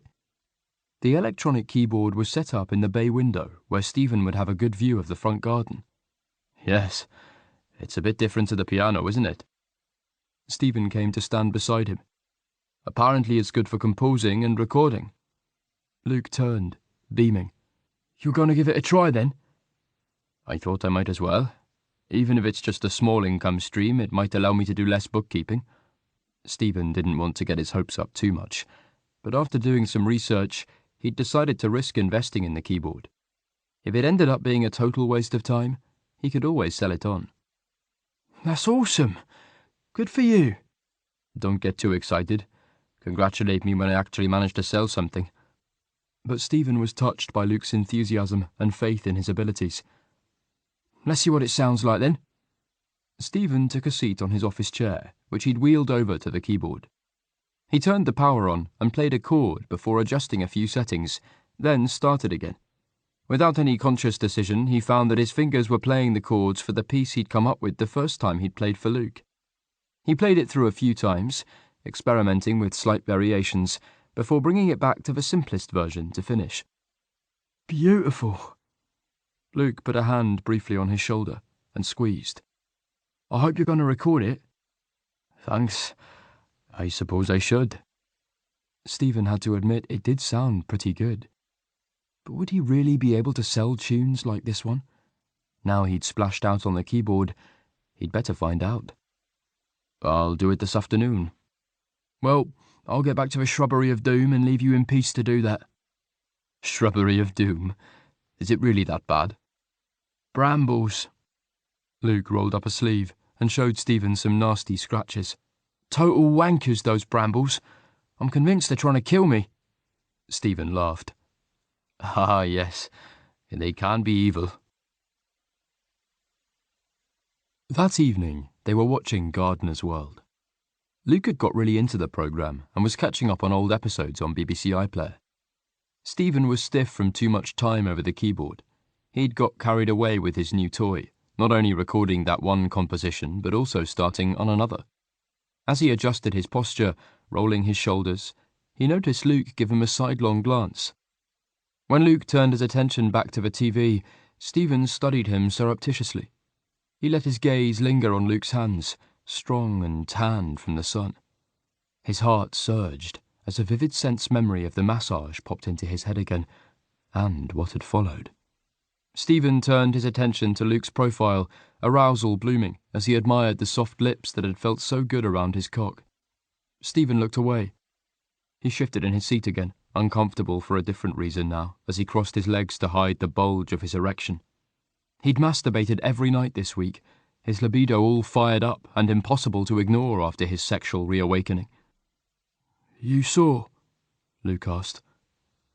"A little," Stephen admitted, hoping Luke wouldn't notice the flush that crept up his neck and over his cheeks. "Too much computer and keyboard, I think." There was a short pause while Stephen's pulse raced with hope and anticipation. If Luke offered him another massage, Stephen knew he would accept in a flash, and if Luke tried to initiate something again, Stephen would agree to that too. But all Luke said was, "I'll get you out helping me in the garden tomorrow then. A break from work might help, and it's the weekend anyway. I need you to show me how to prune the roses." "Okay." Stephen's stomach dropped with disappointment. Should he say something? Would Luke still be interested if Stephen apologized again, explained that he'd made a mistake and that he'd changed his mind about being platonic? His imagination swirled around these possibilities for a while, imagining what he'd say and what the outcome might be. But eventually he gave up that train of thought, and any hope of rekindling the brief spark of sexual connection. Crippled by his fear of rejection, Stephen knew he didn't have the balls to make any of those speeches.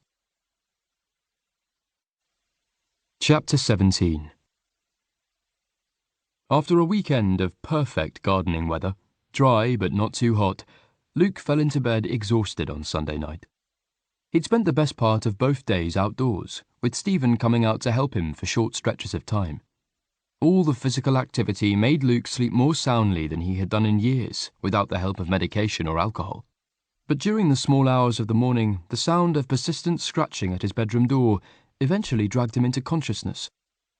Disorientated and still barely awake, he stumbled out of bed to open the door. A dark shadow flitted past his ankles, giving a mew that Luke recognized as Piccadilly's before she jumped onto his bed and started to purr.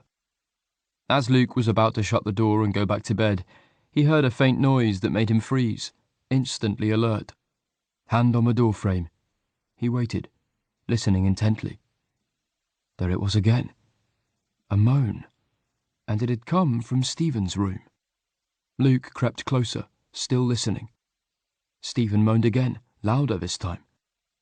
Luke tapped lightly on the door, hoping that would be enough to snap Stephen out of whatever nightmare he was having. "Stephen," he called. "Are you all right?" There was silence, followed by a long, wordless cry of distress. Knocking more loudly, Luke didn't wait for a response. He opened the door and picked his way through the darkness to Stephen's bed. "Stephen," he said clearly. "It's Luke. Wake up." Stephen gave another muffled shout of anguish, the bed creaking as he thrashed around violently. Luke sat beside him, taking hold of his shoulders. "It's just a dream, Stephen. You're fine." With a final yelp, Stephen jerked upright, his whole body tense and shaking. "Fuck. Luke. Yes, I'm here." He squeezed Stephen's shoulders. Stephen broke the contact as he sagged back onto his pillow, panting. "Jesus, that was horrible." His breathing was still coming in painful gasps. "Are you okay now? Shall I go back to bed?" "No." Stephen shot out a hand and grabbed Luke's forearm. "Can you just stay for a minute or so? It still feels too real." "Of course." Wanting to reassure him, Luke put his free hand over Stephen's. "Shall I put the lamp on?" "Yes, thanks." Leaning forward, Luke felt around until he found the switch on the lamp by the bed. With a click, dim golden light chased the darkness to the edges of the room. It was only then that Luke remembered he was just wearing boxer briefs, but Stephen didn't seem to notice. He met Luke's gaze briefly before closing his eyes, dark, haunted pools in his pale face. They sat in silence for a few minutes.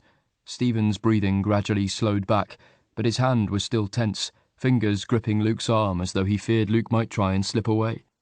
Luke wished he'd put a t-shirt on before he came to investigate. He'd been warm enough in bed, but was getting chilly away from his duvet. Sensing that Stephen still needed him, Luke waited patiently despite the goose pimples that prickled on his skin. He tried to suppress a shiver, but couldn't quite hold it back. Opening his eyes, Stephen said, "You're cold." He released Luke's arm and shifted over with a squeak of bed springs, rolling to face away from Luke. "Get in if you want."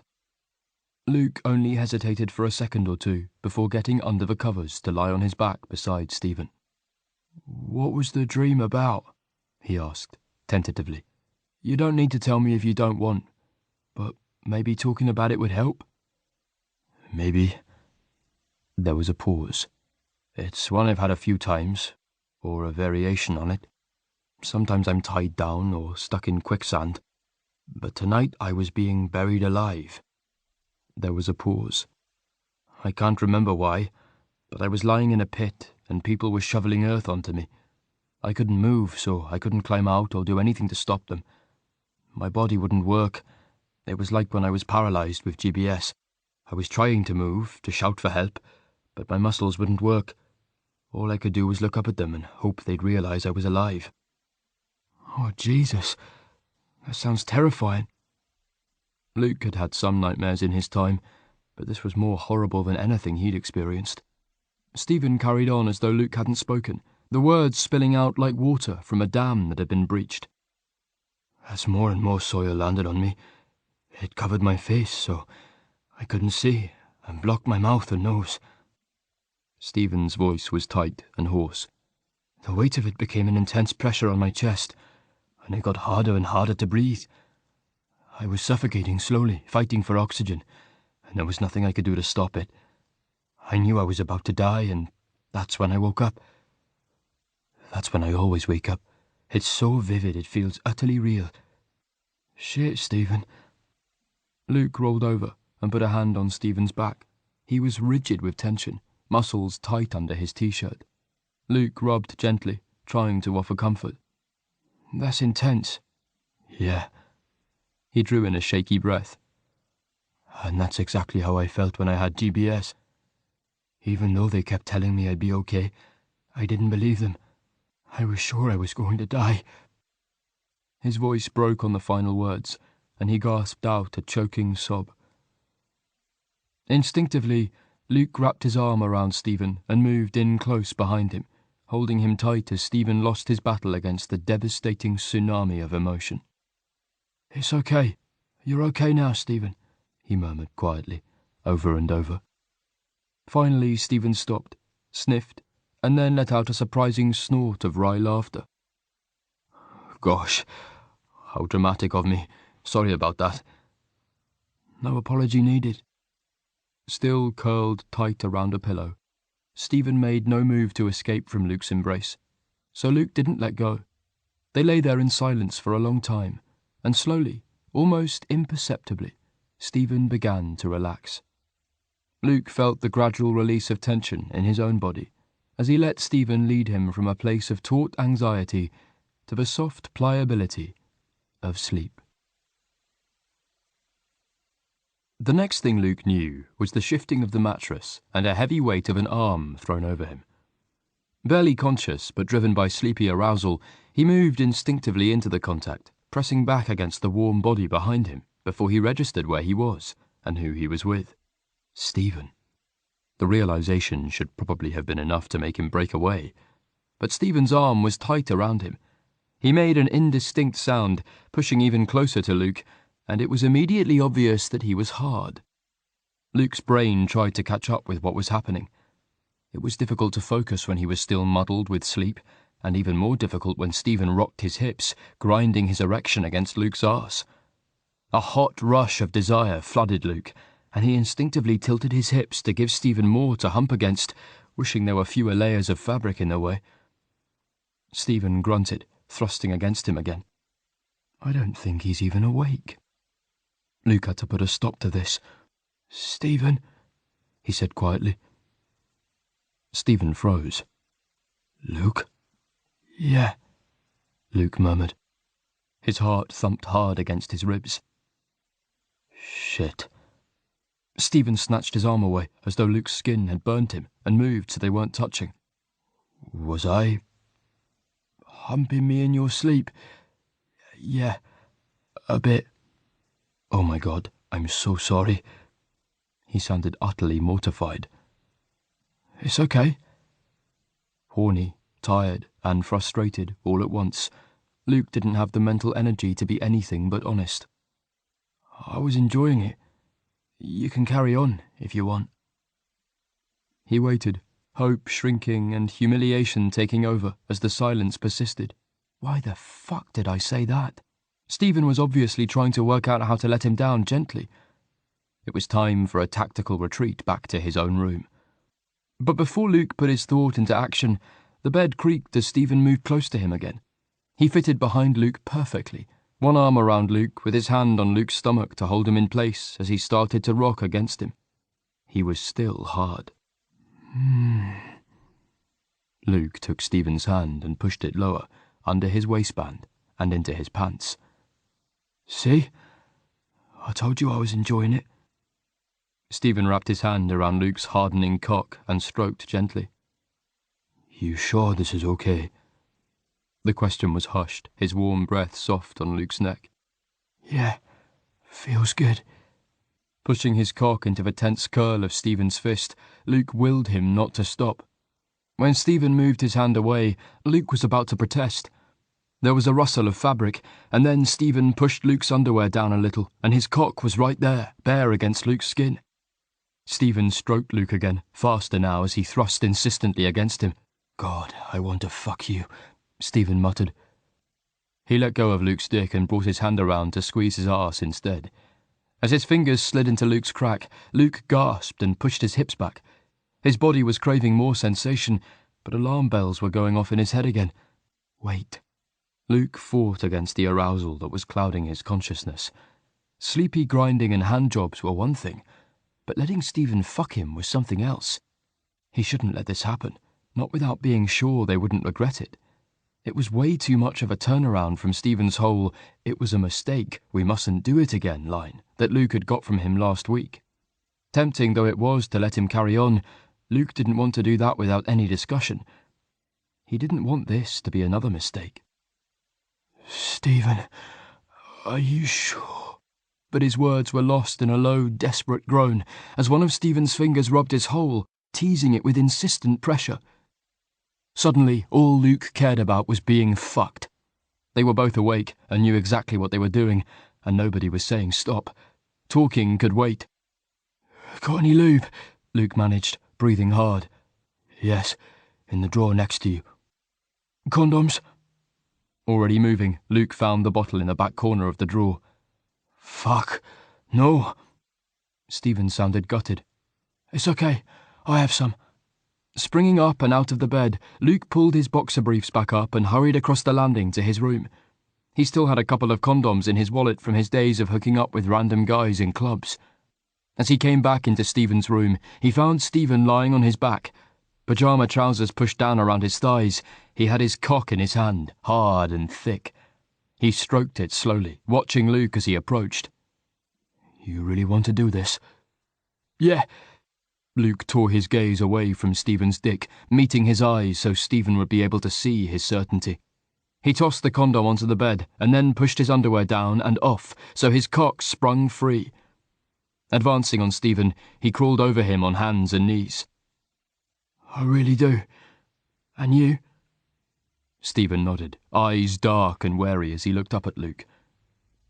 Yes. Despite the obvious desire blazing between them, the situation felt precarious. Luke didn't want to risk too much conversation. The wrong words might bring things crashing down in charred destruction like a burning building collapsing. Good. He smiled, then leant down and kissed Stephen. There was a brief moment when Stephen resisted, body tensing as Luke pressed their mouths together. Then, with a gasp, he softened, lips parting as he brought a hand up and curled it around the back of Luke's neck, keeping him there as they deepened the kiss. Stephen put his other hand on Luke's arse, pulling him down. Luke thrust against Stephen's erection as Stephen found Luke's hole with his fingers. Breaking the kiss, Luke muttered, "Hang on." He reached for the lube and gave it to Stephen. "Here." They kissed again, and Stephen's fingers were cool and slippery in Luke's crack. As he thrust the finger inside, Luke gasped. It felt tighter than he'd been expecting. He realised he could barely remember the last time he'd bottomed, but it hadn't occurred to him to refuse Stephen. This felt right. "Okay?" Stephen asked quietly. "Yeah," Luke managed. "Just go carefully at first." Holding Luke's gaze, Stephen slid his fingers slowly in and out, sending delicate ripples of sensation spreading through Luke and stealing his breath. "How's this?" "Good." It was too much having Stephen watching his reactions. Luke felt raw and vulnerable, afraid of what might show on his face. "Can I blow you while you do that?" "Of course." Stephen gave Luke his lopsided grin. As Luke settled in the new position, he wondered if it was weird that he felt less exposed with his arse in Stephen's face compared to before. But then Stephen pushed what felt like 2 fingers into him and drove away all conscious thought as he said urgently, "Come on then, suck me." Adrift on a tiny, disintegrating raft in an ocean of overwhelming sensation, Luke lost track of time passing. Bracing himself on both arms, he couldn't get a hand to his dick, but it didn't matter. He was happy to ride the slow, rolling waves of pleasure as Stephen's fingertips rubbed his prostate. The thick thrust of Stephen's cock in his throat was a promise of what was coming, and Luke wanted it in his arse when he came. Stephen was the one to finally move things along. "Can I fuck you now?" he asked, his voice low and rough, as though he were the one who'd had a cock battering his tonsils. Pulling off, Luke swallowed, wiping away spit and pre-cum with the back of his hand. "Yeah, how'd you want to do it?" "Like this is probably going to be easiest for me." Stephen took hold of his cock and pointed it at the ceiling. "If that's okay with you." "Definitely." In the heat of the moment, Luke had forgotten that Stephen might not be able to handle sex that was too acrobatic. But Luke was okay with anything that involved getting Stephen inside him, preferably as soon as possible. He didn't need them to swing from the chandeliers. As he was used to topping, he liked the idea of riding Stephen.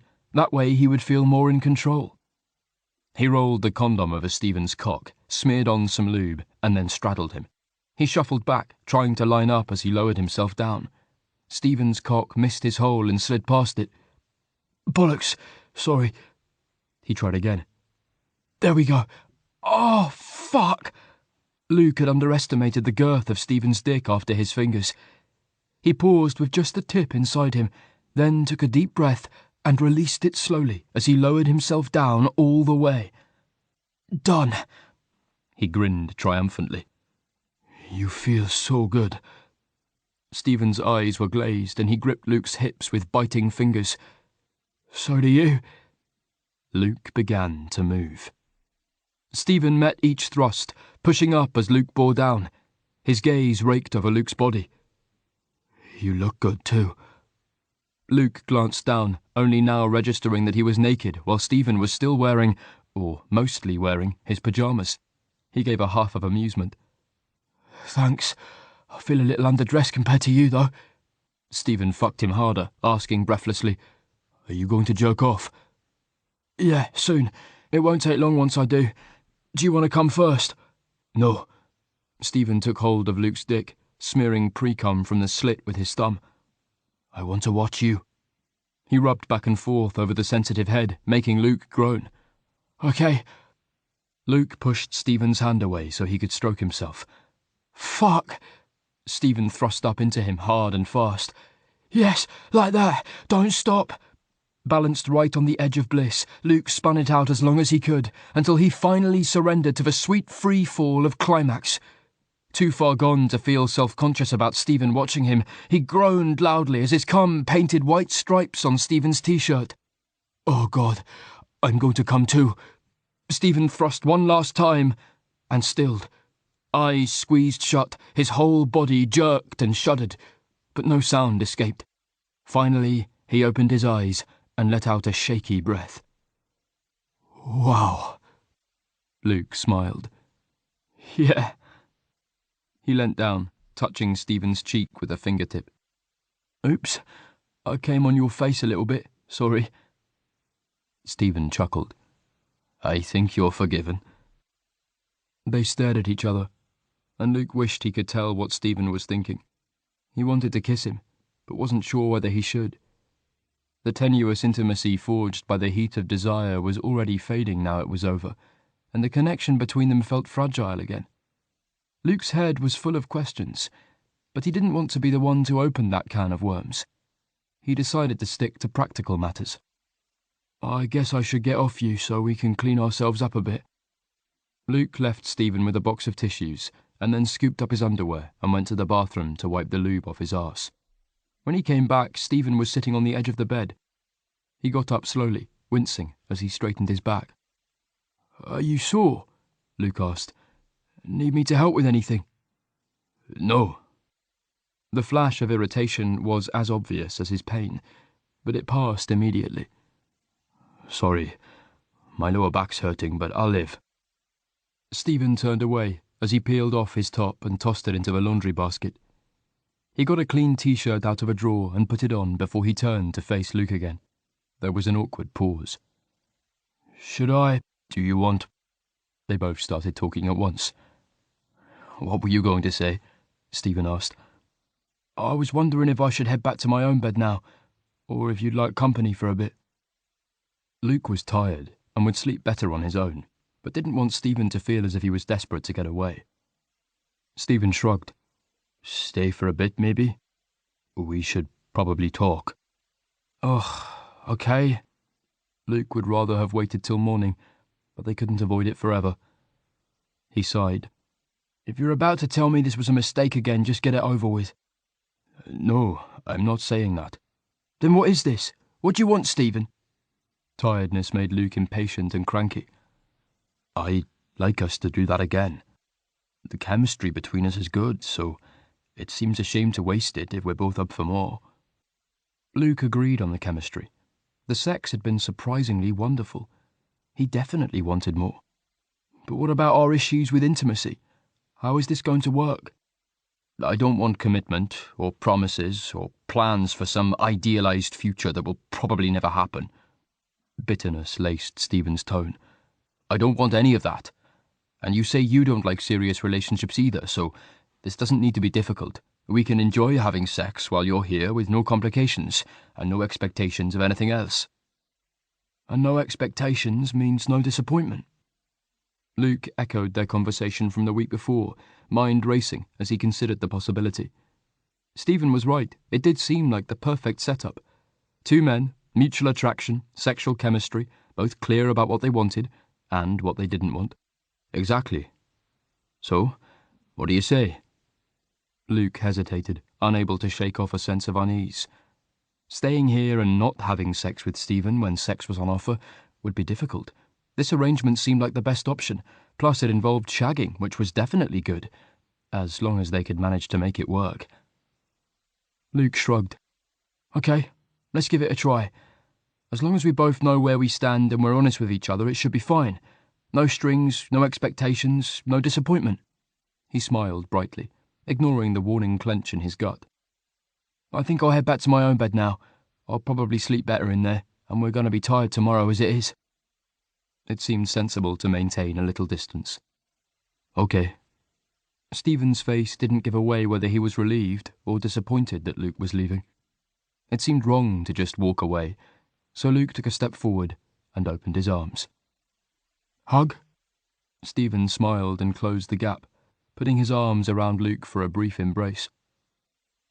"Sleep well," he said as he drew back. Luke pressed a swift kiss on his lips. "You too." Chapter 18. Stephen woke the next morning with a lurching rush of adrenaline, rather like the feeling he used to get on fairground rides as a child. The sensation came before conscious thought, and when he remembered the reason for his anxious excitement, the feeling only intensified. He and Luke had agreed to be... He frowned, wondering what words fit. Lovers? Too romantic. Fuck buddies? Stephen wrinkled his nose. Too American. Friends with benefits? Stephen didn't like that much either, but it summed up their situation neatly. Friends who had sex outside the context of a romantic relationship was way too much of a mouthful. He still couldn't quite believe that he'd been bold enough to suggest it, and that Luke had agreed. But despite a few misgivings, the idea was appealing. They were both commitment-phobic, but seemed a good fit sexually, based on the evidence so far. After last night, Stephen was more confident that the attraction was mutual, even though he found it difficult to understand what Luke saw in him. And knowing that Luke wanted him was too powerful a lure to resist. Even if it was only for a short time, Stephen was determined to make the most of this while it lasted. Life, as he knew all too well, was short and unpredictable. Maybe it was time he started letting himself enjoy it again. With that in mind, he got out of bed with a new spring in his step and threw the curtains open to let in the sunshine. Stephen had already finished his breakfast and was on his second cup of tea of the day when Luke joined him on the patio. Luke's smile was uncertain. "Hi. Good morning." Stephen's pulse fluttered nervously. Everything felt new and different, and he wasn't sure how to greet Luke. Should he get up, offer a hug, or maybe a kiss on the cheek? Instead, he sat awkwardly and did nothing. "I'm going to make some tea and get something to eat. Do you want anything?" "No, I'm fine, thanks." Luke returned a few minutes later with a bowl of cereal and a mug of tea. Putting his mug down carefully by his feet, he balanced his bowl on his lap. "You could do with a table out here." "We could buy one. The old one fell apart the summer before I was ill, and I never got around to replacing it." The "we" slipped out unintentionally. "Yeah, we definitely should. I like eating outside." Luke took a mouthful of cereal. They sat in companionable silence while Luke ate and Stephen sipped at his tea. Bees hummed around the pots of lavender, and the warmth of the morning sun soaked into Stephen's skin. When his mug was empty, he sighed regretfully. "I'd better get started on work, I suppose." "Have you got a lot to do this week?" "Nothing urgent, so I'm going to put some time into the music idea." Stephen had spent a lot of the weekend working, getting ahead of himself so he had a free week to focus entirely on the composing. The sooner he built up a repertoire and uploaded it, the sooner he'd see the results. Then he'd be able to gauge whether it was worth spending much of his time and energy on. "How's it going so far?" Luke put down his empty bowl and picked up his tea. "I'm just getting started, fiddling around with a few ideas," Stephen said casually. In fact, he had a couple of pieces that were finished now, and a few others well on the way. His plan for today was to create accounts on the stock music sites and upload the finished pieces, but he was nervous about putting his work out there and didn't want to tell Luke he was at that stage. "What were you planning on doing this morning? Would you have time to finish repairing the chicken run?" "I was going to cut through the ivy on the apple trees, but that won't take long, so I can do the chicken run after that if you're in a hurry for it to be fixed." There wasn't much left to do. Luke studied Stephen suspiciously, an unspoken question tilting his eyebrows. "Perfect." Stephen tried to suppress a smile, but lost the battle. "Otherwise we'd need to keep the hens in the utility room till their run was secure." Luke beamed. "Seriously? You're getting some hens? When?" "They're being delivered this afternoon, so you'd better get cracking." "I'll do that first. The ivy can wait." Luke drained the last bit of tea from his mug. "Right, work time." Stephen was experimenting with a different chord sequence for the piece he was working on when he heard tyres on the driveway. Looking up from his keyboard, he saw a van pull to a stop outside. He hurried to the front door, reaching it just as the doorbell rang. Hello, Mr. Matheson? A woman with pepper and salt hair in a long, thick plait greeted him with a smile. "Yes." I have 4 hens for you. "Ah, yes, great." Where do you want them? "They'll be living at the back, but you can't get the van all the way around. If you could pull up by the garage round the side of the house, that's a bit closer." Now Luke had cut back the shrubs, the path was clear again. OK. Stephen walked round and waited while she reversed the van. Right. She opened up the back of the van. Here you go. She lifted out a sturdy cardboard box with holes in the top and handed it to Stephen, who put it down to take the second. Once all 4 were out, plus a bag of pellets and some corn, she offered Stephen a clipboard. Sign here, please. He squiggled his name where she pointed. Thanks. I hope they settle in well. If you have any problems, give us a call. Will do, thank you.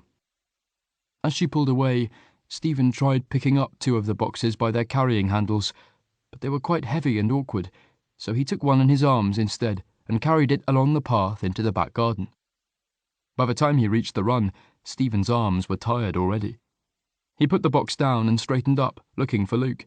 Spotting him at the back by the apple trees, he walked towards him. Crouching, Luke was engrossed in sawing through a thick stem of ivy and didn't hear Stephen approaching. "Hey, fancy helping me carry some chickens?" Luke turned immediately, abandoning his saw as he leapt up with an excited grin. "Hell yes! Where are they?" "I brought one round. The other 3 are by the front of the garage." "I can't wait to see them," Luke said as they approached the boxes. He was like a child on Christmas morning, and his enthusiasm gave Stephen a warm rush of affection, but the chickens might not have appreciated it. "We'll let them out in the run, so you'll see them soon enough. They're going to be a bit nervous at first, so keep your voice down." "Oh, okay," Luke whispered. "Can you manage 2 boxes if I carry one?" "Sure." Luke lifted them as though they contained fragile glass and led the way down the path. Once they'd got all 4 boxes into the run, Stephen closed the gate and secured it from the inside. "Right." He smiled at Luke. "Are you ready to meet them?" Luke nodded, face alight with anticipation. Stephen bent and opened the first box with Luke peering over his shoulder. The hen inside cocked her head to look at them with a beady eye, but didn't move. She was the typical rich reddish brown of her breed and looked very healthy. "She's beautiful," Luke said quietly. "Why isn't she getting out of the box?" "They're always a bit stressed after being moved. Sometimes they like to stay in the boxes before they explore their new home. Food might encourage them out. Can you open the other boxes while I go back for the feed?" "Sure." When Stephen returned, all 4 boxes were open, and 2 of the hens were already out and pottering around. Luke was standing in the middle of them with a huge smile on his face, clearly enchanted. "This one is bold." He pointed to one who had slightly darker tail feathers. "She was first out to explore." Stephen tore open the bag of corn and took a small handful. He tossed it on the ground, and both hens went to investigate, pecking enthusiastically. "Look!" Luke hissed. One of the other hens was peeking out of her box now, watching her companions. She glanced from Luke to Stephen and seemed to decide they were okay, because she hopped out of the box and went to join the others. Luke crouched beside the final box and said, "Come on, we won't bite." But the hen inside just gave him a baleful glare. Stephen chuckled at the look of disappointment on Luke's face. "Give her time. Let's fill up their feed and water containers and leave them to settle in. Soon she'll be running to meet you, don't worry." Much later, Luke tapped on the dining room door before coming in. Stephen was at his keyboard, putting the finishing touches to another track. "Sorry to disturb you, but do you realise how late it is?" Luke was sweaty and shirtless, and he had a smudge of dirt on one cheek. "Shall I get dinner started?" "Oh, bugger, yes please. I totally lost track of time." Stephen was supposed to be cooking tonight. They had ingredients for chili, but he should have started it half an hour ago at least. He'd only meant to spend 10 more minutes on this after showering earlier, but had got carried away once he'd started. "Do you have a recipe?" "No, I learnt it from my mum, and it's a little different every time anyway. Please can you chop the onions and peppers and start frying the onions? I'll come and help in a few minutes." Stephen arrived to find Luke standing at the hob over a pan of sizzling onions. He was still only wearing jeans, and his lean muscles moved under his tanned skin as he stirred. God, he's gorgeous. Stephen's cock began to thicken as he remembered fucking Luke the night before. Luke turned and caught Stephen watching him. "Hi, what are you doing creeping up on me?" Not needing to hide his attraction anymore, Stephen let his gaze drift over Luke's torso before he met his eyes again. "Just admiring your tan?" He gave Luke a suggestive smile. Oh, really? Luke grinned, advancing on him. Yes. Do you like my tan, then? He leant in, whispering the question in Stephen's ear. The musky scent of his sweat was heady and intoxicating. Yes. Stephen put his hands on Luke's chest. He was warm, but his nipples tightened as Stephen trailed his fingertips over Luke's ribs. Reaching lower, he cut Luke's bulge with one palm as he dropped his head to kiss his shoulder, tasting the salt of his skin. I probably reek, sorry, Luke said. You do a bit, but I like it. Stephen rubbed, feeling Luke harden under his touch. Yeah? Does it turn you on me being all dirty and sweaty while you're clean? Like the lord of the manor having his way with the gardener? Stephen chuckled. Maybe a little. He nuzzled Luke's neck. I like the idea of that. Pushing his cock into Stephen's caress, Luke asked, What do you want to do with me then, sir? Bend me over against one of the apple trees while you fuck me? Or maybe in the garage? Not the garage. Stephen recoiled at the thought, but managed to keep his voice light. The only trouble with those plans is that the lube is in the house. I might have to drag the gardener up to my bedroom to have my wicked way with him. He drew back, smiling. Not a problem. Luke kissed him, deep and hungry. They lost themselves in the moment until suddenly a different scent invaded Stephen's senses. He broke away. I think the onions are burning. Oh, shit! Luke wheeled around to stir them. Yeah, these are fucked. Totally your fault, though. You distracted me. Guilty as charged. How about we try again? I'll help, and this time I'll keep my hands to myself till we've got it simmering. Then we'll have about half an hour before we need to put the rice on, so... You can drag me upstairs and bend me over your bed, Luke grinned. Perfect. It was amazing how efficient they could be in the kitchen with the promise of sex as a reward. Barely 20 minutes later, Stephen put the lid on the pot of chili and turned the heat down low. Luke was at the sink, washing up the chopping board and knife, so Stephen went up behind him and slid his hands around Luke's waist. That can wait. If you say so. Leaving them in the water, Luke turned in Stephen's arms and held his gaze. What do you want me to do instead? There was a playful glint in his eye. You're my boss, remember? We're still playing this game, then. Stephen was up to the challenge, mentally at least. Get your ass upstairs. He released Luke and jerked his head towards the door. Luke grinned. Okay. As he led the way upstairs, Stephen followed, adjusting his erection as he admired Luke's arse and thought about what he wanted to do to it. Hesitating at Stephen's bedroom door, Luke asked, Are you sure you don't want me to have a quick shower? I don't need you to be clean for what I had in mind, so it depends whether you're okay with me being in charge or not. Stephen didn't want to blow or rim Luke unless he'd showered, but there would be other opportunities for that. What did you have in mind? Luke's expression was slightly wary. I'm not into being tied up or spanked or anything like that, but I'm okay with you telling me what to do and being a bit rough with me.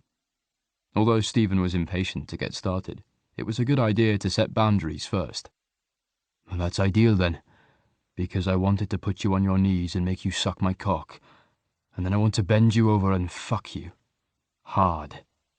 Luke's lips parted and his pupils flared. Is that all right with you? Luke swallowed. Yeah, that's fine. In that case, stop wasting time. Get in my room, get naked, and get down on your knees. Stephen waited while Luke shed his clothes and dropped to his knees by the bed. His cock jutted up, stiff and eager, as Stephen walked slowly towards him, rubbing the bulge in his jeans. Luke's gaze dropped to watch the movement, and he licked his lips. Heart beating hard, with an echoing pulse drumming in his ears, Stephen unfastened his jeans and pushed them down below his balls, along with his underwear. His cock sprung free, the blunt head just an inch away from Luke's mouth. You want this? Stephen gripped his shaft and drew the foreskin back. A nod. Come on then, take it. Moving forward, Stephen pushed against Luke's lips, forcing his cock into the wet warmth. Luke's eyes flew wide, and he made a muffled sound of surprise, but adjusted quickly, taking the whole length as Stephen thrust steadily in and out. "That's good," Stephen murmured, sliding a hand into Luke's hair. Eyes closed now, Luke looked oddly serene as he let Stephen do exactly what he wanted. He made no move to take control or stroke himself, but his cock was reassuringly hard, so he must have been enjoying this as much as Stephen. Wanting to see what he could handle, Stephen tightened his grip on Luke's hair and thrust harder, nudging the back of his throat. Luke took it for a while, but when he gagged, Stephen eased off to give him a break. "Well done." He stroked Luke's flushed cheek gently. Luke opened his eyes and drew back. He smiled, and then, holding Stephen's gaze, he wrapped one hand around Stephen's cock and circled his tongue around the rim before sucking on the head. Stephen clenched his fists by his side, fighting the urge to thrust. Luke's eyes on him seemed to amplify the sensation. The intensity was almost too much. Suddenly, Stephen was close to coming, and he wasn't ready for that. He pushed Luke away. "Enough. On your feet." When Luke was standing, Stephen shoved him towards the bed. "Bend over. Yes, like that." He took a step back to admire him properly. "God, you look good." Bent at the waist and braced on the mattress with his legs slightly apart and his arse tilted up like an invitation, Luke looked fucking amazing. But Stephen wanted to do a hell of a lot more than just look. After making do with nothing but porn and his own hand for so long, he felt like a starving man at an all-you-can-eat buffet. He pressed against Luke, letting his cock slide against Luke's taint and balls. After being close to climax already, he wanted to even things up a little and give Luke a chance to catch up. He reached around to take hold of Luke's dick. Luke made a small sound of pleasure as Stephen started to stroke him. And when Stephen slid a finger down his crack and circled it around his hole, he sucked in a breath and pushed back eagerly. "Yeah, put it in me." Without lube, there was resistance, but Stephen eased his finger in gently. Luke moaned and moved his hips, trying to take it deeper. "You want more?" Stephen asked. Hang on then, I'm going to get the lube." He grabbed it from the bedside table and trickled some into Luke's crack, making him jump. "That's cold!" "Not for long." Stephen smeared it around and then pushed two slippery fingers slowly into Luke, as deep as he could get them. "Fuck!" Luke tensed. "Okay?" While Luke might have said he was all right with Stephen being a bit rough, Stephen didn't want to hurt him. "Yeah." He didn't sound too certain, but then there was a softening as his body caught up with his words. Stephen began to slide his fingers in and out, trying to curl them so they'd feel good for Luke. He must have been hitting the right spot, because soon Luke moaned. "Fuck, yes! Stroke my dick too!" "I think you've forgotten your place," Stephen teased. "I'm the one giving the orders, remember?" "Oh, you total wanker." "That's not going to get your dick stroked either." Luke huffed. "Okay, I'm sorry. Please, can you stroke my dick?" "That's better. Manners are important." Stephen gripped him, stroking in time with the thrust of his fingers. Luke fell silent again, apart from the rasp of his breath. Stephen's cock was aching for stimulation, but he wanted to draw this out as long as possible. "Are you going to fuck me soon?" Luke finally asked. Stephen couldn't wait anymore. "I'm going to fuck you now." He moved to get a condom and tore it open. Desperate to get inside Luke, he rolled it on quickly. "You ready?" "I was ready 5 minutes ago." "Cheeky." Lining up, Stephen pushed in hard with a groan. "Oh, yes. Damn, you feel good." He thrust again. "Can you come like this?" "I think so. Hang on." Luke dropped to take his weight on one elbow, so he had a hand free for his dick. Stephen drove in deep. "Fuck!" "You like that? You like taking my cock in your tight little hole?" "Yeah, I love it," Luke gasped, and Stephen fucked him harder, giving everything he had. Legs braced, hips pumping, he gripped Luke's hips as he pounded into him. Every muscle in Stephen's body was on fire, but somehow he managed to draw on reserves of energy he didn't know he possessed. "Gonna come," Luke said urgently, the words dissolving into a blissful groan. That sound was all the trigger Stephen needed. He cried out as his climax tore through him like a tidal wave, leaving him shaking and panting. Bloody hell! He clutched Luke's hips as his legs almost gave out. You okay there? Yeah, just about. Need to lie down. My legs went all wobbly. He eased out of Luke and crawled onto the bed, flopping onto his back. Come here. He patted the space beside him. Luke grinned. My legs are pretty shaky too. He lay close, throwing a hand across Stephen's stomach. Hey, how come you're still dressed and I'm naked again? This seems to be a pattern. The first time I had less clothes on than you, if I recall. Stephen tried to sound casual, despite the lurch of insecurity. I suppose. But that was only because it started with a massage, and you never took all of them off. Luke slid his hand up Stephen's t-shirt to stroke his chest. How about you get naked now and have a quick shower with me before dinner? The intimacy of a shower together was tempting, but Stephen was afraid of Luke's scrutiny. I can shower later. He kissed Luke lightly on the lips. You're the stinky one, so your need is greater, and someone needs to go and stir the dinner, or it might stick. With that, he heaved himself up and took off the condom. Don't forget to wash your hands before you do anything with the dinner. Wiggling his fingers, Stephen chuckled. Yes, especially given where these have been. Chapter 19. Luke and Stephen stood beside the chicken run, watching the hens pecking the grass that Luke had put in there while he was cutting the lawn earlier. It was lunchtime, so they were both taking a break and enjoying the sunshine. Luke loved watching them. He'd been keeping an eye on them all morning as they explored their new environment. They've settled in really well, haven't they? He said. Yes. Considering we only got them 2 days ago, they're looking very happy. Hopefully we'll get some eggs soon. That one is still more nervous than the others. Luke pointed to one of the hens. When I fed them this morning, the others came running, but she hung back in the corner till I'd gone. Is she the one who didn't want to come out of her box? Yes. She has a pale patch on her head, see? It wasn't very noticeable, but if you looked closely you could see the difference. I suppose they all have different personalities like people. Maybe she's just naturally shy. Probably. Stephen moved a little closer, so their arms brushed. As they watched the hens, a warm swell of happiness rose, filling Luke's chest like a slowly expanding balloon. He wanted to take Stephen's hand or put a casual arm around him, but so far they'd kept most of their physical contact to the bedroom, or at least to something that was obviously foreplay, like groping each other on the sofa last night before they'd moved upstairs.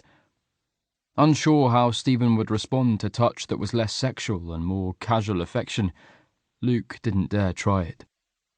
Can you tell the difference between the 4 of them already? Stephen asked. I think so. There's the timid one with the patch on her head. The boldest one has more dark tail feathers than the rest of them. Of the other 2, one is slightly paler all over, and the 4th one is the darkest red of all. You need to give them names. Me? Luke turned to him in surprise. They're your chickens. But you were the one who talked me into getting them, and you're the one who's feeding them and cleaning them out. While you're here, anyway. While you're here. The warmth in Luke's chest dissipated, deflating abruptly with the reminder that this wasn't permanent. That's hardly the same. Just do it. Stephen nudged him. I'd like you to. Cheered by his insistence, Luke smiled. Okay, if you're sure. I'll need some time to think about it, though. It felt like quite a responsibility. Stephen put a hand on his lower back and stretched, rubbing it. I need to move. Standing still isn't a lot better than sitting still. I'm going to stroll around the garden before I get back to work. Want to join me? Of course. It was always useful doing a garden tour with Stephen.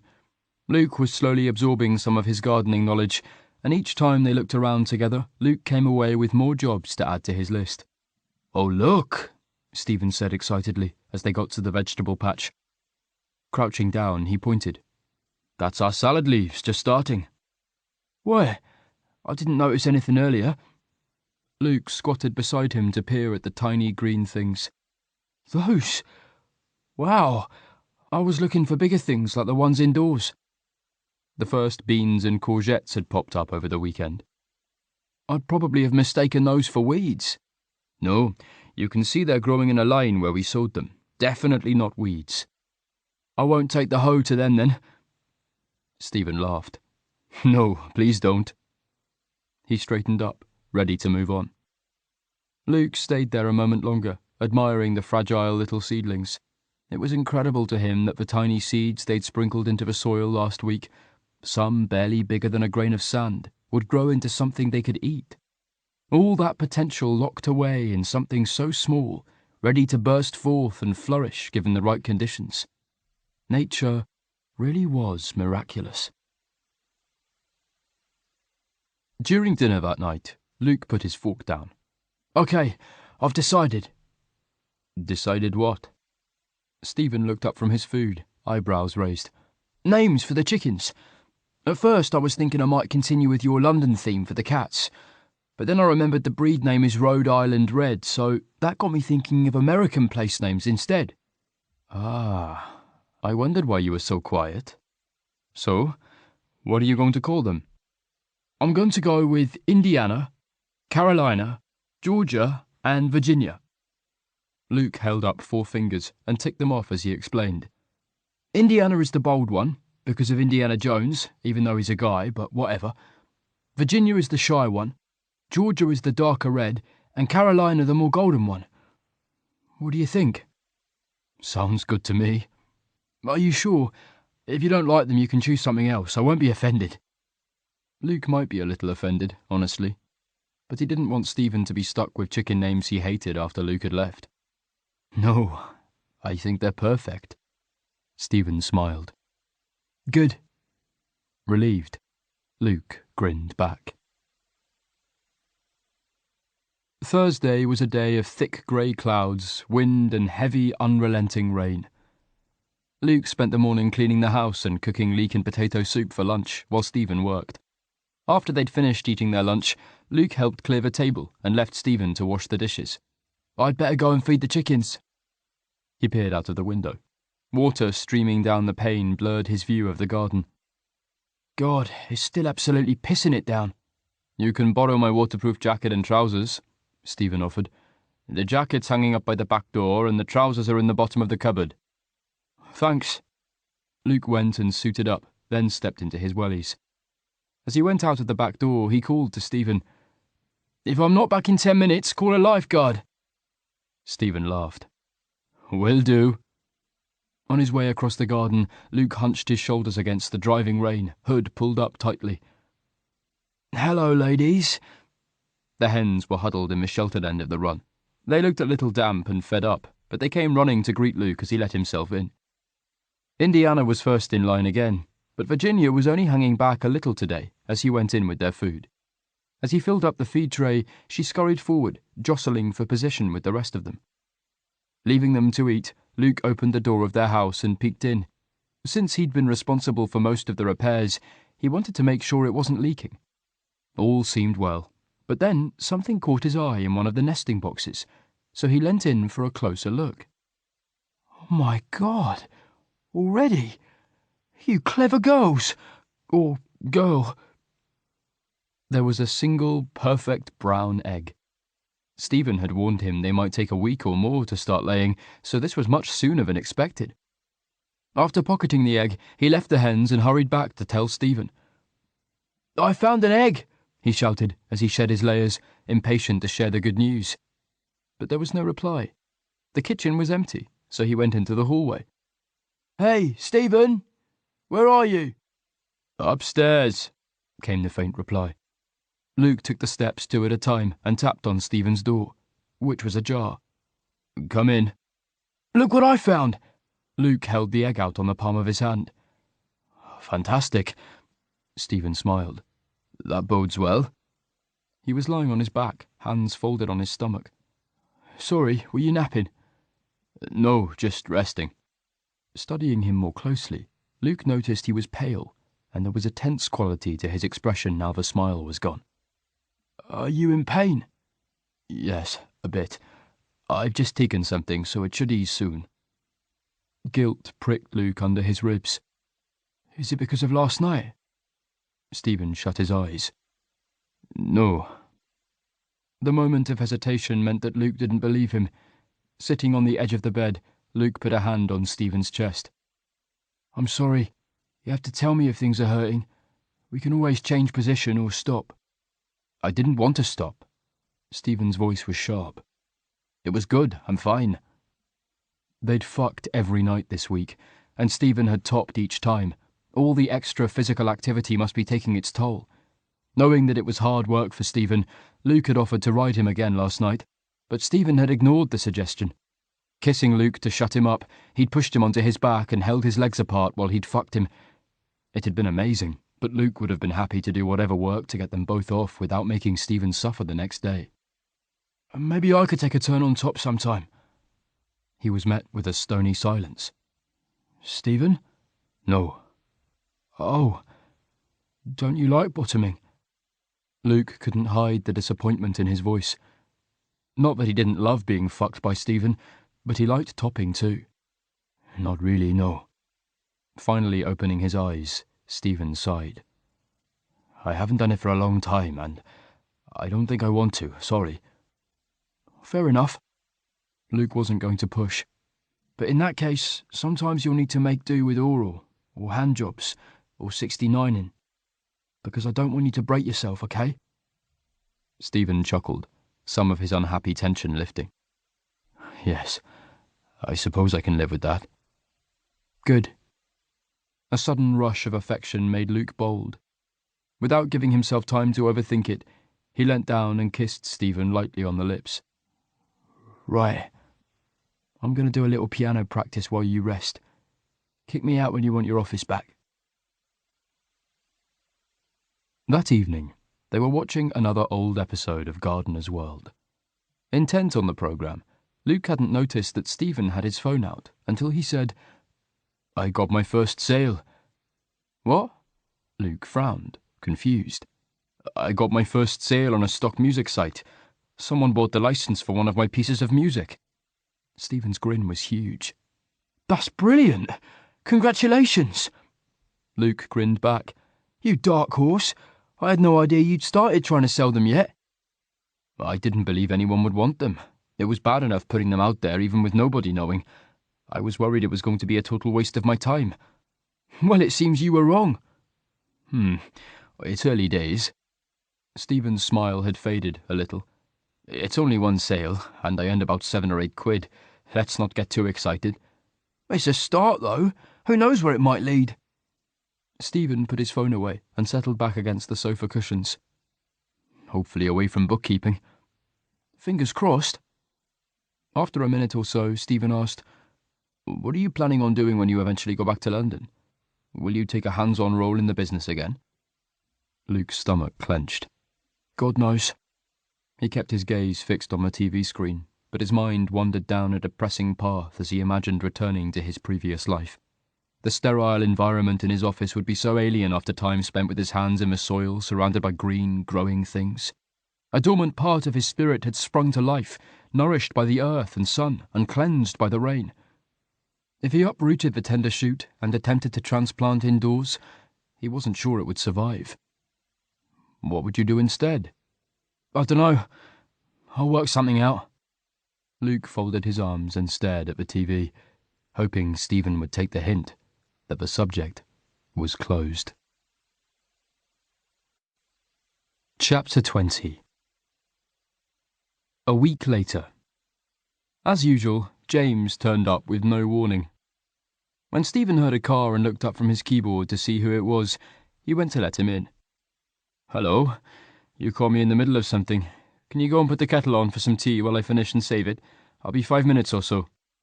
He'd given up trying to get James to arrange his visits long ago. Of course, dear boy, of course. James patted him on the shoulder as he passed and breezed towards the kitchen. Stephen called after him. I think Luke's in the back garden. Can you ask if he'd like tea as well?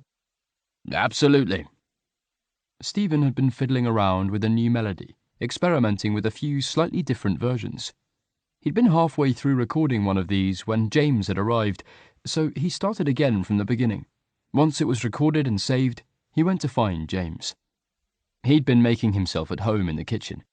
The kettle was on, and he'd assembled a tray with mugs, a milk jug, side plates, knives, and a teapot.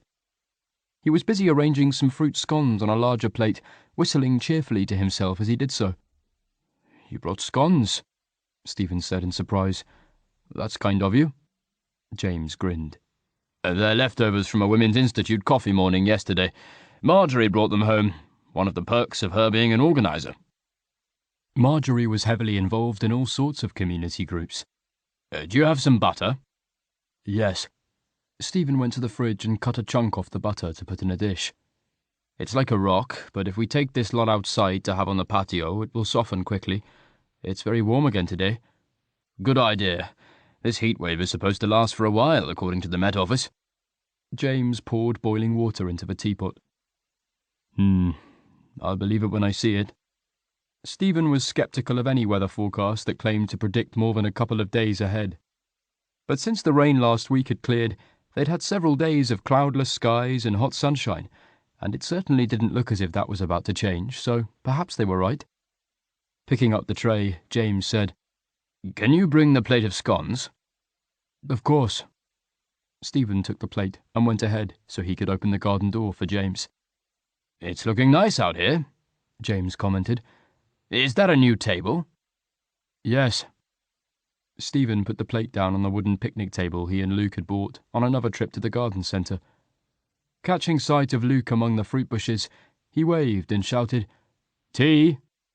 Luke set his shears down and picked up his t-shirt, pulling it on as he crossed the lawn to join them. "Scones!" His eyes lit up. "I'm starving." "James brought them, courtesy of the Women's Institute. Help yourself." Stephen started pouring the tea as Luke sat on the bench seat beside him. Even with his t-shirt on, Stephen could smell Luke's sweat. It tugged at him somewhere deep and primal, making him wish they were alone so he could drag Luke upstairs. "It's an awfully hot day for working outdoors." James had undone his top button and was loosening his tie. "Rather you than me, Luke." "Yeah, I love it though." Luke grinned. "Give me this over an air-conditioned office with no windows any day." "It must be satisfying work, too." James glanced around the garden. "You've made such a difference here. I'm amazed at how much better it looks in, what, just a few weeks?" 4 weeks on Monday," Stephen said promptly. "What?" He raised his eyebrows at Luke, who was looking at him in surprise. "You've been counting." "Not as such." James was watching them both with interest. Flushing under the scrutiny, Stephen buttered a scone so he didn't have to look at either of them. "I just happened to be thinking about it earlier." As he'd lain awake in bed that morning, he'd been thinking about how much had changed in a short time. Not just the garden, but also his new interest in music, his mood, and his sense of well-being. Even his fitness seemed to be improving again after months of feeling like he wasn't making any progress. There was an awkward silence before James cleared his throat. "Speaking of gardens, ours is getting a bit out of hand at the moment. Our gardener's slipped a disc in his back, poor chap. He's recovering slowly, but I doubt he'll be working again this season. I need to look for someone else to take it on." "What needs doing?" Luke asked. "Mainly the lawns and a bit of weeding and trimming. Marjorie does some of it, and she's making me mow the grass, but to be honest, I prefer sitting on the terrace with a gin and tonic, admiring the fruits of someone else's labour, and I'm happy to pay for the privilege." Stephen chuckled. "I can imagine." "I could help out while you look for someone if you want," Luke offered. James's eyes lit up. "Gosh, that would be super. Are you sure? I'll pay you, of course." "There's no need—" "I insist," James said firmly. Luke shrugged. "Okay." "That's assuming Stephen can spare you for an hour or so a week." James grinned at Stephen, with a slightly too knowing look in his eye. Damn it. James was much too observant for Stephen's liking. "Absolutely." "Brilliant." James reached into his pocket. "Here's my card." He handed it to Luke. "Give me a call or text, and let me know when you want to pop over." When James left, Stephen walked around to the front to see him off. "Thanks for visiting. Send my love to Marjorie and thank her for the scones." "You should come over for lunch sometime. She keeps complaining it's been ages since she's seen you. I'm sure she'd like to meet your Luke chap, too." "He's not my Luke." Stephen felt his cheeks heat and hoped his blush wasn't obvious. James waved his hand airily, as though that was an unimportant detail. "Whatever. See you soon, anyway." He opened the car door and climbed in. "Take care." "You too." The next day was hot and sunny again. Stephen spent the morning working indoors and was planning on carrying on after lunch, but Luke had other ideas.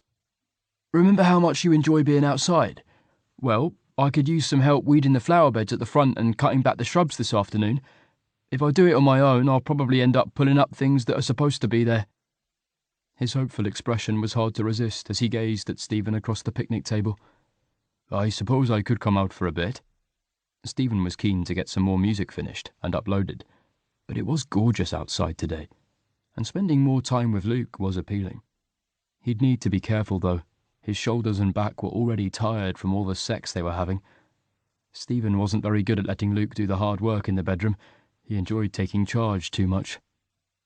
"Great," Luke grinned and took another bite of his sandwich. Unfortunately, despite his best intentions, Stephen ended up doing too much, and by the evening he was suffering. As he did the washing up after dinner, with Luke drying, he was trying to hide how uncomfortable he was. But as he leant over the sink, scrubbing one of the plates they'd used for dinner, pain suddenly tugged sharply at his lower back, and he winced. "Oh no, did you overdo it this afternoon?" Luke asked. "Go and sit down. I'll do them." "No, you cooked." Stephen carried on, but then his back twinged again as he put the plate in the drying rack, and he flinched again. "Don't make me wrestle you away from that, because I will." Luke glared at Stephen, hands on his hips. He looked as if he meant business. Stephen chuckled, despite his discomfort. "Then you'd risk doing me more harm than good. But okay, I surrender." Raising his hands, he moved aside and started peeling the yellow rubber gloves off for Luke. "Next time you persuade me to do some gardening, please tell me to stop after an hour or so.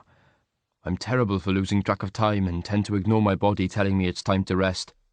"Shit, I'm sorry. I feel bad for making you help me now." Stephen handed Luke the gloves. "Don't be daft. I enjoyed it at the time. I'm just not so happy about the after effects. But in fairness, I was sore before I started. My body isn't used to all the activity I've been subjecting it to recently. My muscles are protesting." "But you haven't done much gardening this week." Luke frowned. Stephen grinned suggestively. "I wasn't talking about gardening, actually. More all the activity in the bedroom." Luke chuckled. "Oh, I see.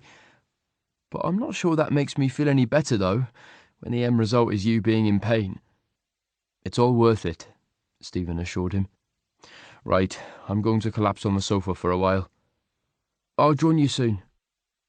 Once Luke came through, they started watching TV, but Stephen couldn't get comfortable. He kept changing position, adjusting the cushions behind his back and rubbing at the tense muscles in his shoulders and arms. His fingers had begun to tingle, and they were driving him crazy. "Would you like me to run you a hot bath?" Luke asked. "It might help." "Thanks, that's a good idea, but I can do it myself."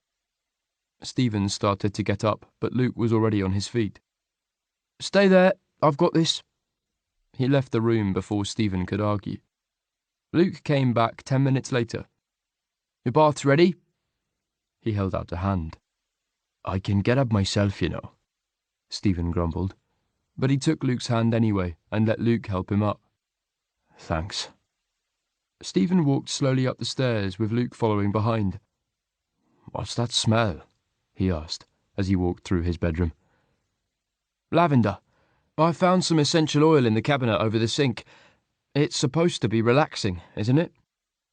The bathroom was full of fragrant steam, rising from the claw-footed porcelain tub. "I believe so." Turning, he said, "Thanks for doing this." "You're welcome." Stephen started to unbutton his shirt, but then paused, waiting for Luke to give him privacy to bathe. But instead, Luke moved closer, Let me do that. He tried to take over, but Stephen resisted. There's no need. I'm fine now. Taking Stephen's hands, Luke held his gaze. Please, Stephen. I want to take care of you. Despite all the sex they'd been having, Stephen still hadn't let Luke see him totally naked. He kept at least some clothes on every time, a shirt, or perhaps he'd have his trousers pushed down, but not all the way off. Luke hadn't commented on it since the time he'd tried to get Stephen to shower with him, but he must have been aware of Stephen's reluctance. All Stephen could see in Luke's expression was earnest affection and kindness. Something unfurled in his chest, a shoot pushing through stony soil to reach the light. Luke had seen all of Stephen, but only in patchwork pieces. He'd glimpsed Stephen's skinny legs and bony knees, his prominent ribs, the scars Stephen hated so much, and never once had he made Stephen feel ashamed or undesirable. It was time for Stephen to trust him. If you insist, he said, finally. Luke smiled, eyes warm and full of tenderness, as though he understood how difficult this was for Stephen. Thank you, he whispered. Stephen let Luke slowly undress him. The layers of clothing fell away like pieces of armour and left him exposed and vulnerable, but lighter too, giving him a long-forgotten sense of freedom and exhilaration. This is me. Taking Stephen's arm, Luke guided him to the tub and supported him as he stepped in. Oh, blimey, it's hot. Do you want more cold in? No, I'll get used to it. Stephen lowered himself gradually, gritting his teeth. Sure enough, once he was lying in it up to his neck, the sting faded fast, to be replaced by bliss as his muscles softened and the pain began to dissipate. Luke pulled up a chair and sat beside him. Is that good? Yes, Stephen replied dreamily. It's wonderful. He closed his eyes. After a few minutes of silence, Stephen heard Luke get up and move around. Mind drifting in a state of deep relaxation, he kept his eyes shut. Safe and comfortable. Nothing mattered, and he didn't want to move. There was the sound of the chair scraping on the floor, and then a creak as Luke sat down again. Give me one of your feet to wash. Engaging the muscles to lift his leg felt like a supreme effort, but somehow Stephen managed it. Luke took his ankle, supporting the weight in one hand as he massaged Stephen's foot with the other. His fingers slid firmly along the arch, chasing away the tension with repetitive strokes before he turned his attention to Stephen's calf, kneading the muscles there for a few minutes. There. Luke lowered that leg and lifted the other one out of the water. Limp and compliant, Stephen let Luke repeat the process. He hummed as Luke pressed circles into the ball of his foot. That feels lovely. Good, Luke said quietly. When he was done with Stephen's feet, Luke moved on to wash his hands and his arms. Do you have enough energy to sit up? I think so. Stephen pushed himself up on the sides of the bath, opening his eyes and blinking in the sudden brightness. You look half asleep. Luke was smiling as he picked up the soap. I'm not sleepy exactly, just... He couldn't think of the right words. Sort of spaced out. It's nice. He arched into the touch of Luke's hands like a cat. Oh, that's good. Luke washed his back and shoulders, massaging with soapy hands as he went. Next, he washed Stephen's chest, fingertips raking lightly over his nipples and turning them into tight peaks of sensation that made Stephen's cock stir and wake.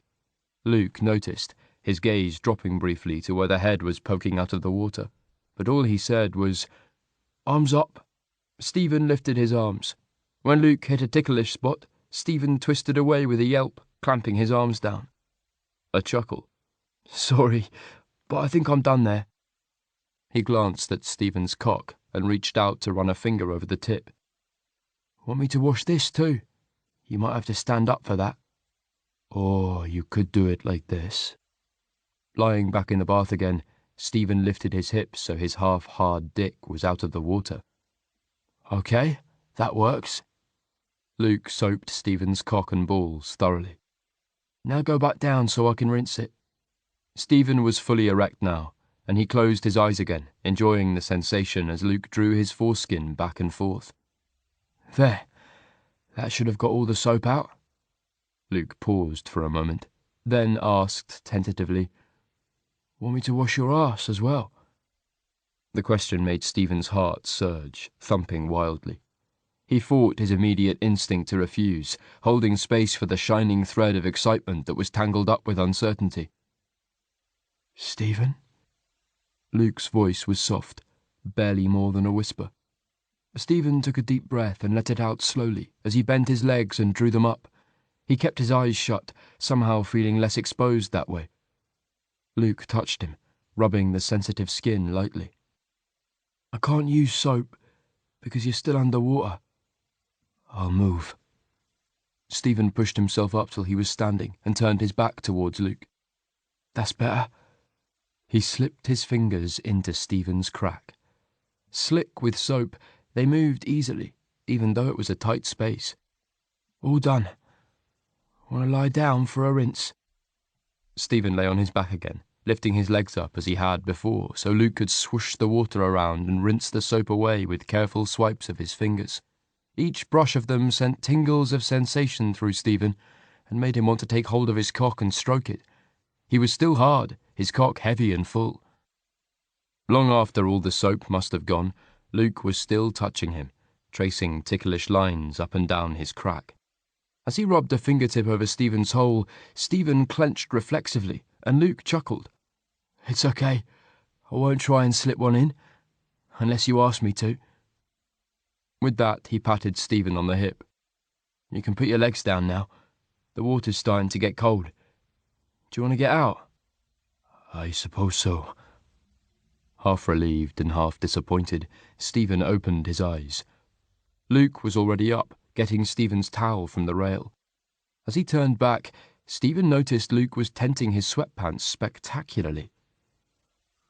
That's impressive. Luke grinned. I'm going commando, so there's not much to restrain it. Stand up. He held out the towel. Stephen stood, fighting the urge to snatch the towel out of Luke's hands and cover himself, because Luke had seen all of him now, every flaw, every scar, and he was still here. He stepped out onto the bath mat and let Luke dry him all over, and then lead him into the bedroom. Pyjamas? Luke asked. Or would you like a massage before you sleep? A massage would be wonderful. Lie down then. I'll get the oil. Luke straddled Stephen's hips to work on his shoulders first, before working his way down his back. Then he moved lower and started on Stephen's calves, working up to his thighs and glutes. Roll over. Turning onto his back, Stephen smiled lazily up at Luke. This feels wonderful. Thank you. Luke sat beside Stephen to massage his thighs, sliding his hands up from knees to groin and back in long, sweeping movements. He almost grazed Stephen's balls with his thumbs each time, and the tease of it made Stephen start to get hard again. Did it feel nice when I touched your arse earlier? Luke asked casually. You looked as if you were enjoying it. A flush made Stephen's skin tingle, and he hesitated for a moment. Yes. The memory of it set a slow drumbeat of arousal pulsing through his veins. He met Luke's gaze. Will you touch my cock? Luke took Stephen in his hand and stroked him. Like this? Closing his eyes, Stephen focused purely on the sensation, nothing else. No worries, no doubts, no decisions to make. He felt Luke's other hand on his balls, fingertips tracing ticklish circles there. That's good. Drawing his legs up, Stephen let them fall outwards, offering Luke more access. Don't make me ask for it. It felt like it took forever for Luke to explore farther, but finally he let his fingers travel back to Stephen's taint, dragging them up and down over the sensitive skin as he jerked Stephen's cock. Almost ready to explode with nerves and frustration, Stephen moaned. More? Luke asked. Yes. The tip of a finger slipped into his crack, exploring. Stephen spread his legs wider as Luke rubbed his hole with gentle pressure. Stephen's body softened, inviting more. The only other times Stephen had bottomed, it had been experimental, a concession to a partner who had wanted to switch. He'd always been careful with prep, so it had never been painful, but he'd never truly wanted it. Not like he did now. "Get some lube," he blurted the words out. Luke paused, hands stilling for a moment. "Okay." Stephen heard the edge of surprise in his tone. "Hang on." Stephen lay utterly still as Luke got the lube out of the drawer, the bed shifting as he moved. All his senses were on high alert, every sound magnified as he listened to the click of the cap, the squirt of the bottle, the quiet huff of Luke's breath. When Luke finally touched him again, it felt very different. His fingers were slippery and moved easily as he slid them over and around Stephen's hole. His other hand was back on Stephen's cock, stroking with a lazy rhythm. "You gonna let me in?" he asked softly. "That's the plan," Stephen said. Luke pressed harder, pushing the tip of his finger in before sliding it deep. Stephen tensed around it and then relaxed with a gasp as Luke began to push in and out. It felt strange and exciting, almost as though Stephen had never done this before. "Okay?" Luke asked. Not trusting himself to speak, Stephen nodded. With his eyes closed, fantasy and reality merged, and the whole experience took on a dreamlike quality. He was dimly aware of a brief burning stretch and increase of pressure, but Luke's hand on his cock was an anchor, grounding him as he adapted to the changing sensations. Arousal built slowly, piling up in warm layers until he reached a plateau where his climax was tantalizingly close, but not quite within reach. "Can you come like this?" Luke's voice had a rough edge to it. "Looks like it feels good." "I think so." If Stephen asked Luke to stroke him faster, he'd probably get there quite soon. But he didn't want this to end, not yet. "Do you want to?" Stephen opened his eyes. Luke's cheeks were flushed and his eyes glittered. When Stephen looked down at his lap, there was a dark spot in the grey fabric where his cock pushed against it. "I want you to fuck me." Luke's eyes widened, and he froze. "Are you sure? I thought—" "I'm sure." There was a tense silence as Luke searched Stephen's expression, his brow furrowed. "Maybe we should talk about—" "You offered to do it before, and I wouldn't ask you if I didn't want it. I don't want to have a discussion about it while your fingers are already in my arse." He squeezed around them for emphasis. "Seriously, Luke, just do it." Luke chuckled. "I guess it would be rude to say no at this point." "Yes, it would." "Okay." Stephen felt empty with Luke's fingers gone. He stroked himself as Luke grabbed a condom out of the drawer and stripped out of his clothes, almost tripping over his sweatpants in his hurry to get them off. "Bloody fiddly things," Luke cursed, as he had a moment of trouble rolling the condom on. Then he picked up the lube and smeared a little more of it on Stephen's hole before putting the rest on his cock. "Like this?" He moved between Stephen's legs, pushing his knees apart and up towards his stomach. "No," Stephen winced. "Sorry, that hurts my back." A flush of humiliation washed through him, briefly diluting his arousal with the reminder of his physical limitations. "Roll onto your side." Luke guided him over and moved in close behind him. "That's good. God, you're so sexy. I can't wait to get inside you." His voice was a whisper of hot breath against the back of Stephen's neck, and the words were the balm that Stephen needed for his pride. "He wants me." Luke guided his cock into Stephen's crack, seeking out his hole. "Is that it?" "Here." Stephen reached back to spread his cheeks, pulling his leg up to make it easier. There was blunt pressure, and he pushed back against it, gasping at the sudden rush of sensation as Luke breached him. Luke moaned, hand clutching Stephen's hip. Stephen took his wrist and guided his hand farther around, pressing the palm against his cock. "Push in, all the way." He squeezed his eyes shut. Luke obliged, cursing under his breath as he sank deep. A sudden stab of pain exploded in Stephen's consciousness, but the angry red sparks of discomfort faded rapidly into pink and orange, transforming into bright, undiluted pleasure as Luke curled his fingers around Stephen's cock, stroking and thrusting in perfect synchrony. "You feel amazing," Luke said breathlessly. "Is it good for you too?" "Yes." Stephen managed to gasp, although good was a woefully inadequate descriptor. All Stephen's self-consciousness had vanished, chased away by the intensity of his building desire. Time became meaningless. There was no space for anything apart from the urgent drive to reach the edge and take flight. Suddenly, Stephen found himself right there on the brink. "Oh, fuck!" He tensed. "Fuck! Don't stop! Not gonna," Luke muttered. He fucked him even harder, forcing Stephen's cock into the grip of his fist. Stephen cried out. Deep waves of pleasure rocked him, and his awareness shattered into shards of sensation. Luke's skin hot against his, the core deep pulse of his release, the scent of cum, Luke muttering, "Fuck, yes! Oh, Stephen, yes!" His voice trailed off into a groan as he thrust one final time, and stilled, cock jerking where it was buried deep in Stephen's arse. Afterwards, they lay there in silence, Luke's arm resting over Stephen as their breathing slowed. Finally, Luke shifted, pressing a kiss to Stephen's shoulder, before asking huskily, "You all right? Did we break you again?" Stephen carried out a quick physical inventory.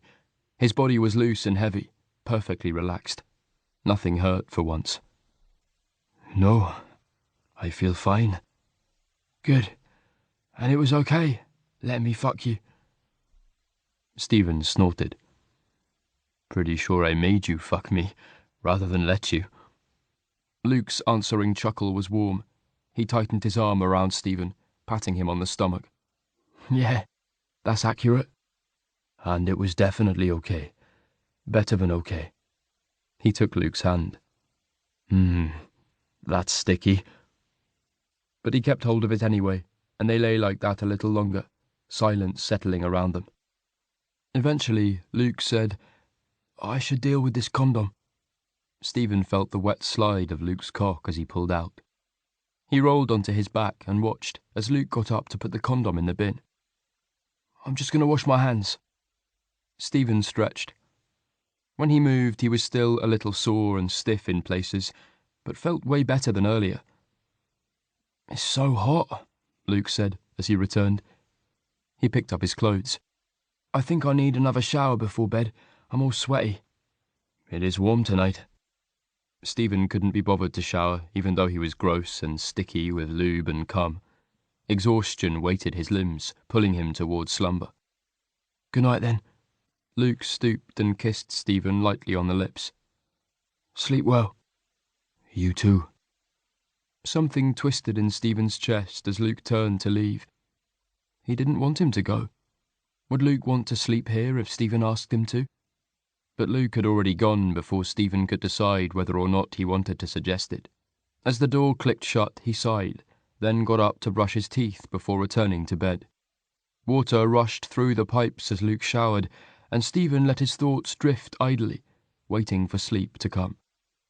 His heart felt full, swollen with an emotion he could barely remember. Beautiful, perilous joy spread fragile tendrils through him, threatening to bloom. This is only temporary. He needed to keep these feelings in check, cut them back before they became unmanageable. That was the only way he could enjoy things with Luke, while they lasted. Chapter 21. Luke hit a wrong note on the piano keyboard and ground to a halt. He repeated the bar where his fingers had faltered, playing the notes more slowly. This time he was able to get it right. He played the same phrase again and again, gradually speeding up until he thought he had it. Then he started the piece again, but came unstuck in exactly the same place. "Bollocks, this is too hard." He got up, frustrated, and headed to the kitchen in search of water. Another week had passed, and as the sunny weather continued, Luke had got into the habit of working in the garden early, so he could take a break from the unforgiving heat in the middle of the day. He and Stephen usually did a swap then, with Luke practicing the piano for a while and Stephen heading outside, to nap in a shady spot rather than do anything strenuous. Sunlight slanted through the kitchen window, lighting up the motes of dust in its path as Luke crossed to the sink. He filled up a glass from the tap and drained it. Looking through the window, he caught sight of Stephen at the far end of the garden, lying on a blanket spread out on the grass. Luke smiled at the sight. It was so good to see Stephen spending time outside and enjoying his garden. Luke let himself out of the back door, and the heat of the sun hit him like the blast from an oven. He walked quietly across the grass to where Stephen lay in the shade cast by one of the apple trees. "You awake?" he asked in a whisper. "Barely," Stephen mumbled. Eyes still closed, he patted the rug beside him. Luke lay down and took Stephen's hand, lacing their fingers together. Closing his eyes, he listened to the leaves above him whispering in the warm breeze, and the hum of industrious insects. Comfortable and relaxed, there was nothing Luke needed to do urgently. Time drifted by gently while he let himself appreciate being in this beautiful place with Stephen by his side. The rest of the world could wait. Luke wished he could stay like this forever. Later that afternoon, Luke was reorganising the garage. He'd been intending to mow the front lawn, but had decided to wait a couple of hours until it cooled down.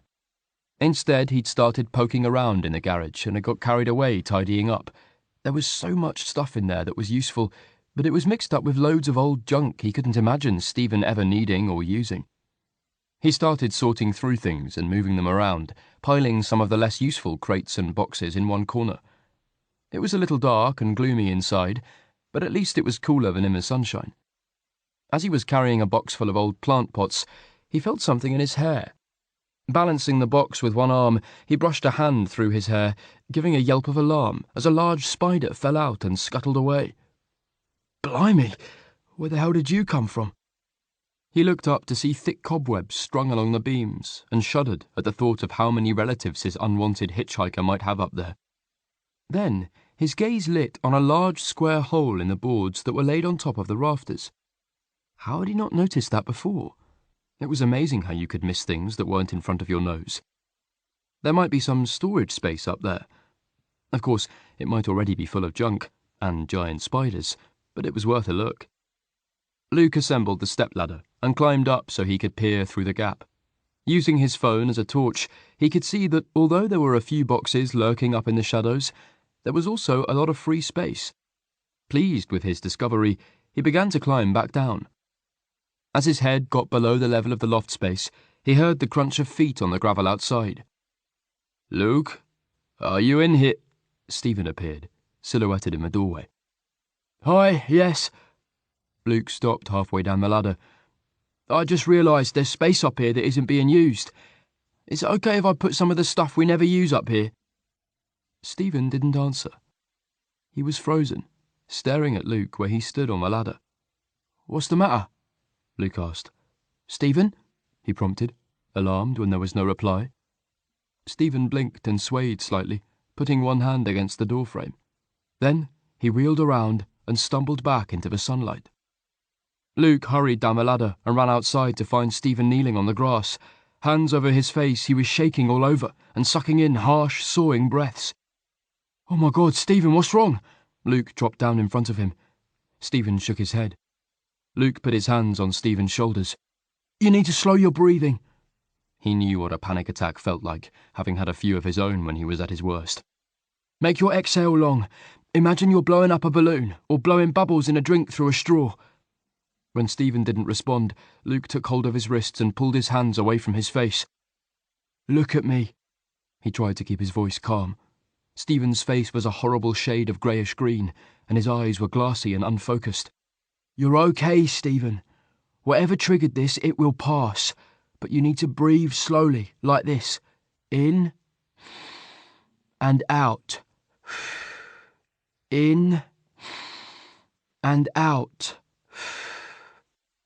Luke demonstrated, relieved when Stephen managed to do what he was asking.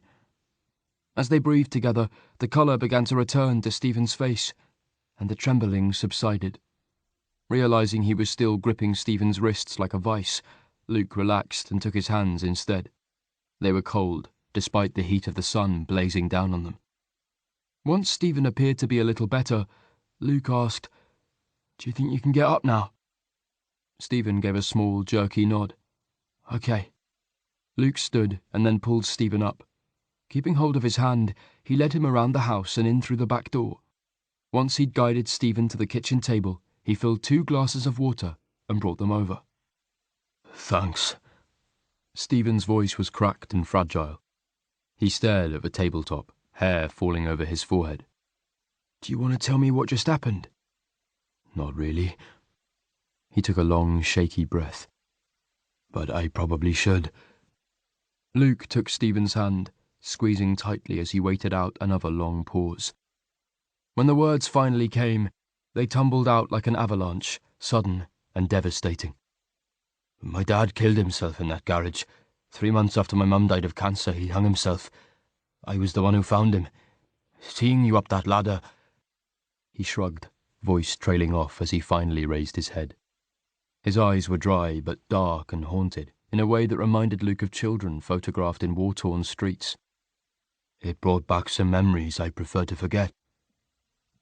Horror crashed into Luke like a battering ram. Oh, shit, he managed, in a dry croak, suddenly overwhelmed by memories of his own that robbed him of the ability to form a coherent sentence. Even if it wasn't for the invisible hand tightening around his throat, what could he possibly say? He knew firsthand that there was nothing anyone could say to soften the jagged edges of something so utterly devastating. It was as if my mum's cancer killed them both, Stephen continued, in a low voice. He was strong for her while she was fighting it, but once it was over, he disintegrated. He was staring into space, eyes vacant. Each word was a piece of twisted shrapnel pulled from a wound with no anesthetic. I lost him the day she died. He was like a different person after that. Broken. Lost. I'd hoped he'd find his way back with time, but... He shook his head. I still missed him. Luke remembered the happy family photos, the little things Stephen had shared about his childhood. What must it have been like to have all of that ripped away so suddenly? Luke had lost his own mother in stages, like water trickling away through cupped hands. By the time she died, Luke had long stopped hoping for anything. I'm sorry, he said quietly. Silence fell between them, broken only by the tick of the kitchen clock and the insistent buzzing of a fly. Luke watched as it bumped repeatedly into the window panes, trying to find a way out. What happened to your mum? Stephen asked. Luke turned to meet his gaze. Stephen's expression was curious, and his eyes were full of soft sadness that Luke found reassuring somehow, a more muted shade of grief than the bleakness of before. She died from a heroin overdose. Luke was surprised at how calm he sounded. I found her. I called an ambulance, but she died before they arrived. More than anything, he remembered the feeling of helplessness, the utter inevitability of it. How long ago did it happen? 10 years ago. I was 19. A well of sorrow opened up in his chest, deep yet strangely peaceful. Cool, dark water with a surface smooth as glass. He'd spent so long being angry with her. Somehow that had finally faded. I'm sorry too. Stephen's hand was warm and reassuring, an anchor holding Luke in the present. With nothing left to say, they sat in silence, connected by their joined hands and an invisible thread of grief, cobweb thin, but stronger than steel. Dinner was a subdued affair that night. Afterwards, they watched television as usual, but Luke wasn't able to concentrate on it. Stephen had his arm around him, and Luke was grateful for the contact despite the warmth of the evening. His mind kept wandering to memories of his mum. The events of the day had unlocked a box of treasure, gifting him with long-forgotten moments of happiness from when he was very young. Her hand stroking his hair as he went to sleep, her smiling face as he ran to meet her at the end of school to be hugged and kissed, being on a swing and yelling, "Higher, Mummy, higher!" as the world tilted dizzily with each swooping arc. Are you okay? Stephen's voice interrupted his thoughts. You seem miles away. Luke glanced sideways to see Stephen's frown of concern. Yeah, I'm just distracted. But I'm fine. Shattered, though. He was wiped out by the powerful emotions of the day. How about you? You feeling better? Yes. I think it was probably cathartic being forced to confront that memory again. I'd been trying so hard to suppress it, but that never really works, does it? No. Luke gave a wry smile. Just like when you use alcohol or drugs to try and make your problems go away. They only fade into the background for a while and then come back and bite you on the arse later. They watched TV for a little while longer, but soon Luke started yawning. "Okay," he said, after a particularly jaw-aching one. "I need to go to bed." "Me too." They went through the usual routine of locking the house and tidying up ready for the morning, then went upstairs together. Stephen hesitated by his room, hand on the handle and the door ajar. "Do you want to come in?" They'd been having sex every night, but Luke had been too preoccupied to even think of it today. I could, but I'm so knackered I'm not sure I have the energy tonight. Maybe we should rain check." "Oh, I didn't..." Stephen licked his lips nervously. "I wasn't thinking of sex. You could just come in to cuddle for a bit, or sleep there maybe, if you wanted. But don't worry if you'd rather not." He shrugged, hunched and defensive. Delicate petals of warmth unfurled in Luke's chest. "Yes," he said softly. "I'd like that." Stephen's tense expression melted into a smile. "Good." Unused to sharing a bed, Luke was afraid he might be restless, especially given how warm it was. But lying on his side with Stephen curled around him, Luke soon drifted into deep, dreamless sleep. Chapter 22. 3 weeks later. Stephen straightened up to give his back a break from weeding and wiped the sweat from his brow. It was almost 5 in the evening, but it was still incredibly warm. He couldn't remember ever experiencing such a long, unbroken period of hot, dry weather. The heat wave had persisted into July. Each day was a perfect, sparkling diamond strung between dew-washed mornings and soft amber evenings that faded into sultry darkness. Fruit swelled on the trees, drawing moisture from deep in the earth, while the grass turned yellow from lack of rain. As Stephen looked around his garden, his heart lifted at the sight of it. There was still a way to go before it was back to its former glory, but it looked neat and cared for now. A lot had changed in a few short weeks. A loud clattering sound came from the open kitchen window. Luke was cooking tonight and had decided to attempt something ambitious with salmon, using a recipe he'd found online. There was another clatter, followed by a muffled curse. Smiling to himself, Stephen crouched to dig out another dandelion. Luke had turned down Stephen's offer of help, insisting that Stephen made the most of being outdoors. He was still splitting his work time between bookkeeping and composing, and then later in the day he went out to do a little gardening. Stephen had learned his lesson and was being more cautious now, but his muscles were gradually strengthening with careful use, and he was experiencing less pain. His first sale of music had been followed by more, a steadily increasing trickle that reassured Stephen he wasn't wasting his time, and that it would eventually be a viable source of income for him. For the first time in months, he felt optimistic. But then there was Luke. Since that first time they'd slept in the same bed, they hadn't spent a night apart. Even when it was almost too hot to bear being touched, they held hands in the darkness. Later in the night they'd wake in sweat-damp sheets, warm skin against skin where they'd gravitated closer to each other in the night. Stephen sighed, his heart twisting painfully. It can't last forever. They rarely talked about the future, as though by some unspoken agreement they lived almost entirely in the moment, only looking as far ahead as the next few hours or the next day. It was dangerously easy to drift along in this bubble of happiness, while forgetting how fragile and transient it was. Stephen had to keep reminding himself that it was going to end eventually.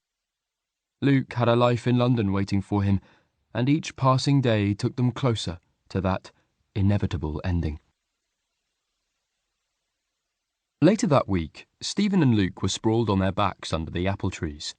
They'd had lunch, and it was far too hot for either of them to find the energy to do anything other than doze on a blanket for a while. Lying at right angles to each other, Luke's head was level with Stephen's stomach, and he'd pulled Stephen's arm over him to rest on his bare chest. Stephen felt the rise and fall of his breath, gradually slowing as they both drifted into sleep. "Well, well, well."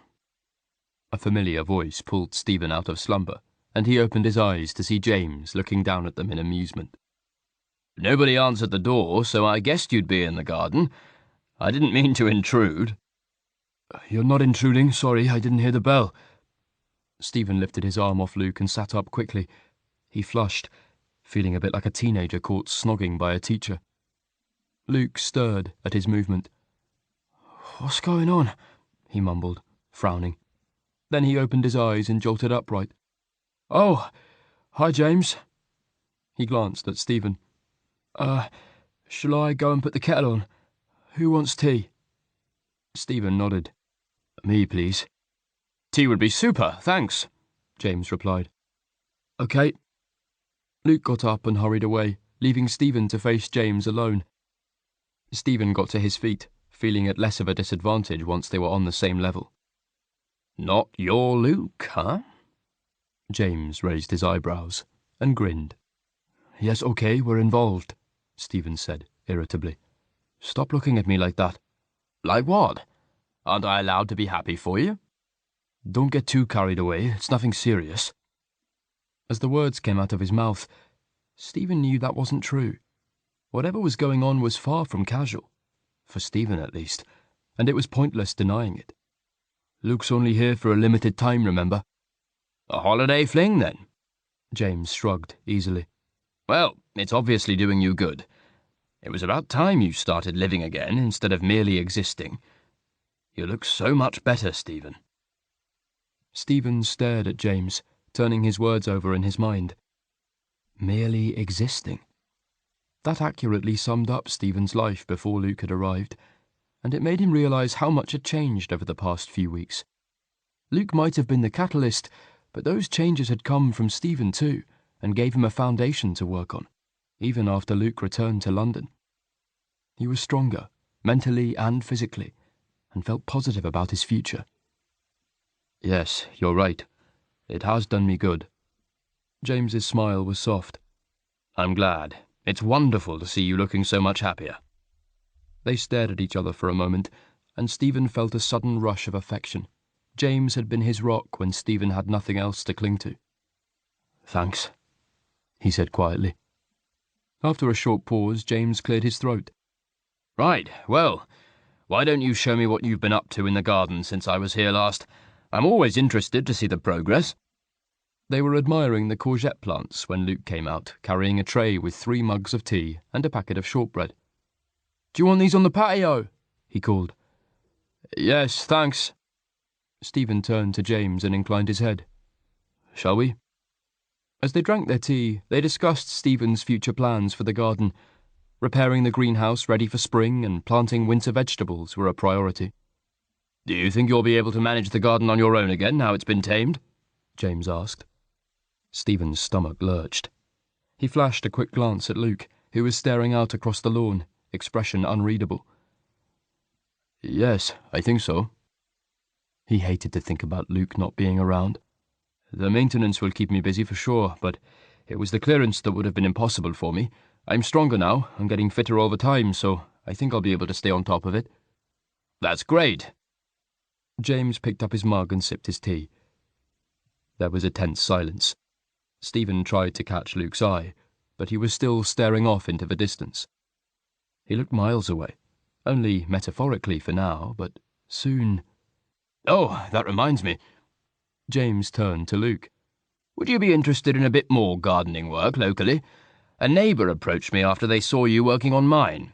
They've recently moved into a cottage with a garden that needs some TLC. It's overgrown and a bit neglected. Would you be interested?" "I suppose I could take a look. I could fit in some of the clearance while I'm staying here." "Ideally, they'd like someone to do regular maintenance too, but they can always find someone else for that." James's voice was carefully casual. "Yeah." Luke met Stephen's gaze.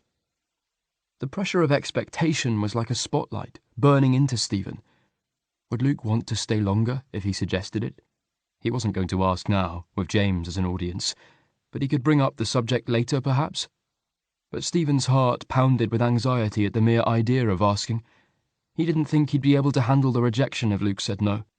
He looked down at his hands and studied the dirt under his fingernails, until Luke finally added, "I guess they'll need to. I can't stay here forever." Luke was due to do some more work in James's garden the following week, so he'd arranged to give a quote for the neighbour's garden at the same time. He parked Stephen's Land Rover outside James's house, borrowed because it was infinitely more suitable for transporting gardening equipment than Luke's Maserati, and walked a little way down the lane until he found a sign on a low stone wall, almost hidden by ivy, that read, Rowan Cottage. He opened the gate, which squeaked on its hinges, and made his way down the brick path to the front door. The heavy iron knocker made a sharp rapping sound. Hello? An elegant woman with a sleek silver bob greeted him as she opened the door. Hi, Mrs. Peyton. Luke thrust out a hand. I'm Luke. I've been doing some gardening for James, who lives down the road from you. He told me you might have some work for me. Oh, yes, of course. My husband said you were going to pop round today, but it had slipped my mind. She stepped out to join him, leaving the door ajar. As you can see, it needs a bit of attention. Luke cast his gaze around the front garden.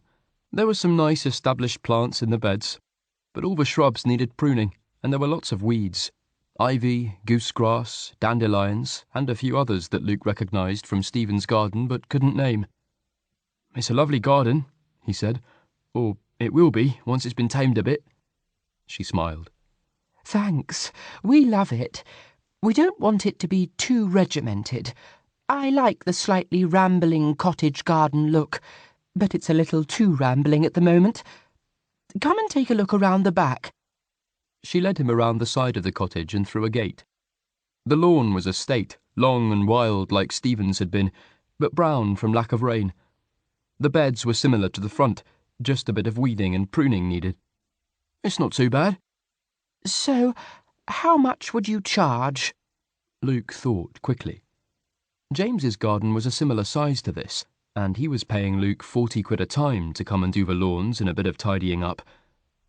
But with this garden he'd need to blitz it first, and he reckoned that would take a full day, maybe more.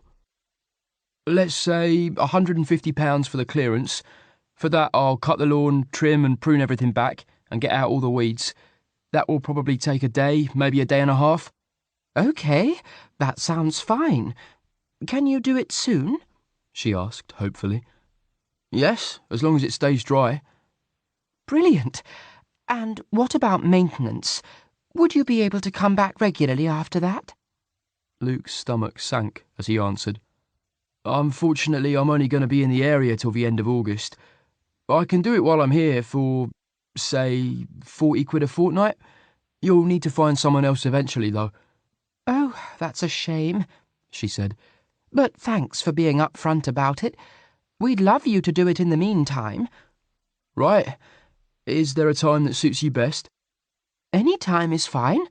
If I give you my number, you can text to let me know you're coming. Cool. I'll get to it as soon as I can, then. She saw him out to the front gate, and they swapped numbers before he left. Gloom descended on Luke as he walked back to James's house. As the hot weather persisted, Luke had lost all track of the time passing. Caught in this never-ending summer like a fly in honey, the days had slipped by without him noticing, and it was easy to forget that they were well into July already. The conversation with Mrs. Peyton had been an unwelcome wake-up call.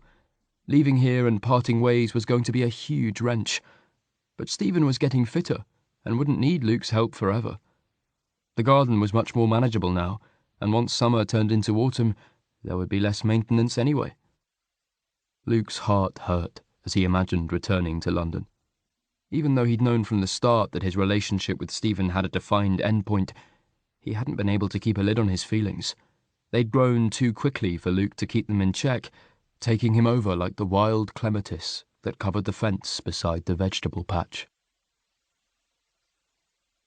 A couple of hours later, Luke had almost finished James's garden. It was after 5, and he was looking forward to heading back to Stephen's for a cool shower. Hot, tired and thirsty, he took a break from deadheading one of the rose bushes to drink some water.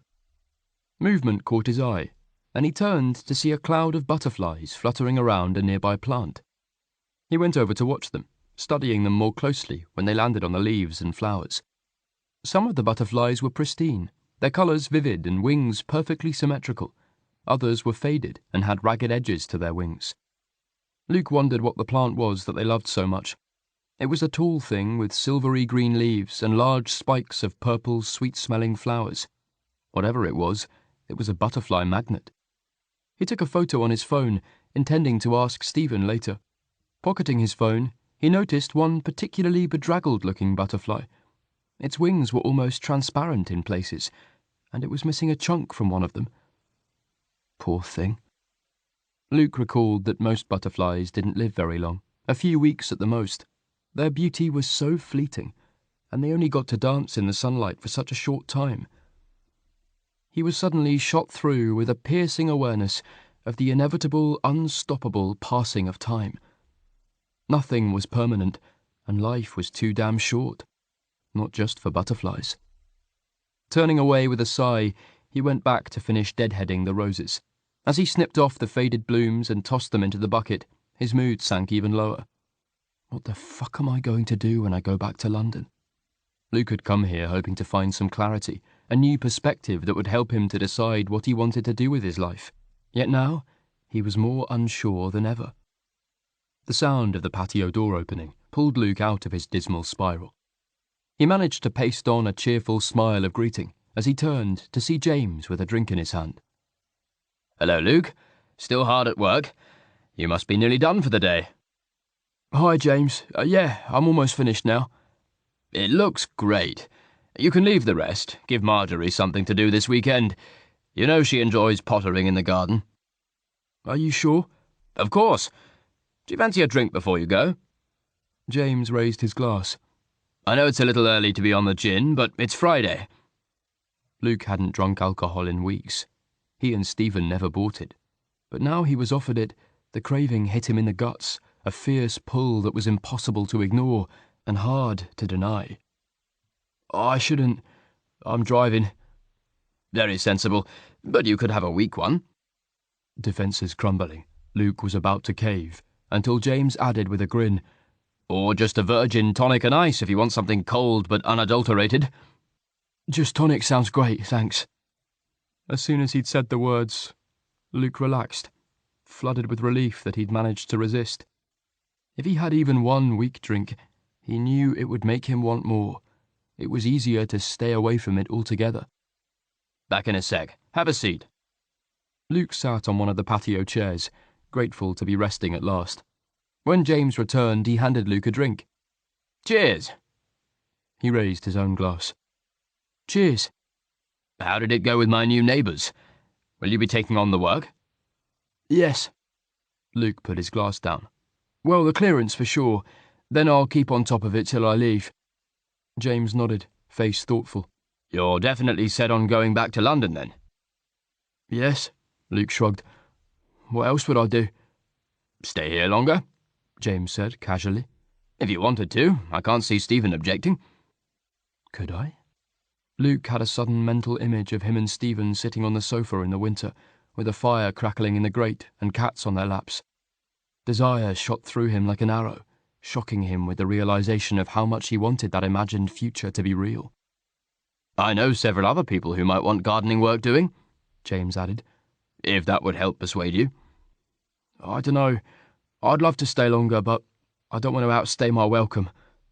Luke, he'll want you to stay. James sounded so sure, and Luke wanted to believe him. He could stay here, and they could carry on as they were.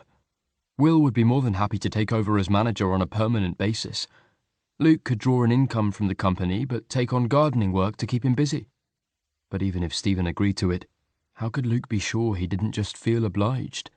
He might feel as if he owed Luke something for all the work he'd done. Perhaps. I'm not sure. Luke stared morosely at his drink, swilling it around so the ice clinked against the glass. A snort. Are you really that blind? Surprised, Luke looked up. James was watching him with an amused expression on his face. I've never seen him looking this happy. Not even before things went to shit with his illness. You're good for him, Luke. Way better for him than that little prick Tony ever was. Luke blinked in surprise. Who the hell is Tony? Presumably an ex, but Stephen had never mentioned any previous relationships. He'd let Luke believe they were similar in their aversion to commitment. He never told you about him? James frowned. Ah. He eased his collar away from his neck, gaze slipping to a nearby rosebush. Are you going to fill me in? Whoever this Tony bloke was, Luke knew he was significant from James's reaction. Perhaps Luke should be asking Stephen about him, but he had a feeling it would be easier getting the information out of James. I didn't realize you didn't know about it. I shouldn't have mentioned him. Just forget it.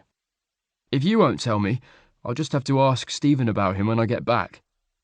Luke raised his brows in a challenge.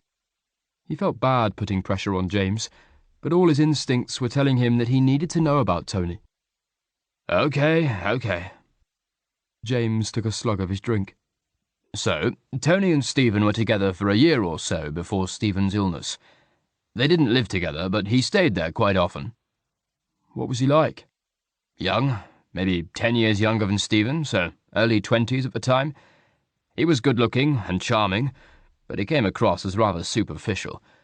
I always felt that if you scratched beneath that glossy surface, there wouldn't be much substance underneath. But Stephen seemed enamoured, and I supposed I was relieved to see him in a relationship. He'd been isolated for a long time after his parents died. Please tell me you know about that. Yes. Luke was glad to be able to report that Stephen had shared some of his past, if not all of it. James looked relieved. Right. Obviously, he was a mess after that. I suppose I saw Tony as a good thing, even if I couldn't see it lasting. James paused for another sip. What happened? There were enough pieces of the puzzle laid out now that Luke could probably take a guess, but he wanted to be sure. When Stephen was ill, Tony visited him in hospital all the time at first. But as the days passed, he started to make excuses. He knew I went to see Stephen every day after work, so he'd phoned me to pass on his apologies. It was funny how he suddenly had to keep working late. James's brittle tone reflected the anger that fizzed in Luke's veins like acid. When Stephen came home from hospital, he wasn't very mobile and still needed a lot of care. Tony had originally said he'd stay there for a while, so Stephen would only be alone during the day. But after a couple of weeks, he obviously couldn't hack it. He went to work one morning and never came back. He left Stephen a note on the kitchen table, saying he was sorry but he couldn't cope, and it was over. What a total fucking arsehole! Luke clenched his fist so hard, his nails dug into his palms. It had been obvious that the story of Tony wasn't going to end well, but to desert Stephen without even having the guts and the respect to break up with him face to face? Luke hoped that karma had bitten Tony really fucking hard on the arse as payback. Indeed. I seem to recall using very similar phrasing at the time. James's expression was grim. How did Stephen take it? He refused to discuss it, aside from the initial explanation. I stayed there for a couple of nights, until we managed to sort out a temporary carer. Stephen took down any photos that had Tony in them, and never mentioned him again. It was as though he'd never existed. Luke's heart ached for Stephen. He couldn't imagine the hurt and betrayal he must have felt. No expectations, no disappointment. Stephen's fear of commitment made even more sense now. He'd lost too many people in his life already. Thanks for telling me, he said quietly. Poor Stephen. That's why it's so fantastic to see him looking happy again. James held Luke's gaze. I really think you should talk to him, assuming you want to stay and make a go of it. There was a long silence as James studied him expectantly. Yeah, Luke finally said. I do. You're going to ask him? James grinned. When? I dunno. I'll think about it. The idea of having that conversation with Stephen was scary as hell, but if he didn't take that risk, Luke knew he'd end up regretting it for a very long time. Maybe forever. Luke's heart started beating faster as he climbed out of the Land Rover. Now he dared to admit what he wanted to himself. Luke wanted to talk to Stephen as soon as possible. He was going to be honest and tell Stephen about his feelings, tell him that he cared about him and didn't want to leave, and ask whether Stephen felt the same. He was so keyed up with anxiety that he could barely think about anything else. He needed to get this over with. Hi, he called as he shut the front door behind him. Where are you?" "Upstairs," came the faint reply. Luke took the stairs 2 at a time and tapped on Stephen's door, not waiting for an answer before barging in. "Oh, sorry. Did I wake you from a nap?" Stephen was lying on his back on the bed. "No." He lifted his head a fraction before letting it fall again with a grunt. "I did something to my back earlier. I'm resting it, hoping it will settle down a bit. Sorry, I haven't even started dinner yet. You must be starving." "Don't worry about dinner." Luke hurried over, concerned for Stephen taking precedence over everything else. He crouched beside the bed, not wanting to jolt Stephen by sitting on the edge. "Can I get you anything? Painkillers, maybe?" "Already taken some." Stephen was pale under the tan he'd acquired from being outdoors, and his face was tense with discomfort in a way Luke hadn't seen for a while. "What happened?" "I decided to dig over a section of one of the flower beds and hit a big root. I tried to lever it out with the fork and I must have pulled a muscle. I'm such a bloody idiot, just when things have been going so well. When will I learn that I can't do that sort of stuff anymore?" Stephen gave a frustrated sigh. "That sounds nasty, but these things can happen to anyone. Don't beat yourself up about it." He didn't sound convinced. "Do you want me to run you a bath? Then I can go and start cooking." "Thanks. Just turn the taps on for me. I'll get up to turn them off. I'm sorry to be such a nuisance." "You're not." Luke reached out and touched Stephen's cheek lightly. "You wouldn't tell me if I was. You're too nice." Stephen's lips turned up in a half-hearted smile. Luke stood, shaking his head in exasperation. "You're not a nuisance, but you are a stubborn git." After dinner, Luke sent Stephen to the living room, insisting that he'd do the dishes and tidy up, despite Stephen's protests. As he wiped the countertops, Luke felt his anxiety rise again as his mind returned to the conversation he needed to initiate. It wasn't the best time. Stephen was still in a shitty mood because of his back, but Luke wasn't sure he had the patience to wait. He had to know if Stephen felt the same way and whether he'd agree to Luke staying. Surely he will. Their relationship was about so much more than convenient sex. There was genuine affection and enjoyment in each other's company. They fitted together in a way that felt so right, and Luke didn't believe his feelings were one-sided. Having convinced himself, Luke wrung out the cloth, hung it over the tap, and went to find Stephen. Chapter 23. Stephen stared at the open page of his book, but none of the words registered. He was tired, and his brain was too busy sinking into a depressing quagmire of thoughts about his health and the garden, and whether he'd ever be able to manage it alone again. Perhaps it was time he just gave up and hired a gardener, or he could even sell this house and move to somewhere more manageable. His parents were long gone, and hanging on to this house wouldn't bring them back. Luke's arrival pulled Stephen back to the present, but negativity still kept him tangled in a web of misery, frustration, and guilt. "Thanks again for doing everything tonight. I'm sorry I'm so useless," he said, as Luke joined him in the living room. "It's fine. Honestly, I don't mind." "Do you want to watch TV?" Stephen was craving a distraction, and reading wasn't working. He looked up at Luke, who was still standing in front of him, shifting his weight from foot to foot. "Maybe in a bit." The tension in Luke's voice put Stephen immediately on alert. "There's something I wanted to talk about first, if that's okay." That sounded ominous. A jolt of anxiety sent ripples through Stephen. Maybe Luke wanted to return to London sooner than planned. He braced himself, heart pounding, ready for the worst. "Okay." Instead of sitting beside Stephen as he normally did these days, Luke took one of the armchairs, angling it and sitting on the edge, so they were facing each other. "Right." He took a deep breath.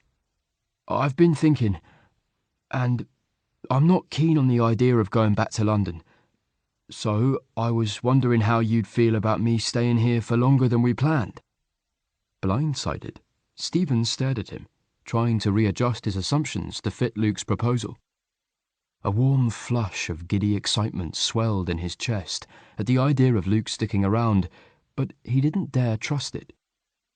I suppose that might be okay, he replied, cautiously. But for how much longer? I don't really have a plan, honestly. Luke gave a nervous grin. I just don't want to leave. I like living here and... He swallowed. Okay, I probably should have said this part first. But what I'm trying to tell you is that I like you. I know neither of us wanted a relationship when we got involved, but we've basically ended up in one. He shrugged. And I'm okay with that. I think we're a good fit, and I'd like to see where it leads. He held Stephen's gaze, expression open and hopeful. What do you say? Stephen's head was buzzing, jammed with too many conflicting thoughts and feelings. The idea of a future with Luke hung in front of him like a ripe fruit. Tempting and perfect, all he had to do was reach out and take it. But alarm bells rang, jarring and impossible to ignore. Maybe it was too tempting, too perfect. There had to be a catch. But won't you want to go back to London eventually? He finally managed, throat dry and his heart racing. This was only ever supposed to be a temporary thing. Aren't we just postponing the inevitable if you stay longer? It would be bad enough to lose Luke after one summer. After 6 months or a year, it would be so much worse. I'm not sure I ever want to go back to live there. Being here has changed my priorities. I like living away from the city and working outdoors, and I think that's what I need instead of being in an office. Stephen nodded, slightly reassured. Luke continued, And you could still use my help around the house and garden. I know you're able to do a lot more now, and the garden will be easier to stay on top of next season, but after today, I'm worried about you trying to do it all on your own. Wouldn't it be good to have an extra pair of hands? A burning rush of humiliation swept through Stephen, turning him defensive. Anger flared like a shield around his heart, banishing reason and logic. Everything Luke had said about liking Stephen, about them being a good fit, about making things work in the long term, was wiped away. Weak, pathetic, helpless, dependent. Luke hadn't said those words aloud, but they rang in Stephen's head like an echo, mocking him and reminding him what he was. Stephen? Luke raised his eyebrows, and Stephen realised he needed to answer. No, he said sharply. Luke's eyes widened, his expression as shocked as though Stephen had slapped him. But... No, Stephen repeated, his voice as cold and hard as ice. I'll be fine on my own. I don't need a carer. What the hell? That's not what I meant. I want to be with you as a boyfriend, a partner, not a carer. If you don't want that, then fine. Tell me you don't feel the same and I'll drop it. But don't misunderstand what I'm asking you. Stephen shook his head, refusing to believe Luke because it was safer to push him away. I don't want a partner either. I never wanted that. I told you I find it hard to trust people. I can't do it, Luke. For fuck's sake! Luke's voice rose in frustration. Look, I get it. I know how it feels to be scared, to have people let you down.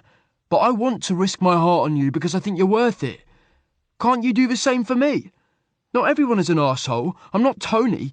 Just because he fucked you over doesn't mean I'm going to do the same. Just give me a chance. Please, Stephen. Hearing Tony's name was like an injection of freezing water into Stephen's bloodstream. Numb with creeping ice-cold shock, he could barely get the words out. How do you know about Tony? He demanded. Luke's cheeks flamed, and his gaze flickered down to his hands before he answered. James mentioned him earlier. He was surprised you hadn't told me about him. Did he tell you what happened? Luke nodded. Yeah. I'm so sorry, Stephen. I can't believe... The sympathy on his face was unbearable. James had no fucking right. Anger flared again, igniting and spreading in a burning rush. The shame of having been cast aside like he was nothing was bad enough when it was his own secret to bear. Having his new lover know about that rejection was painfully humiliating. Stephen felt tainted, worthless. I didn't give James much choice once Tony's name had come up. It was obvious that he was important, and I wasn't sure I'd be able to get the full story out of you. And he gave you all the gory details. Well, that's wonderful. I can just imagine you both talking about poor Stephen and what an awful time he's had. Fury curdled the contents of Stephen's stomach, and for a moment he thought he might vomit. "Fuck you, and fuck James too." "Stephen, please." Luke's cheeks were drained of colour. "It wasn't like that, not at all." Stephen stood, squaring his shoulders. "I'm not a fucking charity case, and I don't want your pity. We're done, Luke. I don't want you in my house, or in my life." He turned and left, slamming the living room door behind him. In his room, Stephen threw himself down on the bed. Shutting his eyes, he saw Luke's stricken face. His chest ached as though someone had punched a hole through it, leaving bleeding, ragged edges. A little while later, he heard footsteps on the stairs and tensed as Luke reached the landing, waiting for a knock on his door. It never came. After a long pause, there was the quiet rattle of Luke's door opening and then clicking shut with a sense of finality. Stephen let out a shaky breath. His anger had drained away, leaving him empty and exhausted. The dull heaviness in his back had returned along with nerve pain in his feet and hands. He got up gingerly and went to his bathroom. He swallowed his usual dose of painkillers, then recklessly took 2 extra, wanting to be sure of a few hours of oblivion. After brushing his teeth and emptying his bladder, he stripped down to his underwear and got into bed. It felt strange, without Luke there. Well, that was a total fucking disaster. Luke threw himself back in the armchair and ran his hands through his hair. Why the hell had he mentioned Tony? Clearly Stephen hadn't been ready to tell Luke about him, so to throw that out during what was already verging on an argument had been a huge mistake. He went over the conversation in his mind, cringing as he recalled the other stupid things he'd blurted out in his clumsy attempts to persuade Stephen to let him stay. No wonder Stephen had barely registered the parts where Luke had managed to say the right things. He'd zeroed in on everything that had triggered his insecurities, and the rest of Luke's words were lost in white noise. Fucking bollocking arse monkeys! Luke was frustrated with Stephen for not listening to the good stuff, and furious with himself for letting his mouth run away with him. But beneath his anger, he was hurting, cut deep by the words Stephen had thrown at him like knives. Eventually, Luke got up and went upstairs. Stephen was presumably in his room, but Luke doubted he'd be sleeping. He hesitated on the landing, wondering whether he should try again. Maybe he could find better words this time. But Stephen had been painfully clear. "I don't want you in my house, or in my life." The words echoed in his head and settled in his heart, putting out dark roots of certainty. Luke had made himself vulnerable once. He wasn't prepared to do it again. Stephen had sounded very sure, and Luke wasn't going to stick around and make Stephen ask him to leave. He turned away from Stephen's door, went into his own room, and started to pack. Wanting to get away as soon as possible now he'd made his decision, Luke shoved his belongings into his case and holdall any way they'd fit, stuffing clothes in without bothering to fold them. Once he was packed, he carried his things downstairs.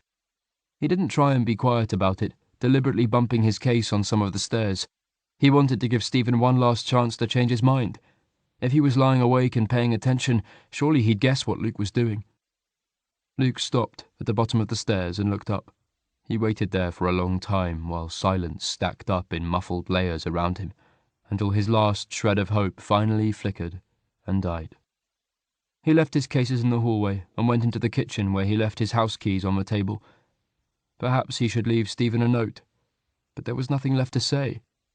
With a heavy sigh, Luke turned out all the lights and let himself out of the front door. It locked behind him when he pulled it shut, so there was no turning back. While he was putting his bags in the car, something rubbed against his ankles, making him jump. "Oh, hey there, bud." He crouched to pet Euston. "At least someone came out to say goodbye to me."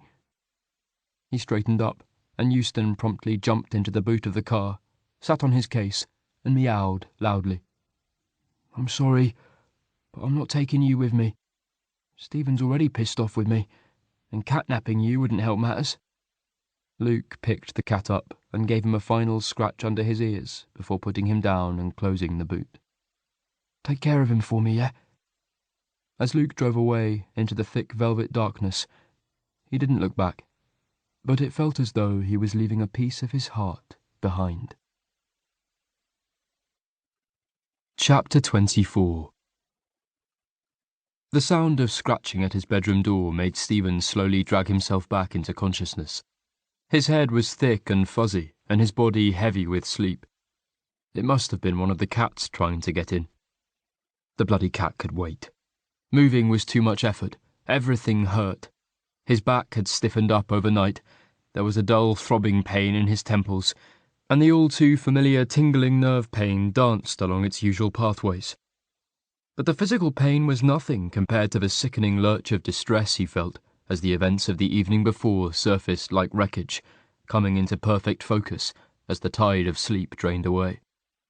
Stephen winced when he remembered the things he'd said to Luke, the tone he'd used. He'd had some justification. The idea of Luke and James gossiping about him still made him want to rip them both a new one. But with the distance and clarity of hindsight, he knew that Luke wasn't the only one who needed to apologise. Luke had told Stephen he wanted to be with him, to be his partner, and Stephen had basically told him to fuck off. "Jesus," he muttered, shaking his head. "What a fucking mess."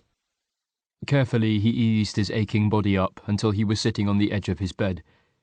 Glancing at the clock, he saw it was almost 7 in the morning. He still felt tired and sluggish, probably because of the double dose of painkillers that had knocked him out last night. But there was no way he'd be able to get back to sleep with guilt churning around in his stomach. He got up and pulled on a pair of shorts, and then opened his bedroom door to find Trafalgar waiting on the landing. Luke's door was shut, and Stephen reckoned that any attempt to apologise would be received better if he let Luke sleep in. He made his way slowly downstairs as Trafalgar ran ahead, leading him to the kitchen and loudly demanding food. Piccadilly was already there, sitting patiently by the bowls. Okay, I'm doing it." Luke normally went downstairs first and fed the cats these days. Stephen was always a little slow-moving in the morning while he waited for his muscles to loosen up. The light through the kitchen window was muted, and when Stephen looked out he saw that the sky was heavy with thick grey cloud for the first time in weeks. It looked as though it was about to pour with rain any minute. He fed the cats and then went to put the kettle on. Before he got that far, he stopped in his tracks. The spare keys, Luke's keys, sat right on the middle of the kitchen table, and Stephen could have sworn they hadn't been there last night. Stephen hurried to the front door and opened it, his heart sinking. As he feared, Luke's car had gone. Fuck. Still hoping he might be wrong, he ran up the stairs 2 at a time, ignoring the ache in his back. He burst into Luke's room without knocking. No! All Luke's things were gone, the surfaces clear, room perfectly tidy. In desperation, Stephen opened and closed drawers, but they mocked him with their emptiness. There was no sign that Luke had ever been there at all. He had clearly gone for good. Stephen walked downstairs and stood by the window. A strange numbness settled over him as he looked out over the garden and started to think about all the extra things he'd need to do now Luke wasn't here. The chickens needed feeding, for starters, so he went into the utility room. Luke's wellies stood empty by the back door, and Stephen stared at them for a moment before putting his own boots on and letting himself out. It was warm and very humid. Tension hung in the air around him, and there was a heavy sense of expectancy as though the earth was poised, waiting. Stephen fed the chickens and refilled their water on autopilot. As he walked back towards the house, he felt the first fat raindrop land on his skin, followed by another, then another. Stopping in the middle of the garden, he tilted his face up to the dark grey sky and let the rain soak him. He stood there for a long time, breathing in the sense of clean air and wet earth, while raindrops streaked down his cheeks like tears. Stephen forced himself to carry on as normal despite the heavy weight of sadness and regret. Going through the motions of breakfast, tidying the house a little, doing some work, on both the bookkeeping and his music, was a distraction, if nothing else. The morning rain cleared to a mixture of sunshine and cloud. It was cooler than it had been in weeks, with a fresh breeze that whisked through the open windows, making Stephen feel restless. By mid-afternoon he was ready for a break from his desk, so he went out into the garden and did a little weeding around the vegetables. Some of the courgettes would be big enough to eat soon, and the beans weren't far off either. It seemed a shame that Luke wouldn't be here to share the excitement of picking those first fruits of their labour. As he worked, Stephen's mind started to turn over with possibilities. Should he contact Luke? Say sorry? Beg him to come back? Stephen still wasn't sure whether it was a good idea for Luke to leave London and live here permanently. The fantasy of a happy ever after was dangerously alluring, but the reality of that commitment still felt too much, too risky. If nothing else, Stephen owed Luke an apology for the way he'd spoken to him, but Luke would probably still be angry with him and might not want to hear from him yet. Maybe it was best to leave it for a couple of days and let the dust settle before making contact. Pausing to rest for a while, Stephen sat on the patio with a cup of tea. The sun was warm on his face, and the breeze ruffled his hair as he watched the clouds passing, their shapes shifting and morphing endlessly. Despite everything, he felt his mood lift slightly. At least he'd regained the simple pleasure of being outdoors. Luke might have gone, but Stephen was determined to keep up with the garden, and he wouldn't let himself slip back into staying in the house all day. When Luke woke up, it took him a moment to realise where he was. Half asleep, he rolled over, reaching instinctively for Stephen. Then, with a sickening lurch of disappointment, he realised where he was, why he was alone, and why he felt like shit. He'd got back to his flat at about midnight. Exhausted and utterly miserable, he'd drunk half a bottle of whiskey and crashed out. His phone was on his bedside table. Luke reached for it, trying not to let himself hope. He knew it had charge, and he deliberately left it on all night, just in case. So, unless he'd managed to sleep through any alerts... No such luck. The screen was blank. No messages, no missed calls. Stephen hadn't tried to get in touch. Luke's spirits sank even lower. His flat felt nothing like home. The bed was too firm, and the slices of light through his Venetian blinds were harsh and jarring. Everything felt alien and wrong. The place that did feel like home now was 150 miles away, and he wasn't welcome there anymore. Not wanting to deal with anyone or anything, Luke rolled over and tried to return to the oblivion of sleep, but his brain wouldn't oblige. Eventually he gave up and dragged himself out of bed and into the kitchen. He put the kettle on to make some coffee and went to the fridge automatically before realising that of course there wasn't any milk. Faced only with a couple of bottles of tonic, some lager, mouldy cheese, and a few jars of things that may or may not still be edible, it was clear that he needed to go shopping if he wanted to have his coffee white and eat anything other than takeaway today. He couldn't face it now, though. Maybe later. Luke sat on the sofa and drank black coffee while he scrolled through channels on the TV, hoping something would catch his attention and distract him. But he kept thinking about Stephen. Hurt and full of bitterness and regret, Luke couldn't remember ever feeling this miserable. He tried to recall what he'd been like when his mum had died, but it was a blur. He'd probably blotted it all out with booze, weed, and anything else he could get his hands on. The only clear memory he had of that time was her funeral, where he must have pulled himself together enough to be sober for a few hours. It had been months before he'd come up for air. The bottle of whiskey from last night stood empty on the coffee table, but there was plenty more where that came from. He stared at the drinks cabinet. The bottles were like sirens, calling to lure him in, promising to soften the sharp edges of his misery for a while. "Fuck it," he muttered, already up and moving to the kitchen to get a glass, some ice, and a bottle of tonic. Back in the living room, he poured himself a drink with a generous measure of gin. He didn't even bother to sit down while he drained that first glass.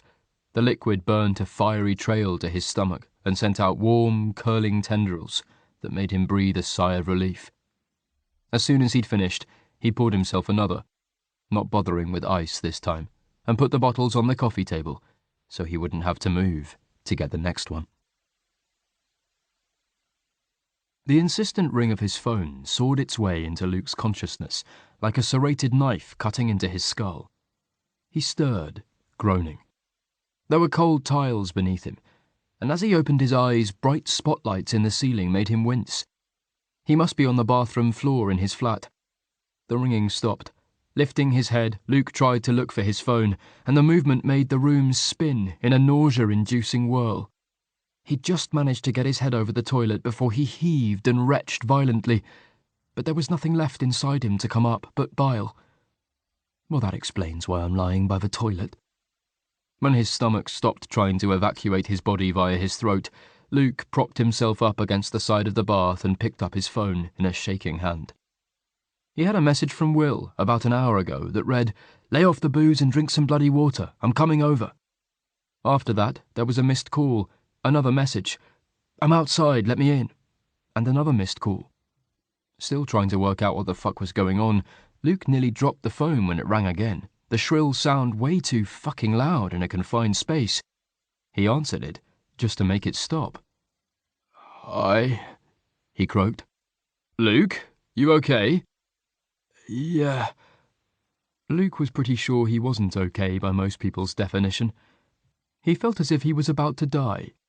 He had no idea what time it was, or even what day it was, and he had the vague feeling that something awful had happened, but not enough functioning brain cells to bring it into focus.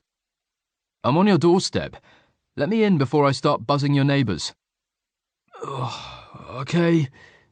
Give me a minute." Moving with the caution of someone who didn't trust the world to keep still, Luke carefully inched his way up till he was standing. By clutching onto the counter, he made it into the doorway to the living room, where he paused to take stock. An empty bottle of gin and a half-empty bottle of rum stood on the coffee table, along with an empty whiskey bottle. He vaguely remembered getting stuck into the gin before he'd even had any breakfast this morning, and it was, he glanced at the clock, past 6 in the evening now. What the hell was I thinking? His suitcase lay open on the floor, the contents spilling out chaotically. The sight of it brought everything flooding back with painful clarity, his misery now only amplified by the pain in his head and the unsettled churn of his stomach. Stephen. The doorbell rang, 3 long bursts followed by an extra long one that screamed impatience. Luke stumbled to the intercom and stabbed the button that would let Will in downstairs, opened the flat door and left it ajar, and then collapsed on the sofa. Closing his eyes, he waited for the room to stop spinning again. "Luke?" Will's voice was full of concern. "Luke, can I come in?" "Yeah." "Jesus Christ! What the fuck happened to you?" Luke squinted up at him. "Gin." "I can see that. But why are you even here? I thought you were still in Wales till you messaged me earlier." "I came back." "I can see that too. Why, Luke? What happened?" "I don't want to talk about it." Luke closed his eyes again. Will gave an exasperated sigh. "You did earlier. You tried calling me 3 times when I was in a meeting this afternoon, and then you texted me, but you didn't make a lot of sense." "Fuck." "What did I say?" Luke asked, cautiously, opening his eyes. Will got out his phone and handed it over. Luke focused on the words on the screen, ignoring the pain in his head as he scrolled. Luke. "Everything is shit and I'm drink." Luke. "Not drink, drunk." Luke. "Drunk and sad. No gin left. Send help." Will. "What happened? Are you still in Wales?" Luke. "No, London." Will. "What's wrong?" Luke. "I'm in love. Unquoted love.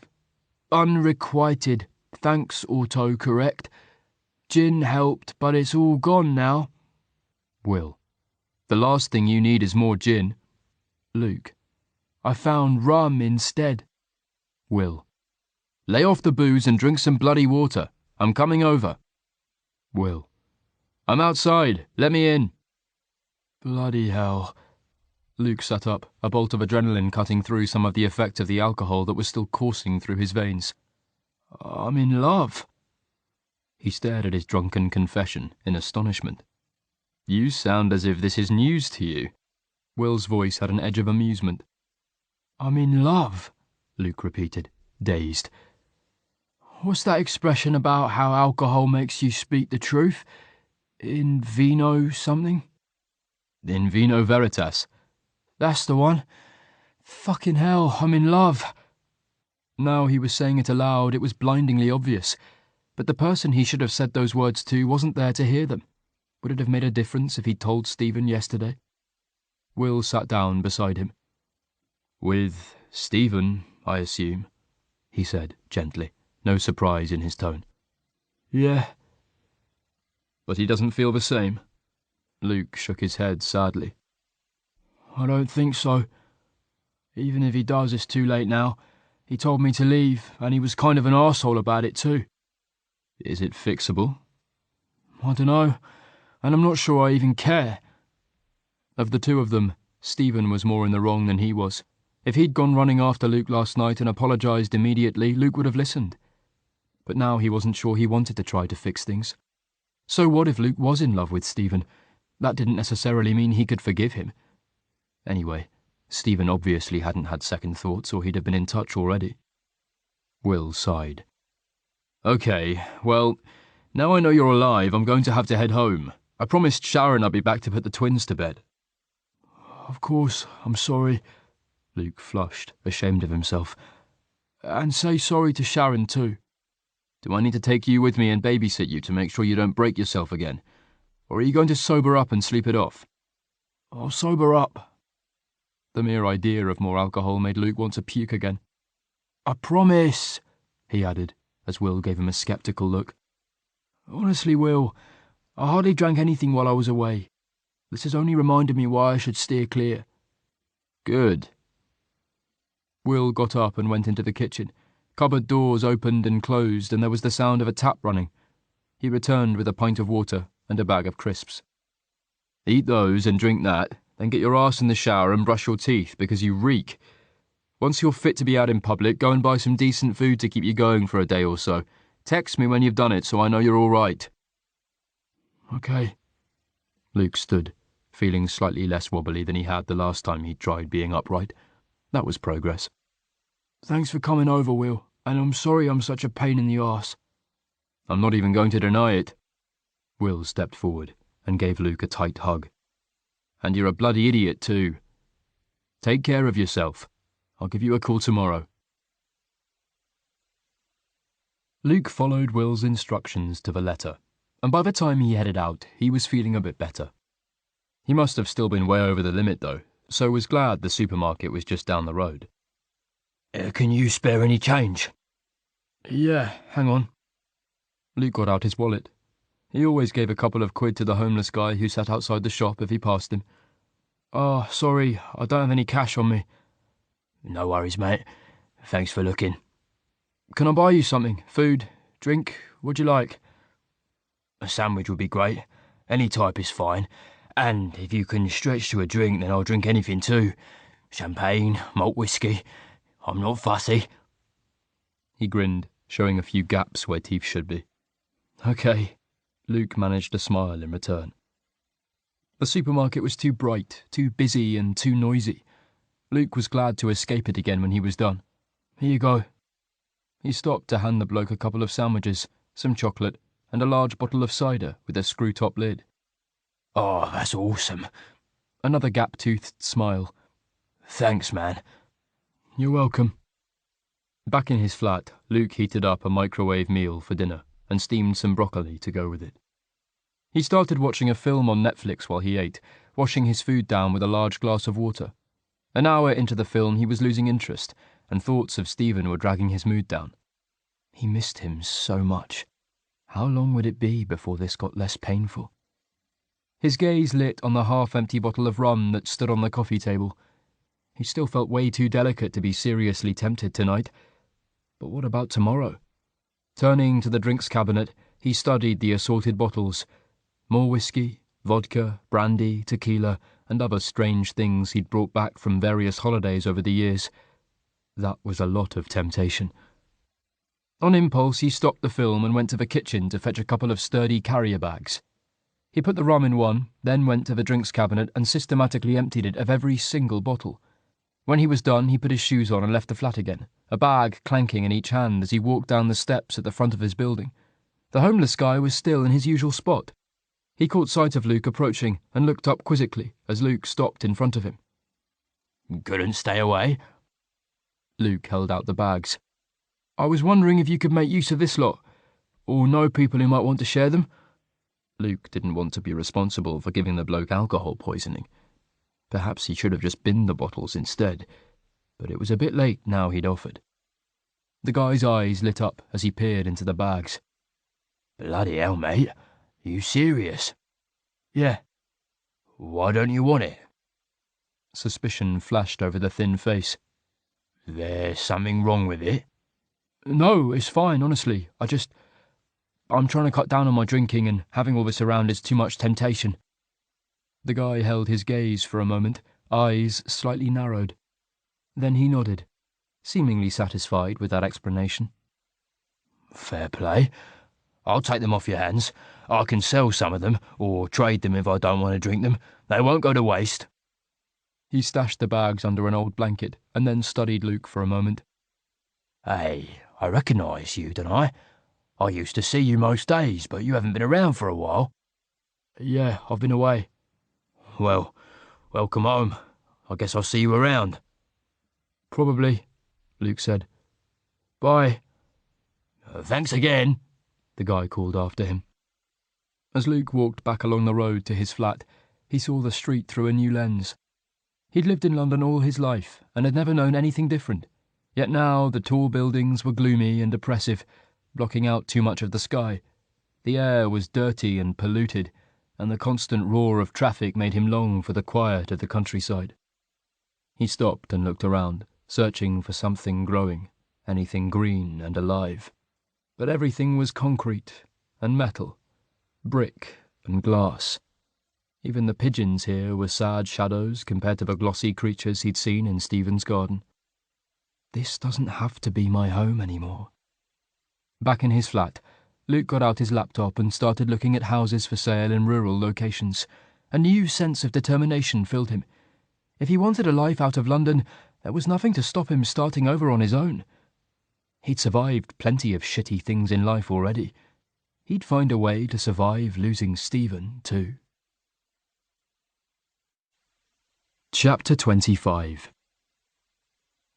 Stephen was in the back garden, mowing the lawn. The grass was long and lush again thanks to the regular showers that had soaked it for the past few days. This was the first day it had dried out enough for him to cut it. It was early afternoon, and the sun was hot on his back.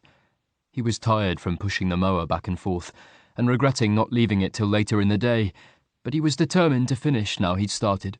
His mind turned to Luke, as it always did when he wasn't focused on something that demanded his full attention.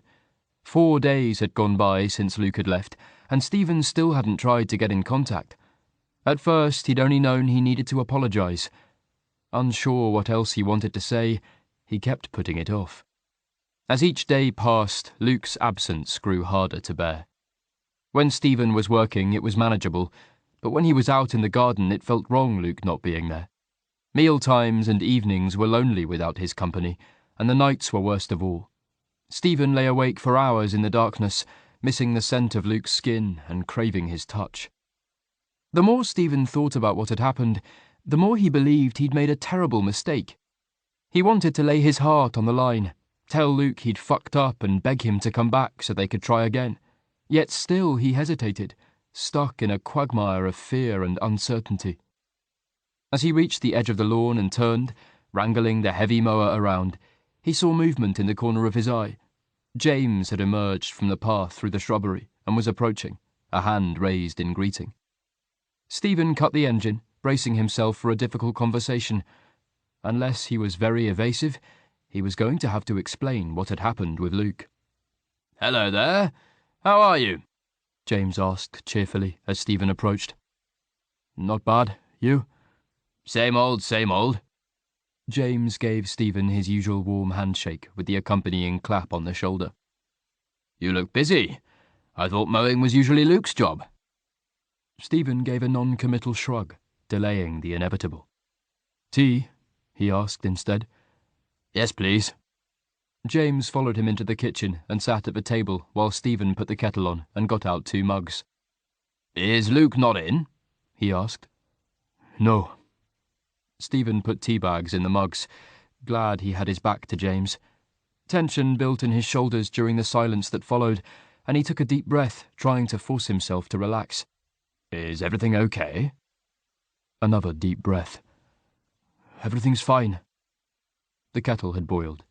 Stephen's hand shook a little as he poured the water into the mugs, and he slopped some over the side of one. "Shit," he cursed, reaching for a cloth to mop it up. "I'm such a clumsy idiot."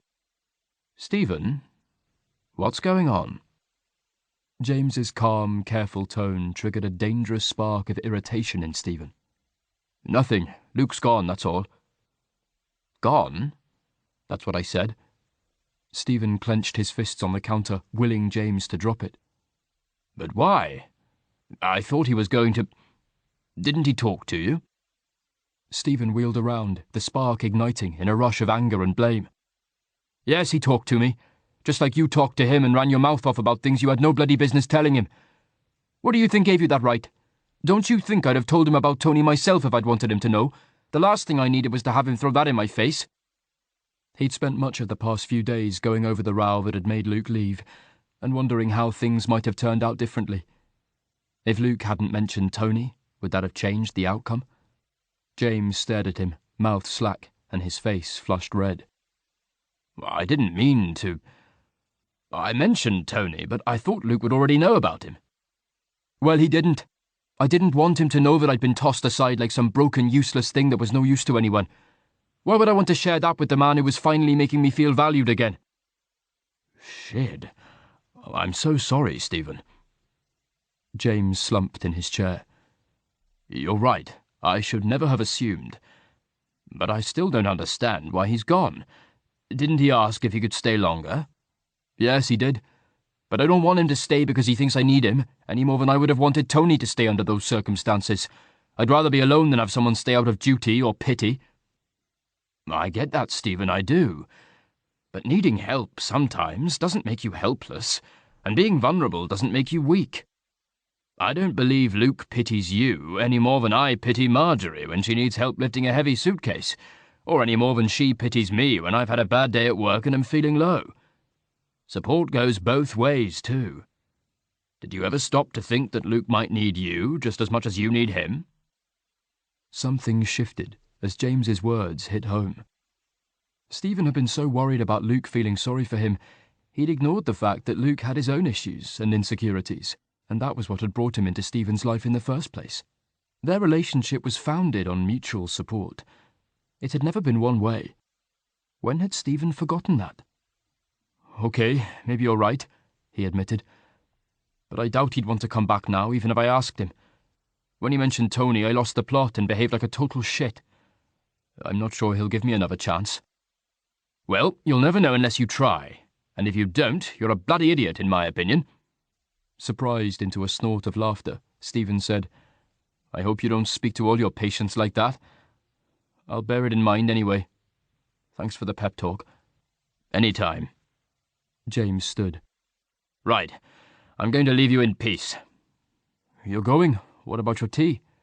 "Forget the tea. Just think about what I said, and try and get your head out of your arse long enough to see sense." James pulled Stephen into a hug. "And I'm sorry about the Tony thing."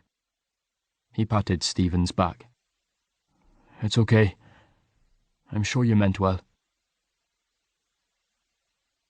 After James left, Stephen went back outside and paced around the garden, too agitated to sit still. His head was full of whirling thoughts, set in motion by the conversation with James. Memories of the time he'd spent with Luke kept surfacing, and he examined them with a new perspective. Luke's honesty about his depression, his admission that Stephen had hurt him after the first time they'd had sex, Luke's openness about his childhood and how that made it hard for him to trust anyone. Luke had shown Stephen so many places where he was vulnerable, and Stephen had never once thought of him as weak. They'd both been through incredibly tough experiences. They were both survivors, but Stephen had been blind to that balance in their relationship, clinging instead to some skewed version that was distorted by his insecurities. Then, when Luke had dared to ask for more, offering Stephen a chance at a future he secretly longed for, he'd thrown it back in Luke's face. "I treated him like shit and told him to leave. God, I fucked up so badly." Was it too late to tell Luke he'd made a mistake and ask him to return? Would an apology be enough? I have to try. Stephen paused beside the vegetable patch and wondered how he should handle this. Texting seemed cowardly. Perhaps he'd call instead. But what if Stephen couldn't convince Luke that he was worth a second chance? What if he didn't want to talk to Stephen at all? As he stared at the jungle of courgette plants, he noticed a few fruits that were big enough to harvest. He stepped carefully onto the soil and parted the dark green leaves so he could reach to pick them. There were more than he could hold, so he took off his t-shirt and used it as a makeshift bag. Luke would be so excited if he could see these, Stephen thought. It was all wrong that he wasn't there to share this when he'd helped plant them and care for them. Could I? No, that's daft. He rejected the idea as soon as it entered his head. If it didn't work, he'd feel like a total idiot, and it would be a load of wasted effort. Moving along the row, Stephen found that some of the beans were ready too. He crouched to pick them and added them to his collection as his mind carried on turning things over. He owed Luke big time, and he wasn't sure a phone call would cut it. The more he thought about it, the less terrible his idea seemed. He had nothing to lose, other than his pride, and everything to gain. Once he'd picked all the ripe beans, he hurried indoors to find his phone that he'd left charging in the kitchen earlier. Tapping his foot impatiently, he waited for James to answer. "Hello?"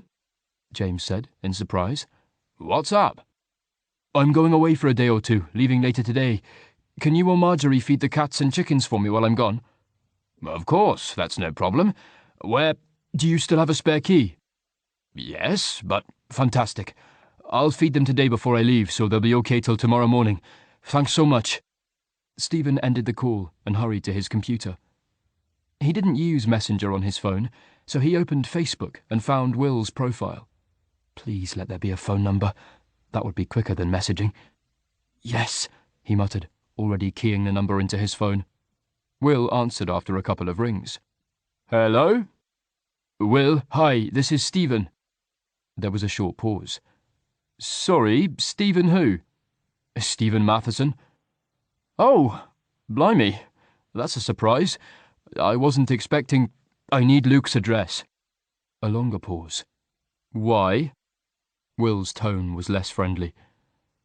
"And why are you asking me? If you need to send him something he's left behind, you can ask him for the address yourself." Stephen put on his most earnest tone. "Look, Will, I don't know how much he's told you, but I owe him an apology, and I want to say it in person." "What makes you think he'll want to see you?" "Maybe he won't, which is why I'm not planning on giving him a choice. Please, Will, I messed up, but I'm trying to make things right. Trust me on this." Will sighed, then finally said, "Okay, but don't fuck it up. You've already done enough damage based on the state he was in the day after he got back." Stephen winced and decided not to ask for details. He grabbed a pen and jotted down the address, as Will reeled it off. "Thank you so much, Will. And one more thing. Don't tell him I'm coming. I want to surprise him." Will snorted. "Ambush him, more like. But okay, I won't say a word." Stephen jiggled his leg impatiently as he stared out of the window. Time seemed to be going at half the speed of normal as the train slowly ate up the miles between Wales and London.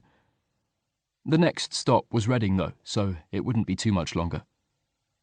As the train pulled into London Paddington, Stephen was on his feet waiting. When it finally ground to a halt, he was one of the first off, leading the stream of passengers through the barriers. Glancing around, Stephen saw the signs for the Underground and joined the throng heading down the steps. He was surrounded on all sides, the crush of people sweeping him along. His rucksack was heavy on his shoulders, and as he stopped to consult a map on the wall, a man barged into him and almost knocked him over. He clutched the carrier bag he was holding more tightly and set off again. Much to Stephen's relief, the tube wasn't too crowded. Rush hour was over, and he was able to get a seat, crammed in between a large bearded man and a young woman with headphones leaking tinny pop music. He'd forgotten how hot it was on the Underground. Sweat prickled his skin, and he closed his eyes, anxiety ramping up as he tried to work out what he was going to say to Luke when he finally reached him. Chapter 26. Luke stood and stretched, stiff from sitting too long on the sofa with his laptop on his knees. The time had been productive, though. He'd picked a location he wanted to move to and had narrowed down his list of properties to 6. The next step was to visit and arrange to view them. But first, he needed to talk to Will about his plans. Will had been putting subtle pressure on Luke to return to the office. "Not full-time yet, just dip your toe in the water and see how it feels." Luke had reluctantly agreed to go in yesterday morning for a couple of hours. The experiment had only solidified his certainty that he couldn't go back to that life. Since then, he'd devoted all his time to coming up with a plan to escape London for good. He still needed to tell Will about his plans, but suspected it wouldn't come as a total surprise. He looked out of the window. The evening sun was hidden behind the building opposite, but the sky was mostly blue. Craving fresh air, or as close to fresh as London could offer, and needing to move, Luke decided to dig out his running shoes and head for the park. He wanted to see grass and trees, and the exercise would do him good. It was a pleasant surprise to find he was fitter than he'd been in ages, presumably thanks to all the gardening he'd been doing at Stephen's. As Luke ran around the park, the sight of the grass and trees lifted his spirits and reassured him that he was doing the right thing by planning a permanent move out of London. He was excited at the thought of having his own garden and maybe doing some gardening work for other people too. Oh, that reminds me. He needed to contact James, although he might already know, and Mrs. Peyton, and let them know that he wouldn't be back to do any more work for them. Ready for a breather anyway, he stopped for a moment so he could set a reminder on his phone to do that later. Sadness and regret rushed in, threatening the positivity he was trying so hard to cling to. Setting off again, Luke picked up his pace, as if by running faster he could leave all the bad feelings behind. I wish. By the time he got back to his street, his muscles and lungs were burning, so he stopped on the corner to stretch for a couple of minutes before jogging the last couple of 100 metres back to his flat. When he caught sight of a hunched figure sitting on the steps outside, Luke's first thought was that it was a homeless person. As he got closer, the figure stood, turning in his direction. Even from this distance, there was something about the shape and the posture that made Luke stop in his tracks, heart leaping like a desperate fish.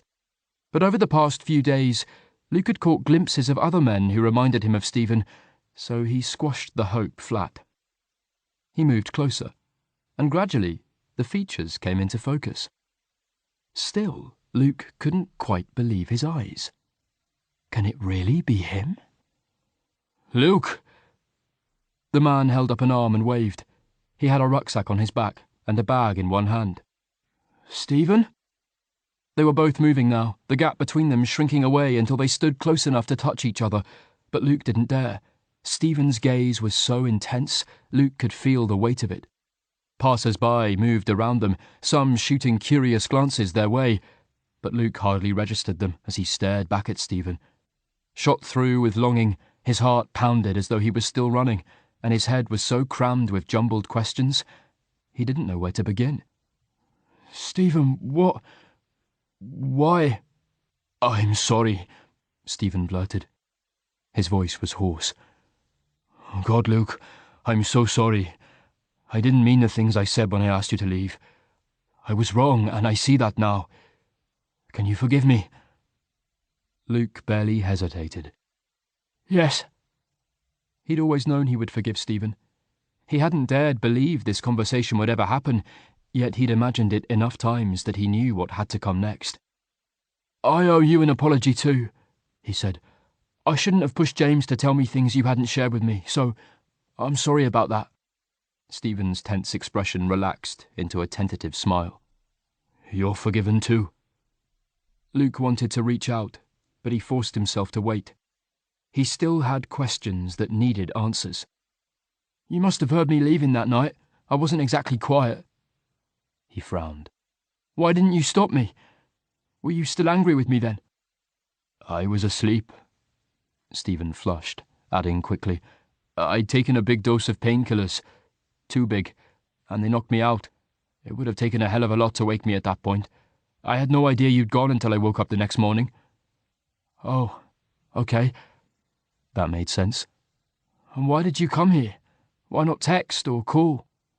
I thought you might not want to see me. Stephen shrugged. This way you didn't get a choice. Luke chuckled. I could have turned around and run away again. I may not be fast, but I'm wearing the right shoes. My running days are definitely over, so I'm glad you didn't. Stephen smiled again, wider and more certain. And coming to see you in person means I can do this. He stepped forward and cupped Luke's cheek, leaning in so their lips were almost touching, as he added, If that's okay. Yes, Luke whispered. Stephen kissed him. It was just a light touch of his lips at first, an unspoken question that Luke answered by putting his hands on Stephen's waist and pulling him closer. There was a thump of something hitting the pavement, and Stephen wrapped his arms around Luke, holding him tight as they kissed and kissed, while the rest of the world faded away into irrelevance. When they finally parted, grinning stupidly at each other, Luke was buoyant with excitement, but something was still niggling at him. Why did you leave it so long? I was hoping you'd get in touch that night or the day after. When you didn't, I assumed that was it. A quiet echo of that hurt vibrated somewhere deep inside him. Stephen's expression turned serious. I'm sorry I left you hanging. I wanted to get in touch sooner, but I didn't know what to say.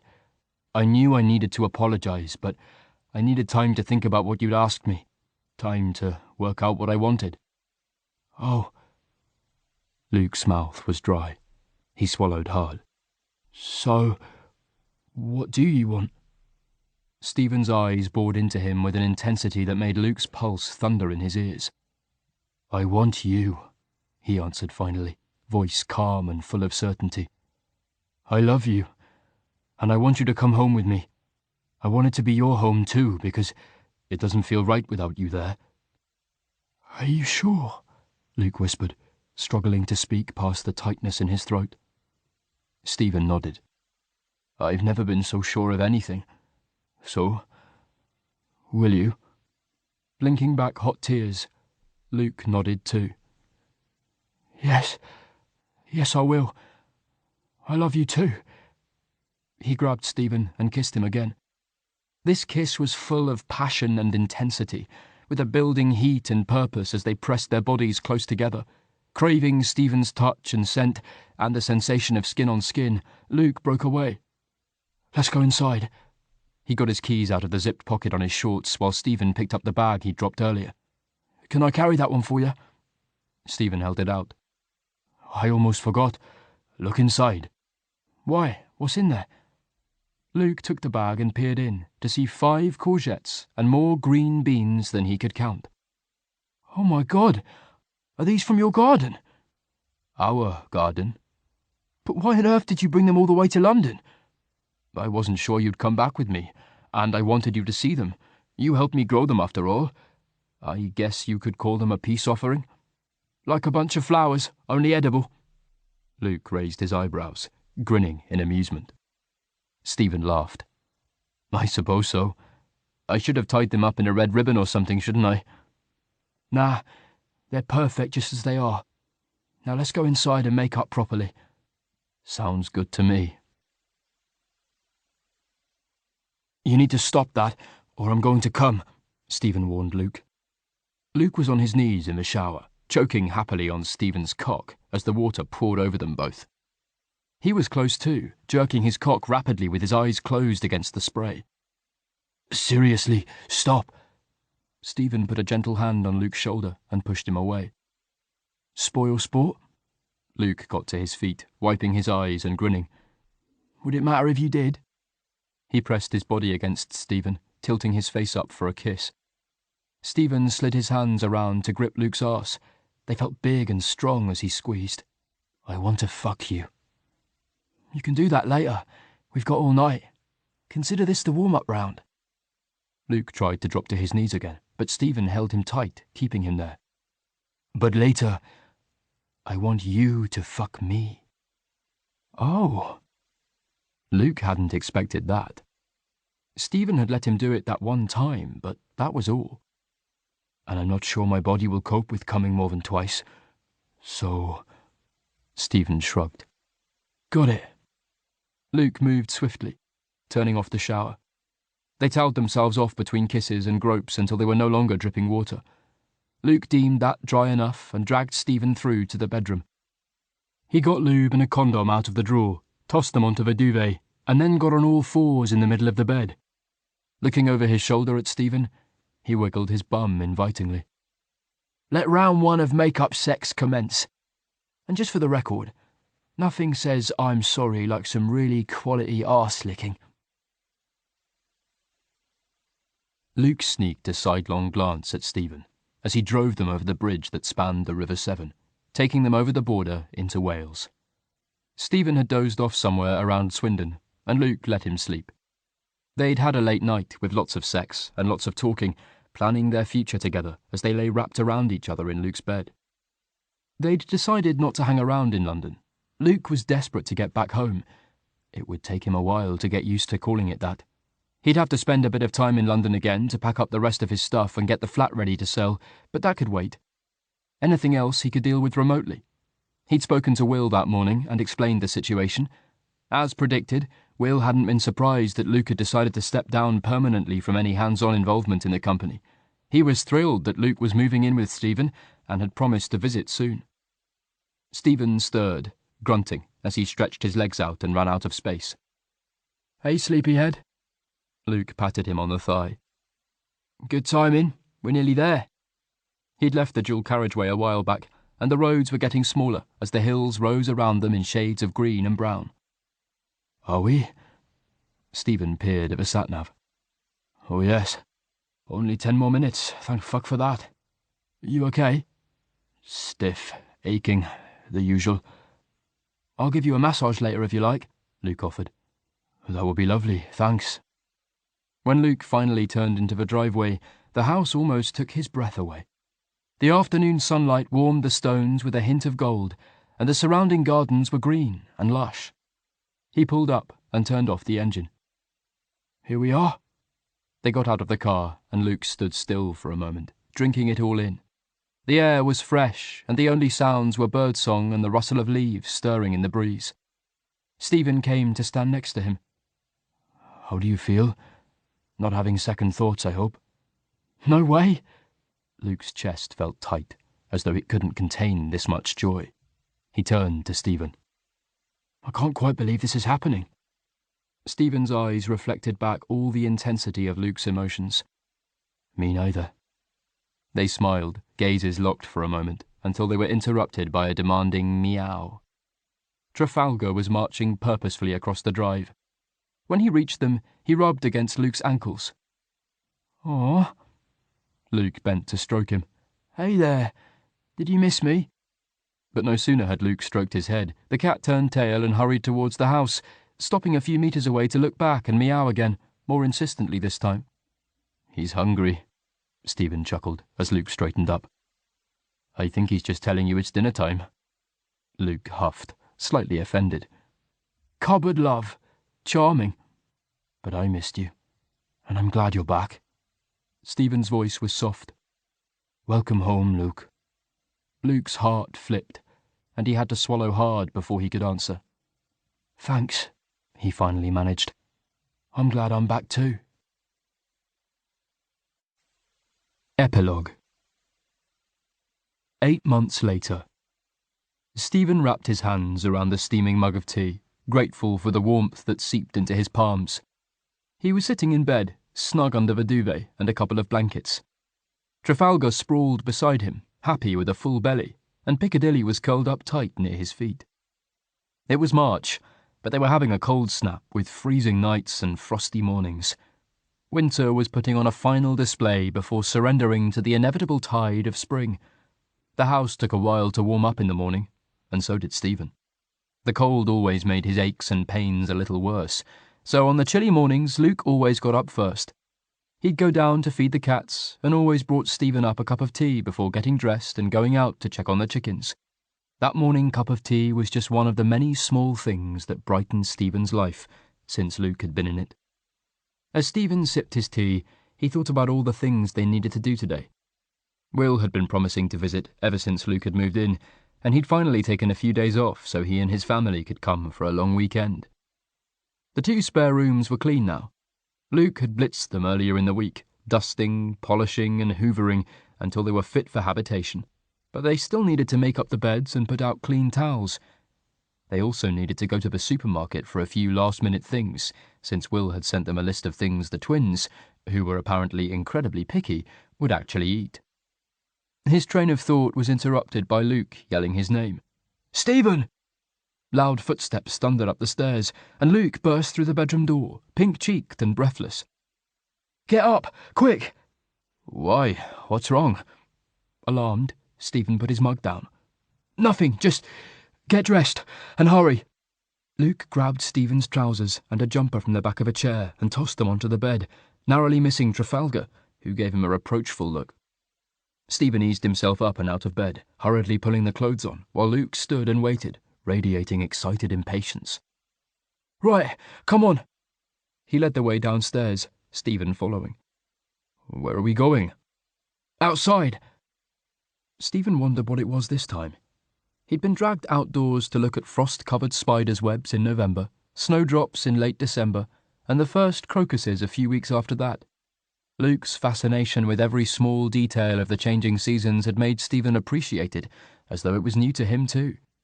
They put on their boots and went out of the back door. "Wow, what a stunning morning." Stephen stopped on the edge of the patio for a moment to appreciate the sight of the garden under its sparkling blanket of frost. In the distance, a flock of birds moved across the pale blue sky. Luke grabbed Stephen's hand and pulled him across the lawn towards the henhouse. "Oh!" Stephen suddenly realised what the source of Luke's excitement might be. "Already?" "Yep." Luke unbolted the gate to let them in. "She must have been sitting on them for a few days before we noticed and moved her into the box." He shooed away the hens and Kentucky, the cockerel they'd introduced a couple of months before, as they entered, and then closed the gate carefully behind them. They hurried over to the nesting box, and Luke lifted the lid and propped it open so they could peer in. At first there was nothing to see, other than Virginia sitting in the corner as usual. But as they watched, a tiny yellow head poked out from under her feathers. The chick emerged, making a peeping sound. Fluffy and ridiculously cute, Stephen grinned as it started to explore while Virginia kept a motherly eye on it from where she sat on the 3 remaining eggs. "Isn't nature amazing?" Luke said, in hushed wonder. Stephen moved a little closer and put his arm around Luke. "It really is. It's so cute." Appealing as the chick was, Stephen shifted his attention to watch Luke, who was still utterly focused on the new arrival, expression rapt. Affection rose deep within Stephen, slowly gathering strength into a wave of love that peaked and broke. Surging through him in a dizzying rush, it stole his breath with its intensity. "I love him so much." A vague idea that had been taking shape at the back of Stephen's mind for a while suddenly crystallized into sharp-edged purpose. He let his arm fall away from Luke's shoulders as he dropped to one knee. Carolina squawked in alarm and scooted away from him, ruffling her feathers in disapproval. "What are you doing?" Luke tore his attention away from the chick and looked down at Stephen in surprise. "Are you okay?" "Yes, I'm fine." Stephen reached for Luke's hand. Never better, in fact. Maybe he should have planned this better. Impulsivity was all very well, but now he was down on one knee in straw and chicken shit, with surprised hens clucking around him. He wished he had a pretty speech prepared.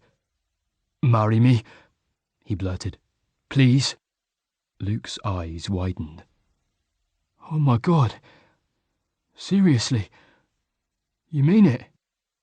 "Of course I bloody mean it." Stephen's knee had landed in something suspiciously warm and squishy. If Luke would hurry up and accept, they could continue the conversation indoors, and Stephen could get a clean pair of trousers. "So, will you?" They stared at each other, and the silence dragged out long enough that Stephen started to spiral into anxiety. What if Luke wasn't ready for marriage? Or maybe he'd never want that official commitment. It wasn't something they'd discussed even hypothetically. What if his feelings for Stephen had changed? "Look, if you need time to think," he began. "Yes," Luke finally replied in a rush of breath, squeezing Stephen's hand so tightly it hurt. Instead of pulling him up, Luke knelt down too. Yes, he said again, unshed tears bright in his eyes. Of course I will. Thank fuck for that. Relief made Stephen burst into giddy laughter. I'm glad I didn't get chicken poop on my knee for nothing. Luke chuckled. No, it was worth the sacrifice. Their lips met in a kiss that sealed the promise of a future Stephen could never have dreamt of a year before. His heart burst open, and joy spilled out, putting down roots and sending out branches full of blossom. With Luke in his arms, and the chickens clucking around them, Stephen felt like the luckiest man in the world. You've been listening to Where Love Grows by Jane Northcote, read by Hamish Long.